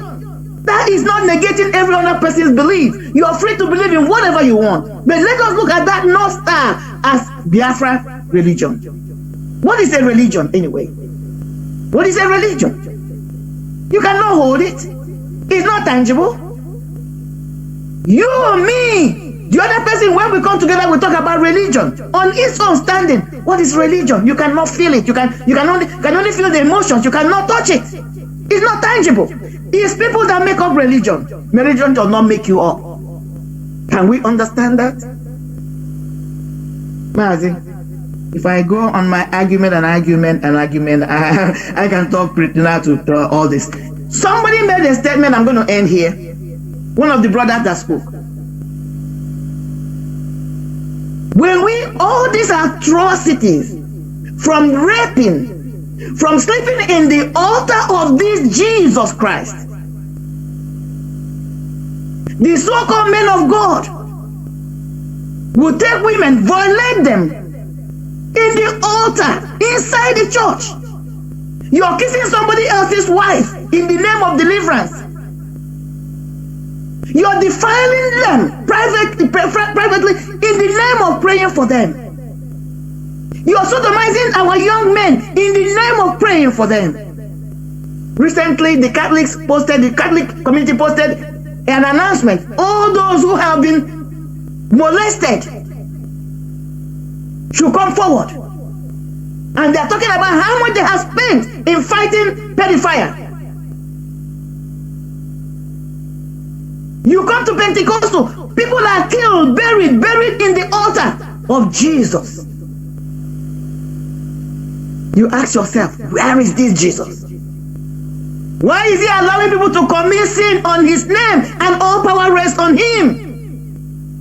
These are the questions somebody like me is asking. Yesterday I saw, I think Mazi Ikenga posted it, or Mazi Metusela. This guy called Jeremiah Mafafo or whatever, going and displaying, talking about he's coming to give people money, claiming money.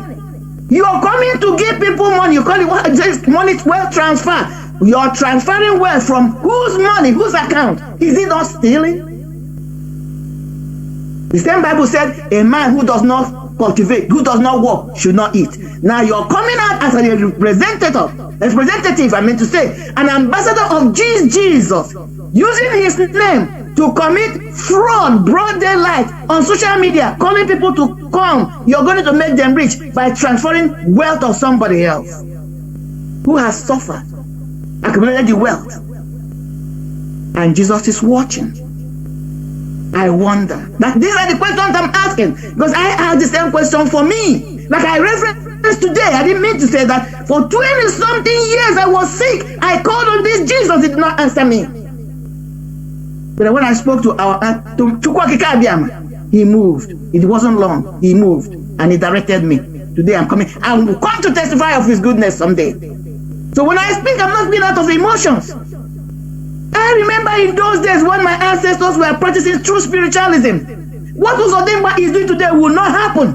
What Uma is doing today will not continue to happen. What they could have done is come out early in the morning with your Oji Ose, Namaya, and Ofo, and then release some incantations.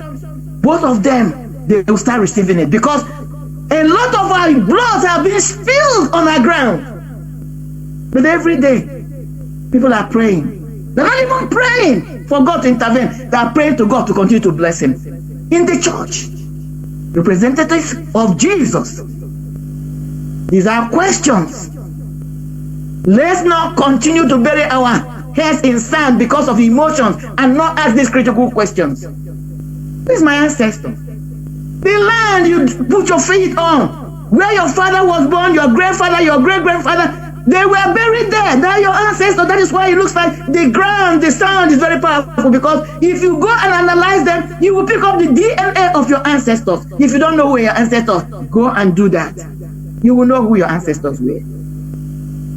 Mazi, I beg to rest here. Thank you so much. There were one that you have spoken, honestly. Here we say it as it is, honestly. Biafrans and lovers of freedom, let me pinpoint some things that might be of interest. You know, Mazi Nnamdi Kanu started this very tedious journey. I call it very tedious journey, because it's a journey through our brain, through our mentality. It's highly tedious. It's not easy. The problem of the black man is the way we reason. That is the highest problem of a black man. Because this way we reason is why we are taken as farm animals to go and walk and die for hundreds of years. Now, let me repeat this, because I've been saying it on this platform. Pope Francis last year went to Canada. I think it's the last quarter of last year, if I'm not mistaken, or either middle or last quarter of last year. His main mission when he went there was to apologize to the indigenous people there in Canada for the atrocities of Roman Catholic Christian Church, Roman Catholic Church, against the indigenous people. They recognized it. You know, I used to ask, do you know why Pope was able to openly go and apologize? Because the indigenous people, they are recognized. They study history. They were wise. They continue pushing. I could remember one old man, and think man and woman, he said today he can die in peace. One of the indigenous persons in Canada, he said today I can die in peace because I've been fighting for this for more than 50 years. Do you know why Pope did that? Because the people, they understood history. But do you know, the church committed atrocities in Africa. But do you know why? No apology. You know, they don't even discuss it. Do you know why? Because Africans themselves don't even know that the atrocities were committed against us. Instead, we embrace them, embrace that religion, that slave master, we embrace him. Oh, I love Jesus. Oh, I defend him. I don't want you to talk against him. So, in doing that, we forgot the atrocities being committed with this name. So why should Europeans come and apologize? Why should the church come to apologize? Why? We are the people safe, the people that the descendants of the victims of these atrocities, they embrace with whole hearts the atrocious religion that was brought on us. Why should they come? Because we don't even know. But here we make you to know. If it is what is paining people, we will continue bringing out facts. So, you know, we never start. I say, when you say we are equal to other, why not act like equal human beings? That is what we always prod your brain to think, to reason, to act.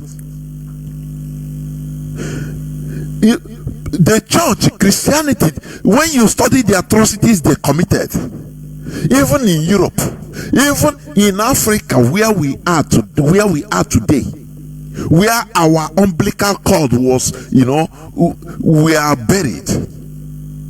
Let me tell you, it's highly heinous. Do you understand? So, the mentality of foreign religion,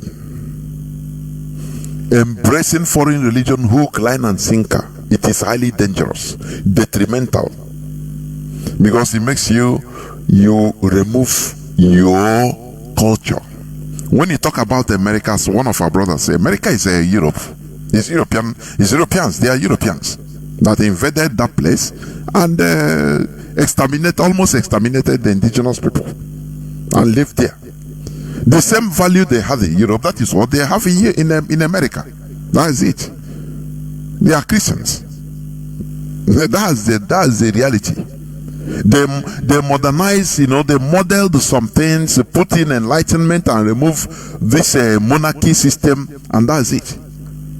But they are the same people. Now, somebody that is defending, that is ready to kill his brother in order to please Jesus. Let me tell you, go and study Pope Nicholas V. I have exposed it. Go and study it, please. Make not everything. There are things secret. Go and study. Make your researches. Pope Nicholas V. He is the person. He's a saint today. There is a Saint Nicholas Day. Nicholas Day. So that is a program. You know, I say it's a program being inserted in the mindset of people to colonize, so that you cannot rise up. You cannot rise. How can somebody with a mentality like this rise up and know that we are being colonized mentally? No, he's ready to kill his brother for Jesus. That's it. The same way our people, if Fulani successfully Islamize us, Igbos, let me tell you, in the next 200 years, the people that time will be defending Muhammad with their life, with their blood, telling you how he brought God for us. That is, no person should talk against him. It's the same thing. I don't know. Let people understand. That is it. Because that is what we are defending today, or some of us are defending today, taking offense on, is what they killed our people to impose. The same way the Fulanization that is trying to go on today. But because we are alive in this generation to understand it, but people that are coming in future generation, by that time we will be all gone. They will not understand how, if we are Islamized now, the people in future, they will be defending Islam. Even today, Igbo Muslims I have had encounter with Wedu Ruagolam, which I called because I used to see what he was doing on social media. He's from, I think, from Owerri. The man that declared one time that any person that touches their mosque, any Igbo man, that they will all die. Do you see the danger of foreign religion? Once they bring foreign religion, and some people get it, it's because people will turn against their brothers in order to defend that ideology, that foreign ideology, even if it is to the detriment of their brother. That is, Chino Achebe said, things fell apart and the center could no longer hold. That is the thing. He said, okay, is it the character in that write-up? if I fight against the white people, I pursue them. Okay, they are too small, they are not numerous. No problem. We can do that. But what of our brothers that are being radicalized following them?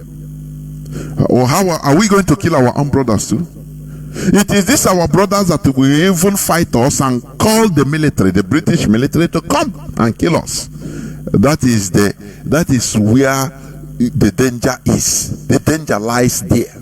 That is why I say now things have fallen apart, and the center could no longer hold.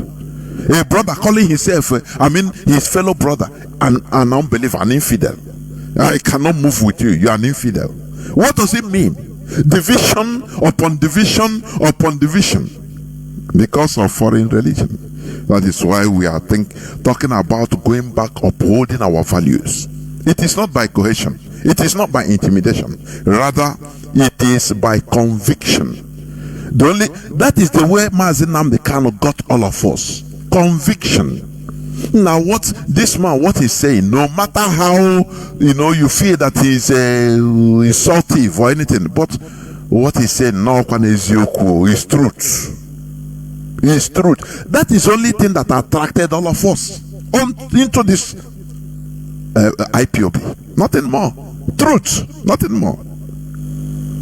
Pope Nicholas the Fifth, he is the person that first issued the papal bull, the papal decree for Portuguese Christian Europeans to go to Africa, and that it is the will of God. It is allowed to slaughter African infidels and Saracens, slaughter them, kill them, possess them, do not allow them to breathe, slaughter them and take their possessions forever. It's there. Go and research it. It is there. He's a pope. The first person, the first slavery, coming to buy human being as slaves. A slave. Television in your house is worth more than your slave. You know that. Television, ordinary radio in your house is more than your slave. If you're a slave, you carry him, you cut off his leg, and the children will be laughing how he is shouting and crying. That is how it is. That is what they committed in our land. It is a historical fact. Pope gave them the blessing, official, right up, and he gave it to the king of Portugal. That time, other that it is their right as Christians to go and enslave these sub-Saharan African infidels and Saracens, that is the Arabs, that it is normal. So now he gave them the power. That is the origin of slave trading by the Europeans. What we say here, you go and research, make your researches, please. What about King Leopold? I have read the letter he wrote to the missionaries. That letter, do you know how it got leaked? According to the story, it leaked in early 20th century, when somebody, a Congolese, was given a Bible, and inside, not knowing the person, the missionary that dashed him the Bible, a copy of that letter was inside that Bible. That Congolese, he took the Bible home and opened it and saw a copy of that letter, and he was shocked, and he published it. That is how the letter is in. Go and type Google letter of King Leopold II to the missionaries. Go, I think 18th century. Go there, or 19th century. Go there and research. It's there. They wrote it verbatim. The whole things he wrote. Now you will understand the intentions of this religion you are defending on us. We make our case without fear or favor. You understand? And finally, what I will say, the most heinous crime of Christianity or Christian pastors and clergy in Nigeria today. It's not even, I'm not saying only about raping people, no. because not all of them, I could say, or maybe not all of them are raping. No. It's not the most heinous crime. Do you know the most heinous crime? I used to call it crime against humanity they are committing in Nigeria. Do you know what? They are using the Christian podium in order to mislead people, to focus on God for their miseries, to solve their physical problems. That is what I see as the most heinous crime they are doing.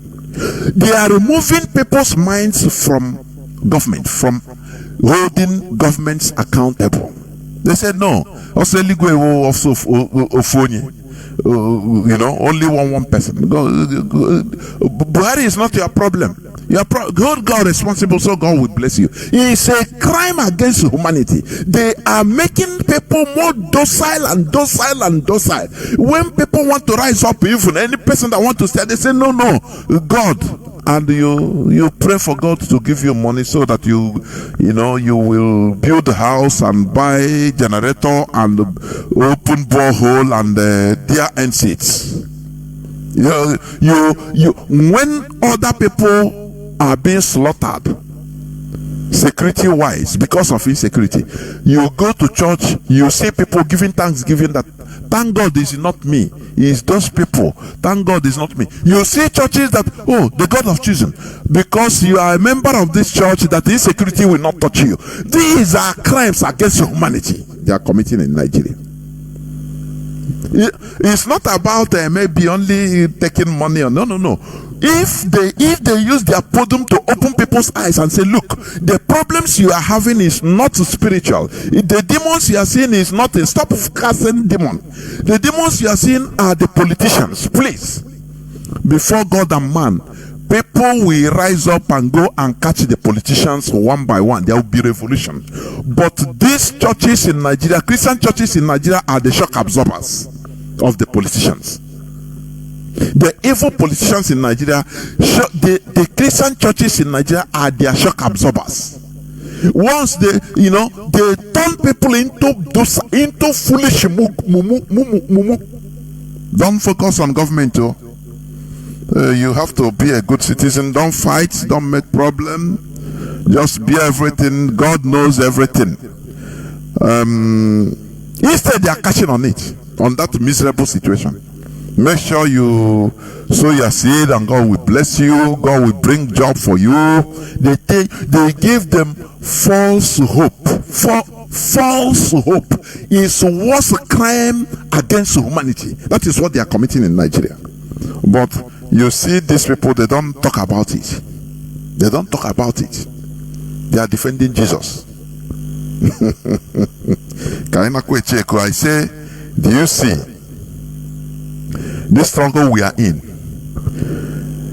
It's not something only physical. That is why I support Mazi Melchizedek when he used to say, now even if in this mentality, let Biafra no come. Let it go on so that we become sanitized mentally, because we never sanitize at all. Many of us, we are still far. We are still far. We embrace our killers. We embrace, all things that we should be fighting. We embrace them, because I we are one of them. No. How many Christians are being killed, slaughtered a day in Nigeria? Has people spoken publicly about it? Do they care? Do they care? Your life doesn't matter. If you want to go, they call you a butterfly, calling yourself a bird. Whether you like it or eat it or not, that is it. They don't talk. Look at Ukraine. Last December, Pope said, let everybody save for and send the money to Ukraine. These are the people they call human beings. Forget about you attaching yourself to them. Let us come back to uphold our values. That is what we preach here, nothing more. So that we stand, we stand as a block, as a bunch. That's it. But when you attach yourself, you wear tie and carry Bible, hey, I'm a Christian, they are looking at you, they are laughing. They'll tell you, go look at this nigga, go and be who you are following us. This is where I'm going to stop this program, please. We have been here since 5 hours plus. Thank you for listening. Biafra is our religion. Let me tell you, if you have any other religion other than Biafra, know that you have not started though. I'm telling you honestly. The only thing that can annoy me most to make it is when you talk about Biafra. That's the thing. If you are talking against our ancestors, it's just like talking against Biafra. That is it. So we have right to righteous indignation. That's it. That is the thing. But any other thing, I could remember Uchemofo. Do you know one of the reasons why Uchemofo left? Because they thought he's a Catholic. He's a concentrated Catholic. I have had many times with Uchemofo 101 on video on Skype, me and him. I know his mentality. I said, if we finish talking, I tried to call. He said no, because he blocked his mind and said, I'm moving nowhere. Biafra no me. Church, he may attack. John said no. Sometimes one day we talked for more than 3 hours on Skype. Him and I that day I know that he said he blocked his mind. There is nothing you can talk. Whether it's true or not, he don't want to know. That is his mentality. That day I stopped talking about anything religion with him. I say okay, it's okay. And do you see? Because he love another religion more than Biafra. There is something you can mean with vex. Do you see it? He will touch him in vex and he said, now Biafra, why no? If you are going to touch that side, leave it. That is what we are trying to remove from our mentality. Biafra should be the red line, nothing more. Nothing more. That is Biafra. So thank you for listening. From me, Mazi Jonathan Chinedu, together with Nwada, we have stayed. Honestly, Nwada. Honestly, sometimes it's good. It's good for things to be like this. I love it. It's not something to. No, seriously, I love it.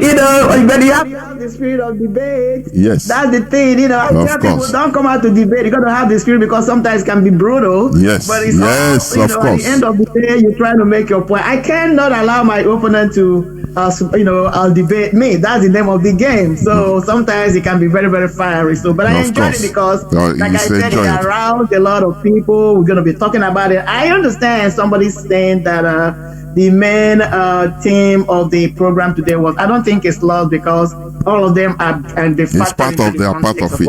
Honestly speaking, it's part of it. So we must continue. What we do is to I even urge other people with contrary views to come up all the time. No problem. The only thing I hate, the only thing I hate is recrimination. You debate that is the only thing I don't like it. We either do very civilized debate, so because I want to also learn. You can talk something that will spoil me into more researches and say, look, yes. You see, these people, I continue to say that, or anybody that's a fanatic in any religion, they cannot have a healthy debate. Of course. Once you're a fanatic, I'm just telling you, you cannot have that debate. You have to get let me close the program because we're on air. Let me close it, please. Thank you for listening. Thank you for listening from me from here, together with Nwada, Mariam, Haider. It is simply good evening. Good night. Yeah. So.